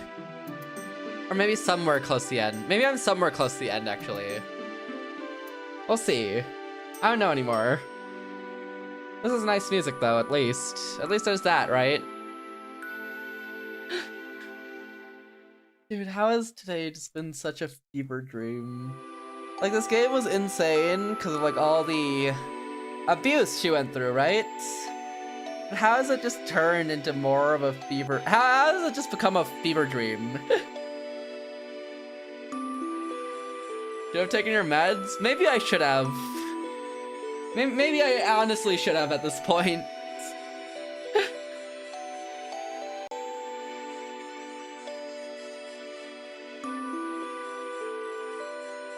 Maybe I'm the problem.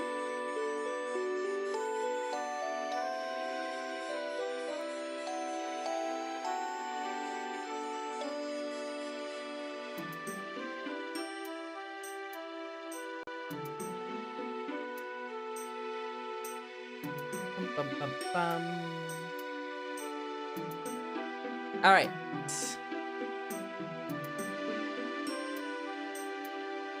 Oh boy. Delilah hugs me tightly. She rubs the back of my head and smiles. Now this is the real Yuri. Change is always scary, Mercy. But we need change or else we can't get anything done. Delilah. I hug her back and begin to sob. Delilah! I'm sorry. This is so embarrassing. I don't look cool at all. It's okay, Mercy. Shh. Delilah keeps soothing me, not caring about how I look or act. Like she always has. I want to stay here forever. Knowing Delilah, she'd probably let me. So I have to pull away myself.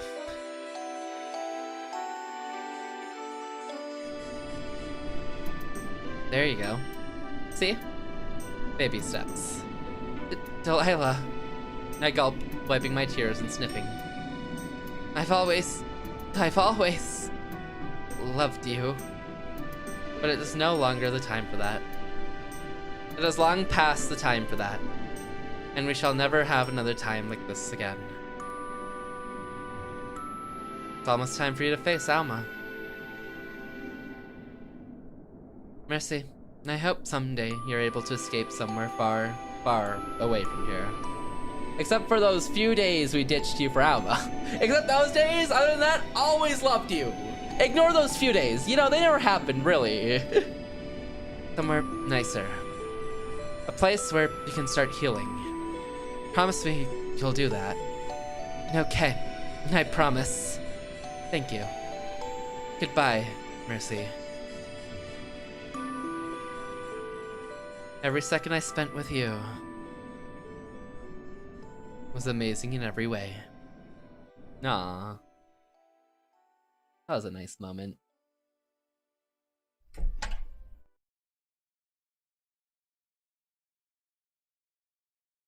I leave the room and enter the next.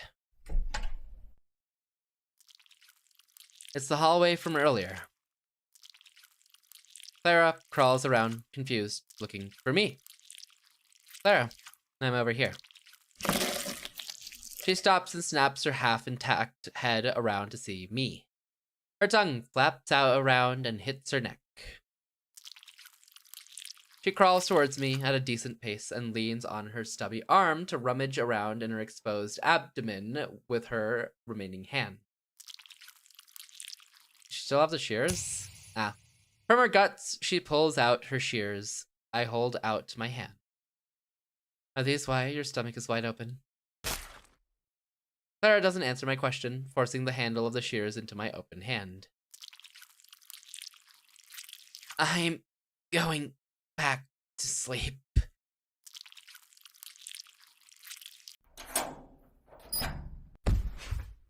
She crawls back to the chute, opens it, and slides back down into the compactor. Now, it's just me, the empty school, and Clara's shears. I fiddle with them a little to test them out. Let's go. Confident Mercy back? Awakened Mercy?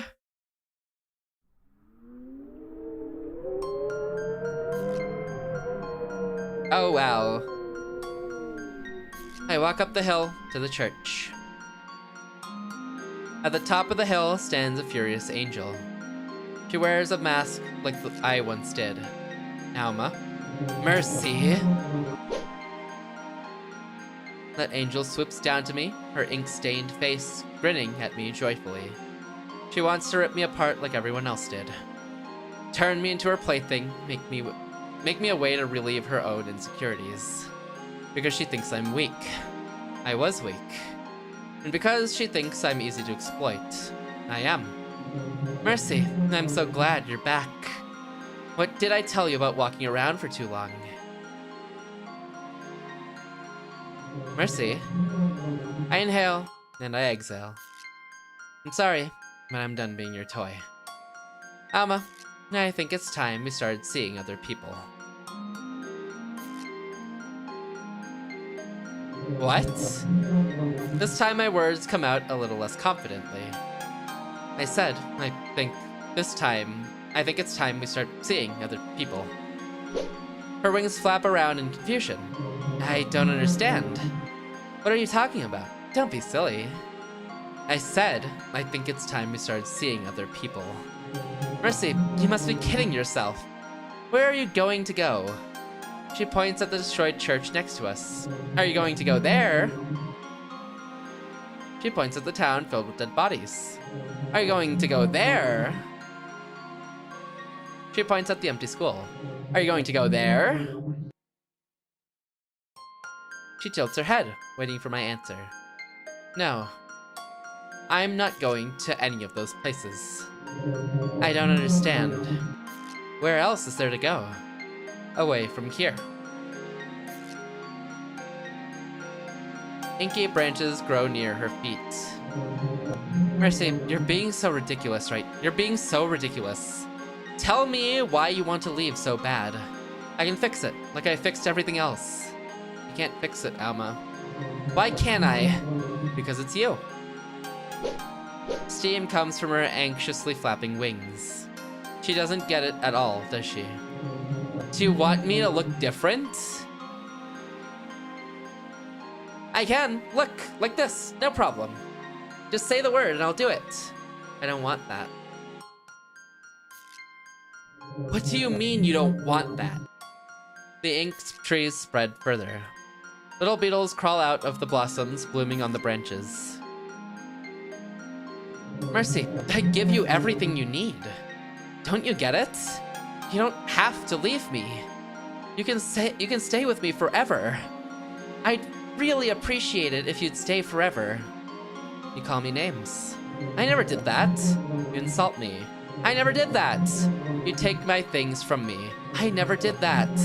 You've been thinking I'm a gullible idiot this entire time. Even when I met you. Stop making things up just because you're mad. Gaslight, gatekeep, girl boss. I falter a little. I wonder if I can do this. Am I making it up? The gaslighting worked. In a surprising twist that nobody expected, the gaslighting worked. I can't tell. What's more real? My words or my illusions? I'm sure if Delilah were here, she'd tell me I already know the answer. I'm not making it up. Mercy, you killed people. I am your god.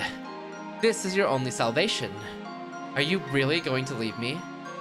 With all this unfinished business? It's all around you, lying on the gravel and staining it red. Yes, I am. And we killed people.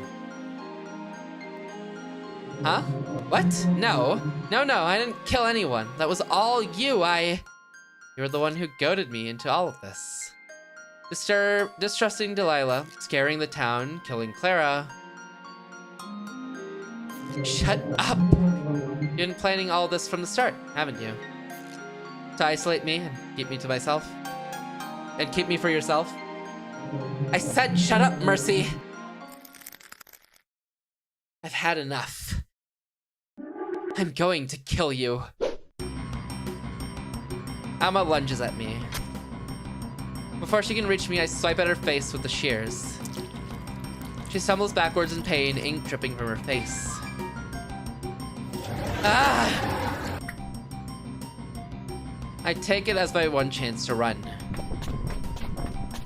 Behind me, the destroyed church begins to crumble into little splotches of ink. Alma flaps her wings angrily and comes flying towards me with incredible speed. I'll be faster than her. I'll be faster than her. I'll be faster than her. The illusion crumbles and soils as I pass by it. The houses all melt away into inky little ashes. Mercy! You stop now, then I won't kill you. Mercy! I cross the bridge. The water turns dark, murky, and full of eyes. Mercy! You can't do this to me! Evil! You can't! You owe me so much! Mercy! I need you, please. I pass by the second half of town. The houses here crumble into inky blotches too. Mercy, where are you going? Please, come back, I miss you. Are you just going to leave me all alone? Mercy, Mercy!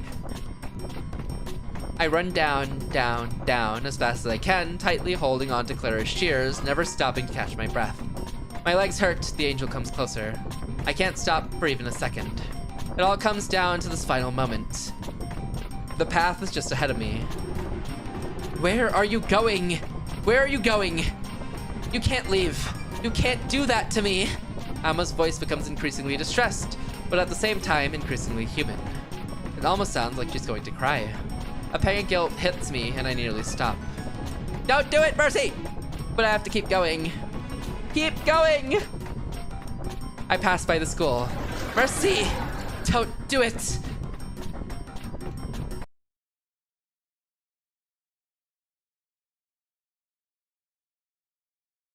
I reach the path. Alma stops. I turn to face her one last time. This was not a modern sale? What do you mean? What part of it wasn't modern? The part where she ascended into godhood, spawned angels to kill people, a cult started and killed everyone in the town, the water was poisoned. Which part, Wander? I turn to face her one last time.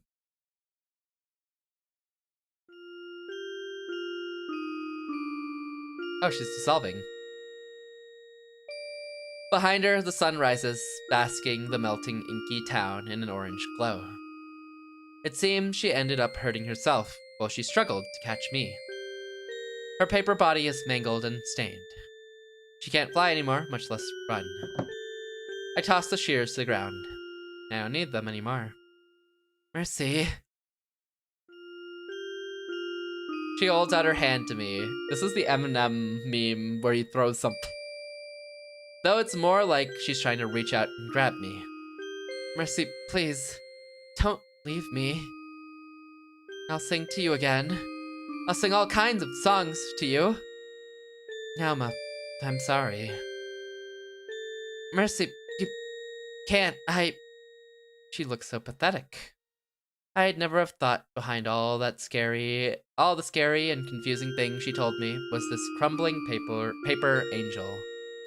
I want so badly to be grabbed to go back to familiarity. But we'll never get better like this. It will never be enough for her. I have to stop being her crutch so she can wake up. I have to go, Alma. Her wings crumple more and more, eventually becoming non-existent. What are you going to do without me? Neither of us can imagine a world where we're alone. I'll change that. I'll stand my ground and give her a firm response. I'm going to find my own song. Goodbye, Alma. Thank you for everything.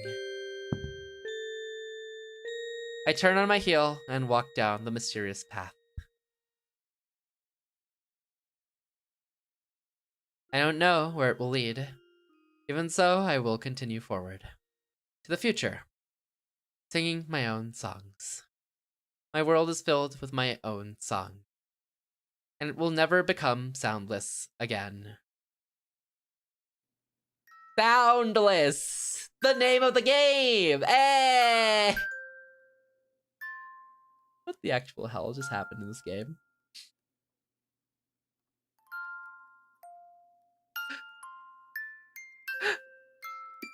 What's up? I mean, I get the theme. The theme was about breaking the cycle of abuse and everything, and finally leaving that codependency and that familiarity to go find yourself. You know, you feel? But like, wow, you know?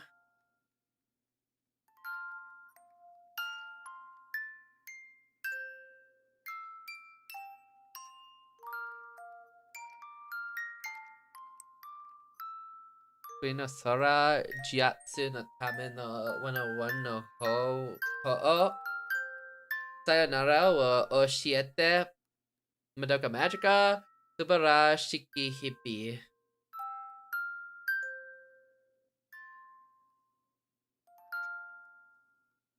Huh.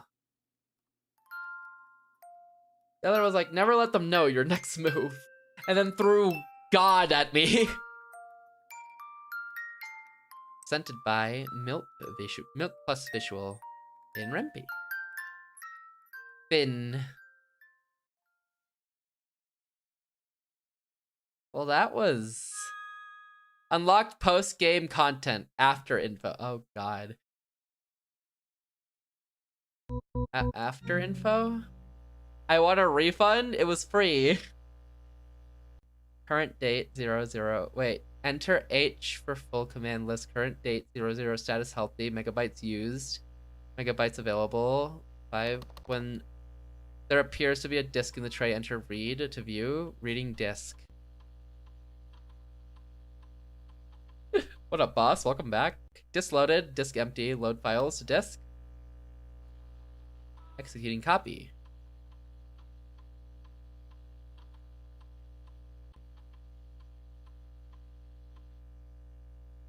Oh? Preparing to copy. The data on this volume has been labeled sensitive. Continue. Copying.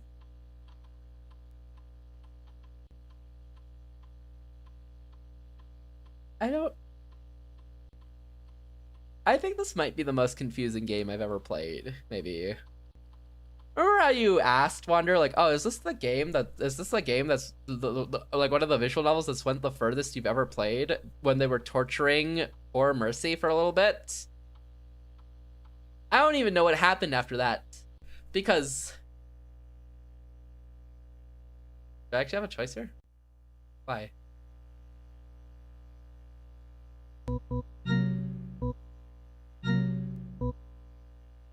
Welcome to Vault 237 Terminal. This terminal access programs that control nanomachines within the Biotroid cyborg series of the United States government. Below are the... thank you for reading clinic security logs. System emergency. Okay. MISC logs. From here on out, I will be using this terminal as a way to record the goings-ons in the town established. Let's begin. Date unknown. Last date entered January 18th, 2038. The date starting now, January 1st, 1. The new beginning of humanity on Earth. We who traveled land and sea have finally reached our... aliens! We heard word that the true form of God is residing in South America from fellow migrants, but we scoffed. Regardless of who claims they are God, my stance remains all gods are merely divine agents, some following some following the other.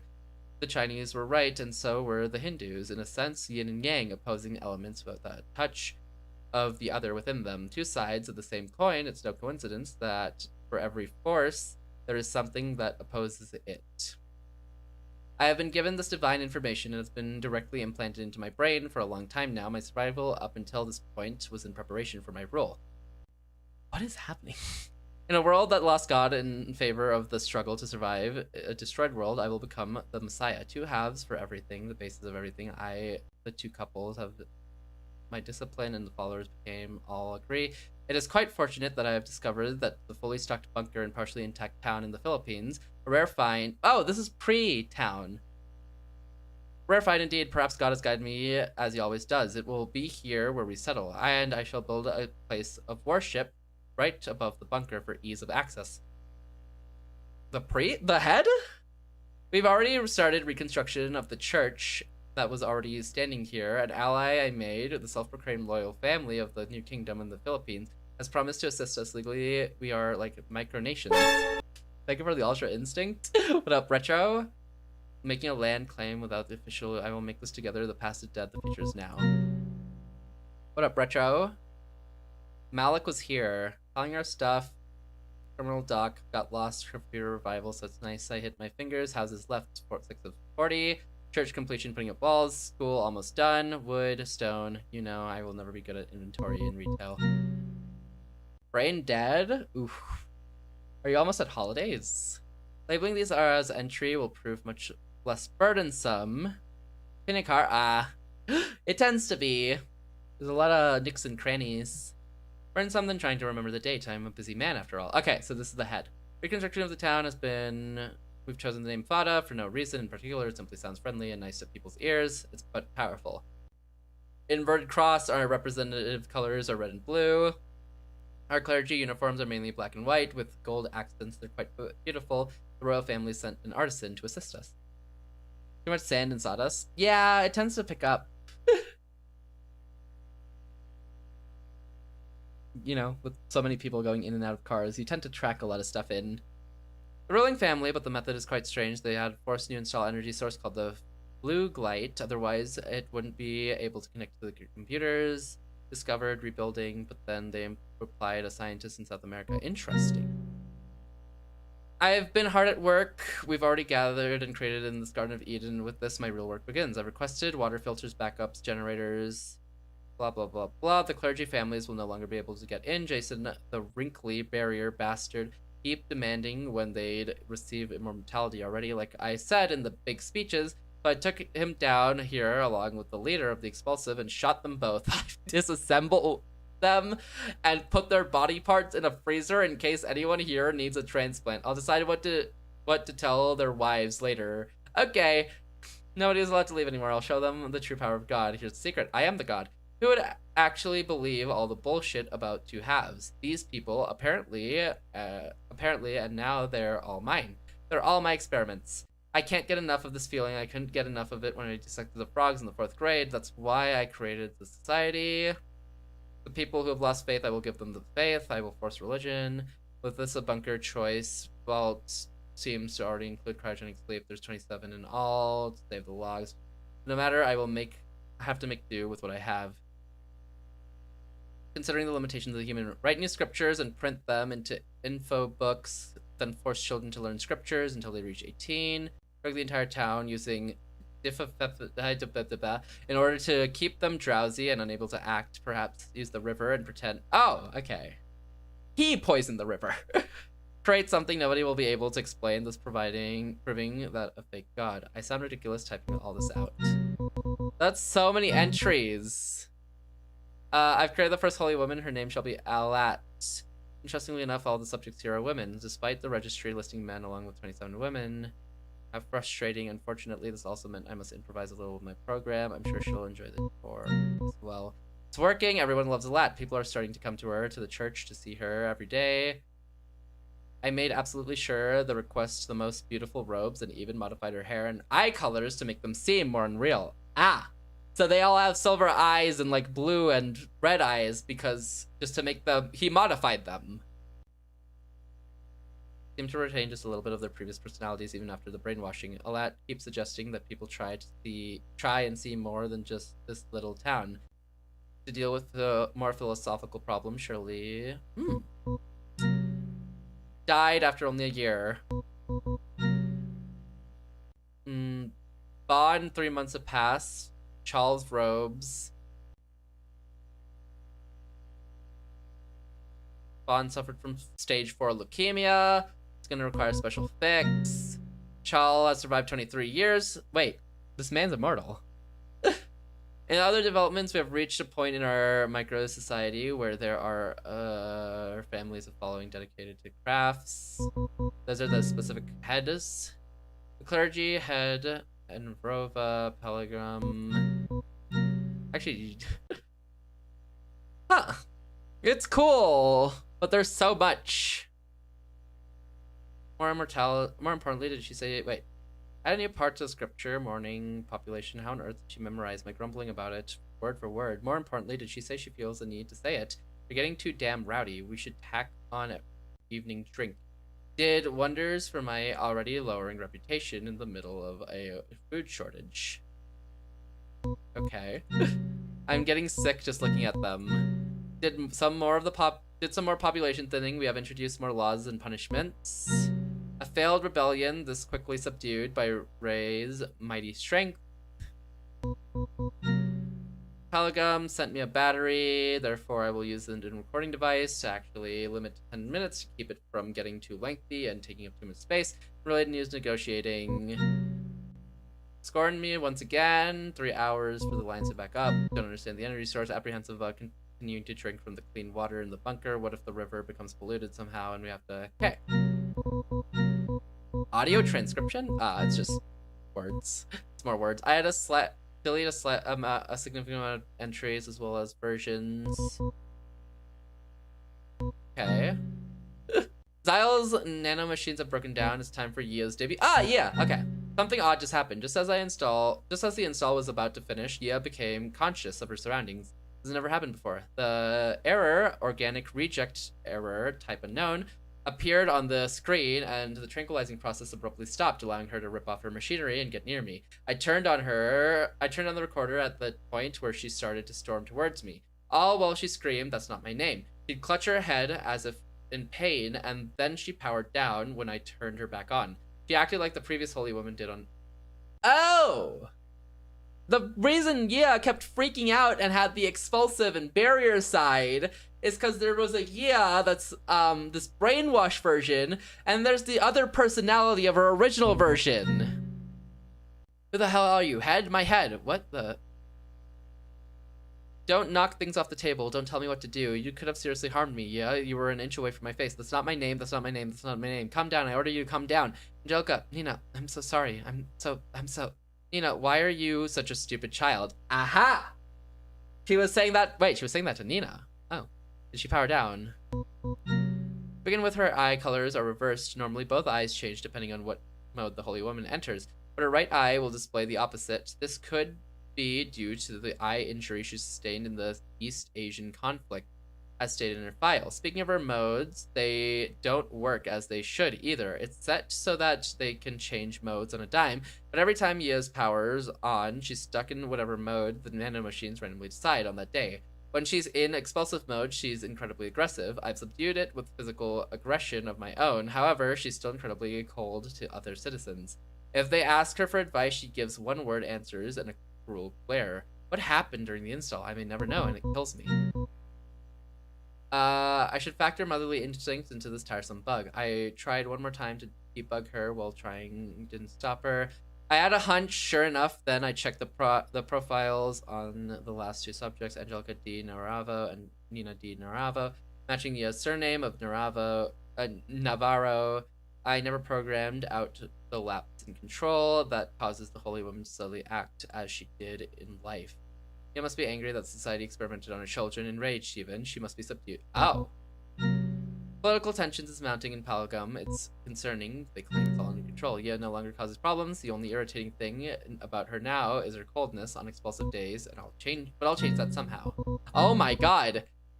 Naomi has arrived on the islands. Palgum. Apparently she was running from someone.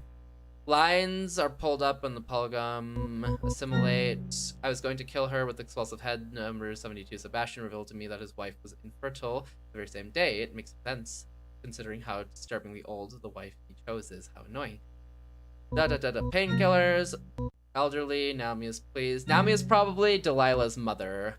Naomi has finally settled into a role thanks to the drugs in the river. Before she left the quarters, apologized. The heir of the expulsive family has been born. Naomi. Delilah. Right. Falcom's lack of communication has worried me in establishing. As I feared, I must do something. Firehead. When does Mercy come in? Out of power. Not shut off because it's clean. Divine child has psychosis. Her name is Mercy. The parents kept insisting that they could prove it, but that she could see things. I eventually caved in and agreed to test her. I chose to see if she had any of the disorders on the schizophrenia spectrum, since hallucinations are a hallmark of psychotic episodes. I took Mercy into my office. I was rusty, but I was eventually able to settle back into the role of doctor after so long. I asked her questions about hallucinations. Since she is a child, she doesn't completely fit the criteria of any adult disorders, but psychosis and mild depression are certainly there. She will become less lucid as she gets older, but for now, this is a good short-term solution. The faith problem. Adults are convinced, the elderly are constantly convinced, but the children seem bored. Happy grass. Okay. So this is mostly, I'm kind of just mostly curious.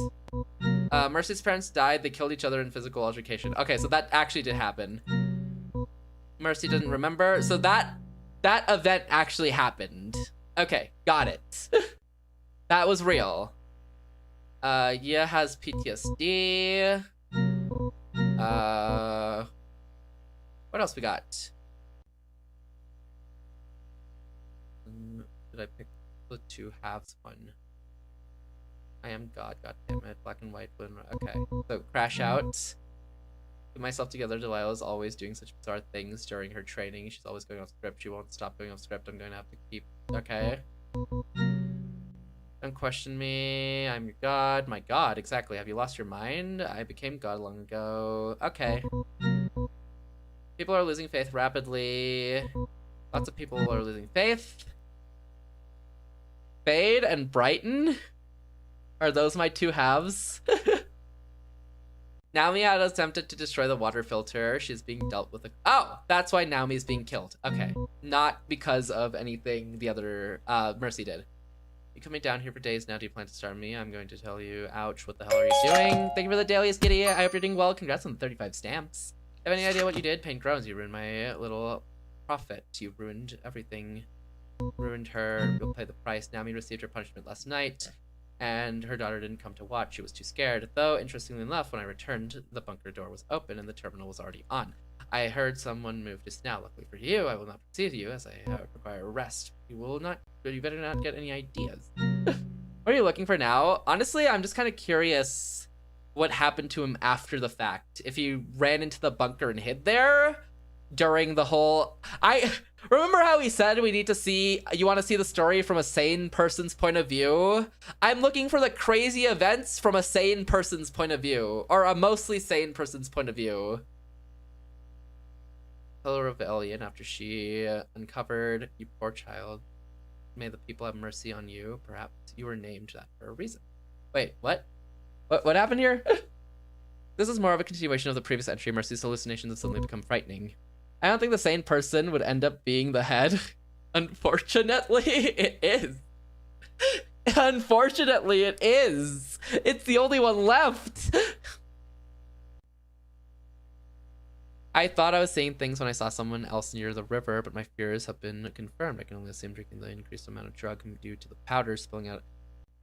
So the drugged river kind of pushed her already destroyed mental state further.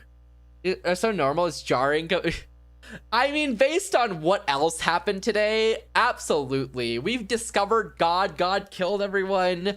We had a zombie apocalypse in there. Everything turned to paper. Absolutely. And covered as a fraud. Okay.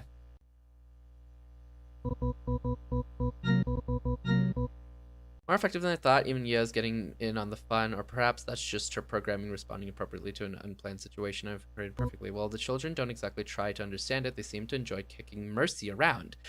Even some of the less religious adults have talked all about how sad Mercy's situation is, like we're watching some god-awful TV drama serial. Human beings can be so ugly when they feel like it.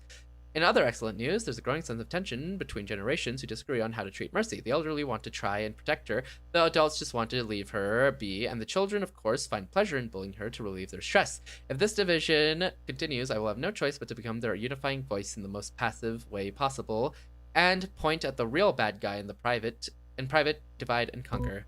Just in case, I've slightly increased the drug dosage. God-given bodyguard won't stop effing things up. Teachers keep telling me that Faust brat. Okay. Hate Faust.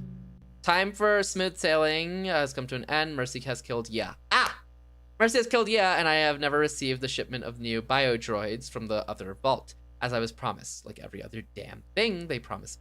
There's no time. I have to use the twins. They're too weak and small to protect me alone, but I'll use both of them like I planned, but I can't separate the program in time. I'll just change their hair and eyes and threaten them or something. Damn it, I need a new keyboard.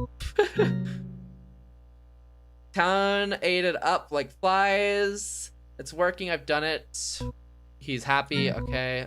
Alma's acting strangely, she's going off script around Mercy constantly. I see Gendo. Shinji's father?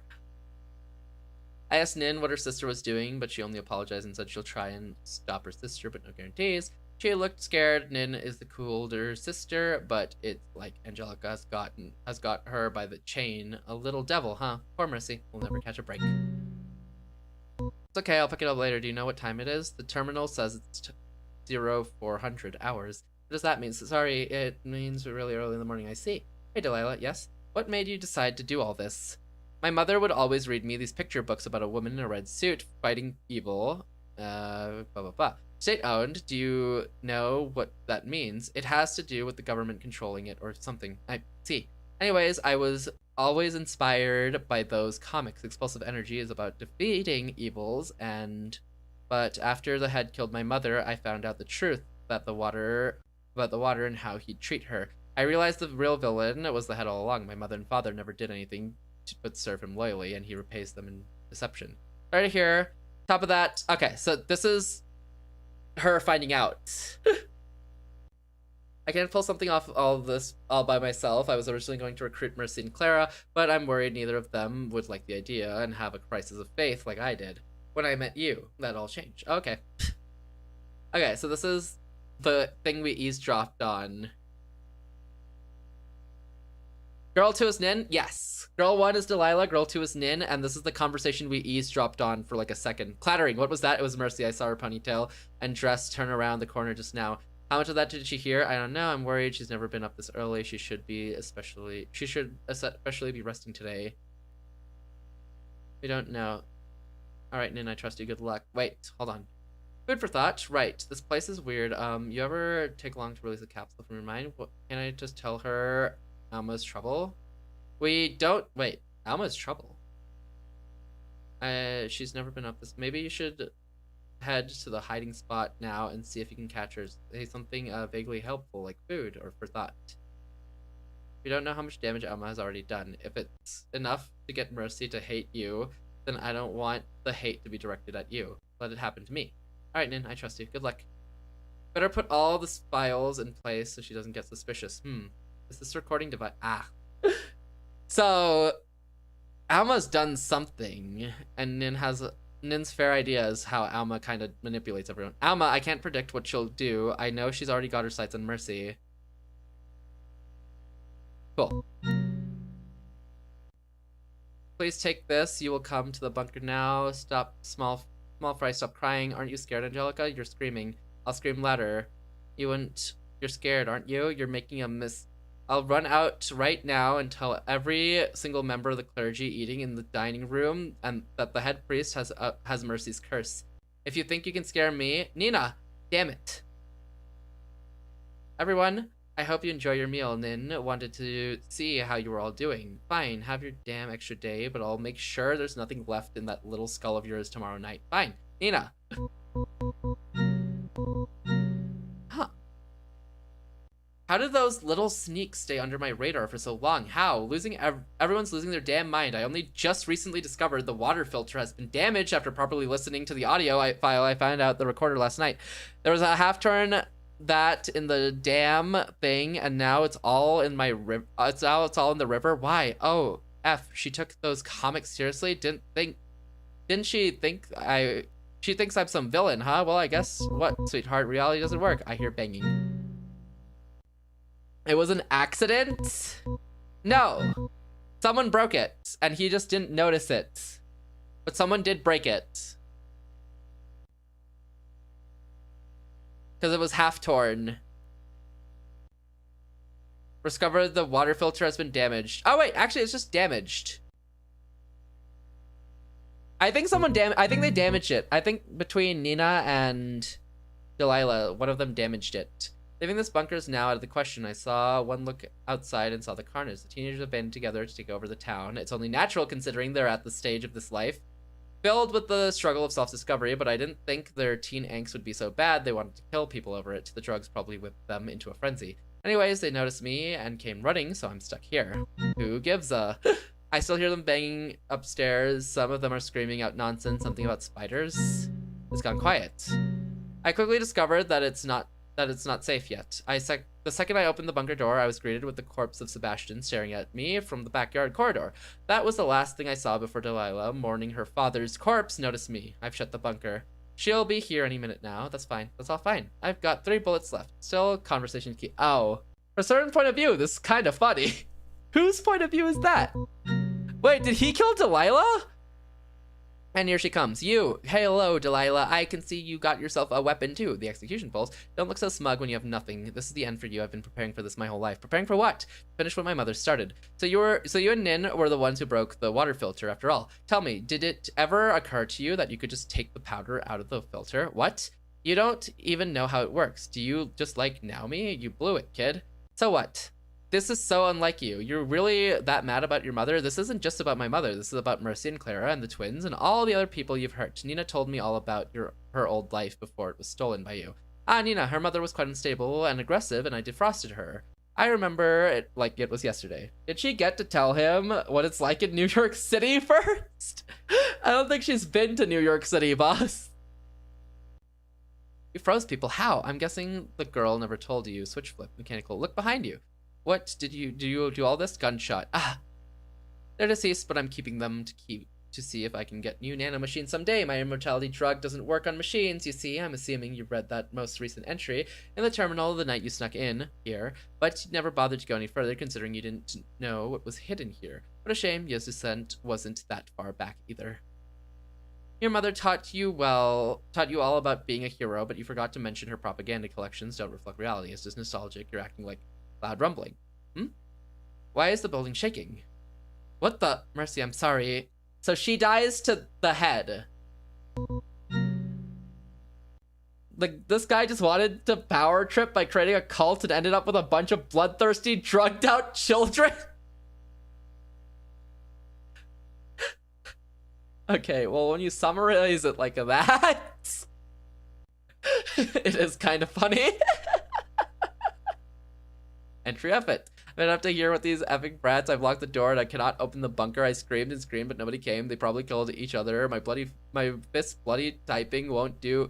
My computer broke. Dies to the what now? He dies. Okay. Delilah gets shot by a gun. I'm assuming this guy gets sealed in his bunker when the god descends on this world, killing everything and collapsing the church. And I think that's it. and then he drugged the river, so the children who drank out of the river rose up in a rebellion, drug fueled, and just killed everyone. I'm not draining wait. It's flowing in through the ceiling cracks. No, they can't trick me. I'm not drinking the water. I'm not drinking the water. I'm not drinking the water. I'm not drinking the water. I'm not draining the water. I'm not drinking the water. I'm not drinking the water. Okay, okay. Woke up again. Cells repaired. Body after auto cannibalism. Can't hurt. Head too weak. This was mistake. Please let me die. Help, help, help, help, help, help, help, help, help, help, help, help, help, help, help. I am a god. Help, help, help, help, help, help, help, help, help, help, help, help. Help, help, help. You have reached the set time limit for the recording, please. Wait, his immortality screwed him over because he's just sealed in that bunker now? Oh. It's been advised this long. Without further ado, thank you for reading. I appreciate it. Soundless has gotten way bigger than I ever could have anticipated, and it actually is kind of scares me. It's not even that big per se, but the amount of attention it's gotten is just the right amount to raise my heart rate. Eek. Old afterward. Originally, it was going to be here for the archival purposes, but it made me cringe so hard it's been removed. Goodbye. Good lord. I wonder just how many people I hurt with my naivety in this previous version of this afterword. I'm sorry to anyone with narcissistic personality disorder for further spreading ignorance. You'd think I'd be wiser considering my circumstances. If you read the previous version of it, well, I'm just gonna say, okay. Having a cluster B personality disorder doesn't automatically mean you're going to abuse others. Good self-care is reminding yourself that strength... Oh, wait! Good self-care is still reminding yourself of your strengths when you can only think of your weaknesses. It's still learning how to create boundaries for others, and it still is doing what you must, even if it makes you uncomfortable or scared. These are things I have actually learned in therapy. Interesting. This is cool. That's a cool little afterword. What's the Denpa part? This is just explaining what Denpa is. Okay. Bonus image. Pog. Also Pog, thank you for playing. Okay, cool. That was very cool. I unlocked what now? Adiaphoron. An indifferent matter of philosophy has no moral merit. This is the 5th anniversary gift and is not required for completion. The story requires you have read both versions of 2.0 plus of Soundless and all the files from the after info. If you haven't fulfilled these requirements, you can return by... How long is this part? How long is this?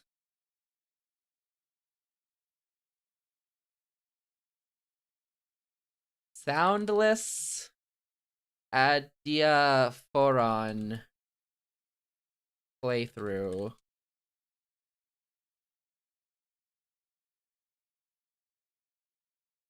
Comes as additional content warnings for speculation concerning climate change and its impact on the Philippines, as well as explicit ableism.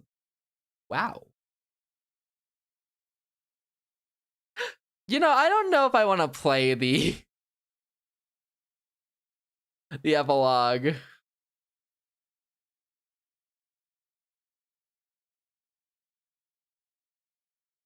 Do it, do it, do it, do it. Do it is wild. How long is it?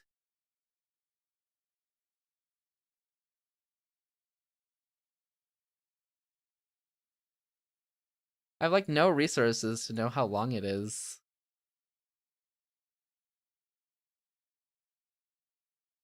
If my hand holds yours, what does your hand feel? If my eyes see you, what do your eyes see? If my heart cries out, what does your heart say?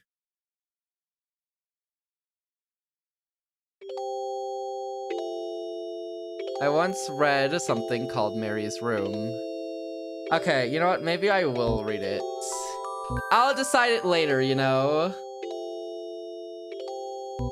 But you know, we're almost at 5 hours and I still do want to write tonight, so... You know, maybe a future stream, you know? You feel... Oh my god, I didn't think there was more. What happened today? What even happened today? I don't think if anyone asks me, I keep having these weird thoughts lately, is any of this real or not? Jay? You You might want to see a doctor.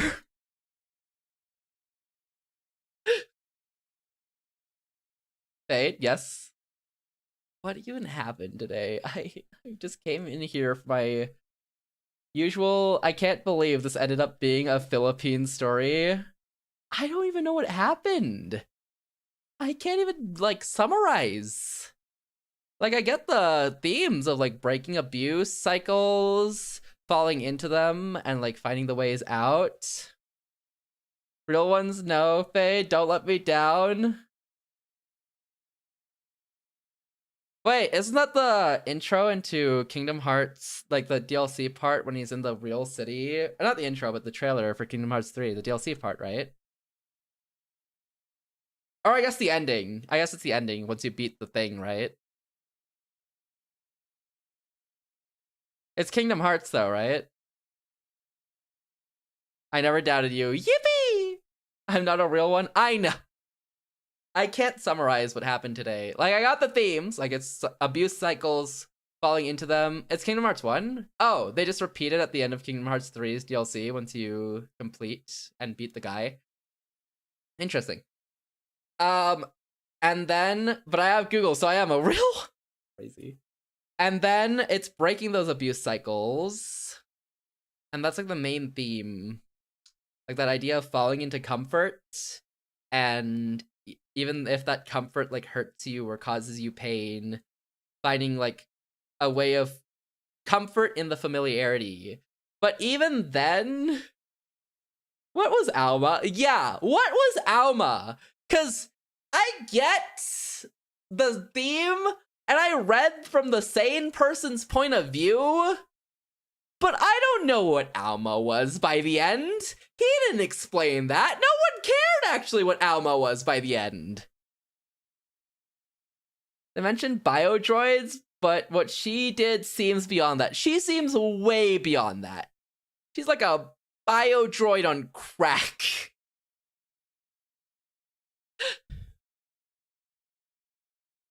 She literally turned into a god, and I don't know if that was Mercy's delusion or that actually happened. But the way the church collapsed in on itself and it trapped the priest in there, I'm going to assume some part of it was real. And I don't know what that means. I don't know what that means. I do not know what that means for me. I am stunned at what I've experienced, because it was not at all what I thought I would experience. I'm like, wow. My main thought was Mercy's gonna stand up for herself at some point, and everything's gonna be okay. Or like Mercy's just gonna be like beat up, and we're gonna learn that, oh, she shouldn't have just stayed quiet, and she should have like stood up for herself or something like that. No. Instead, we got drug-addled teenagers holding a generational riot, killing everyone in the town. Well, four of our protagonists camped out in some bunker, holding strong in essentially a zombie survival world, only for one of them to go crazy, try to kill us, get pushed down the garbage chute, and then after the fact, get stopped at the church, one of our party members getting stabbed multiple times, and then turning into God herself and killing everyone, and then eating her sister to make a fantasy world where she can trap me in an abusive marriage relationship. Until I finally mentally have a vision of Delilah hugging me, which brings me back to reality so that I can finally escape.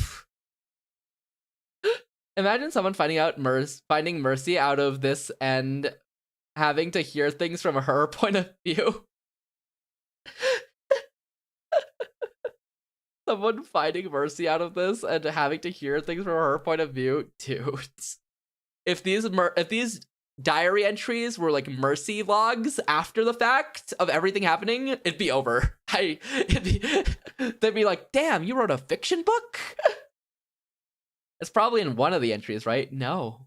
Because by the end of the entries, the head has camped himself into the bunker camping away from every single human being, trying to murder everyone, until he eventually gets trapped in there and stuck with immortality in the bunker, where he can't kill himself at all and leave the bunker, and he's just stuck to rot away in the bunker, even though he can't die at all because he's trapped.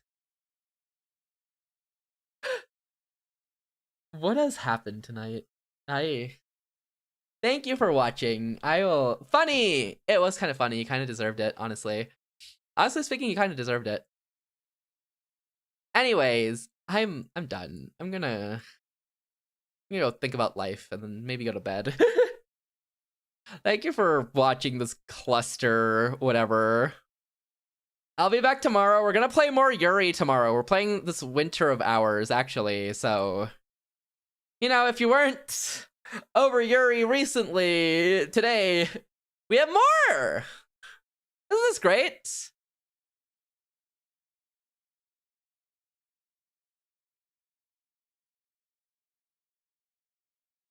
But I'm gonna raid into... Ooh, let's raid into Eru, playing Hades, too. Eru raided us yesterday, so this is the perfect chance to raid back. Be nice to Eru. I haven't met her too much. Pretty much just yesterday. I only met her yesterday, but she seems super cool, and she also plays a lot of visual novels and everything, which is really cool as well. And she's currently playing Hades too. Fellow visual novel enjoyer, who's also played Urban Myth as well. Or yes, Urban Frauds. This felt more like Yuri bait until Alma killed everyone, and then it's like, will you marry me, Mercy? Right? They were baiting the Yuri until Alma just proposed to Mercy, and then it turned into an abusive relationship after the fact. Isn't that insane? Isn't that an insane combination of things to happen in one stream? I feel like I'm going crazy. Thank you for the follow, Looney Wolf, and the sub, Looney Wolf, as well. I really appreciate it. Be nice to Eru. She's super cool. Go give a hi, a hello. Those are the raid messages. If you don't have my emotes, you can buy them for 80 champ points or sub, which one you feel like doing. I'll be back tomorrow. We're gonna play this Winter of Hours, which will surely be more grounded than what I just experienced today. And maybe we'll do the soundless stuff next week as well. We'll see. I'm still iffy coin flip on that one. But yeah, thanks for watching. I'll see you tomorrow, and then Thursday for Shenmue, and then Sunday for Jump King. Bye, Wander. Bye, Jay. Bye, anyone lurking as well. Have a great morning, afternoon, evening, or night. See ya, see ya, see ya. Be nice to Eru. I hope I'm saying their name right.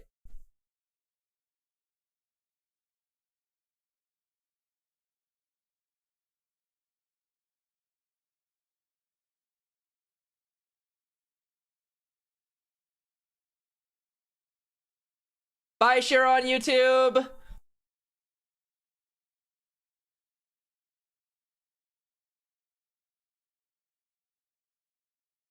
Thank you for the follow.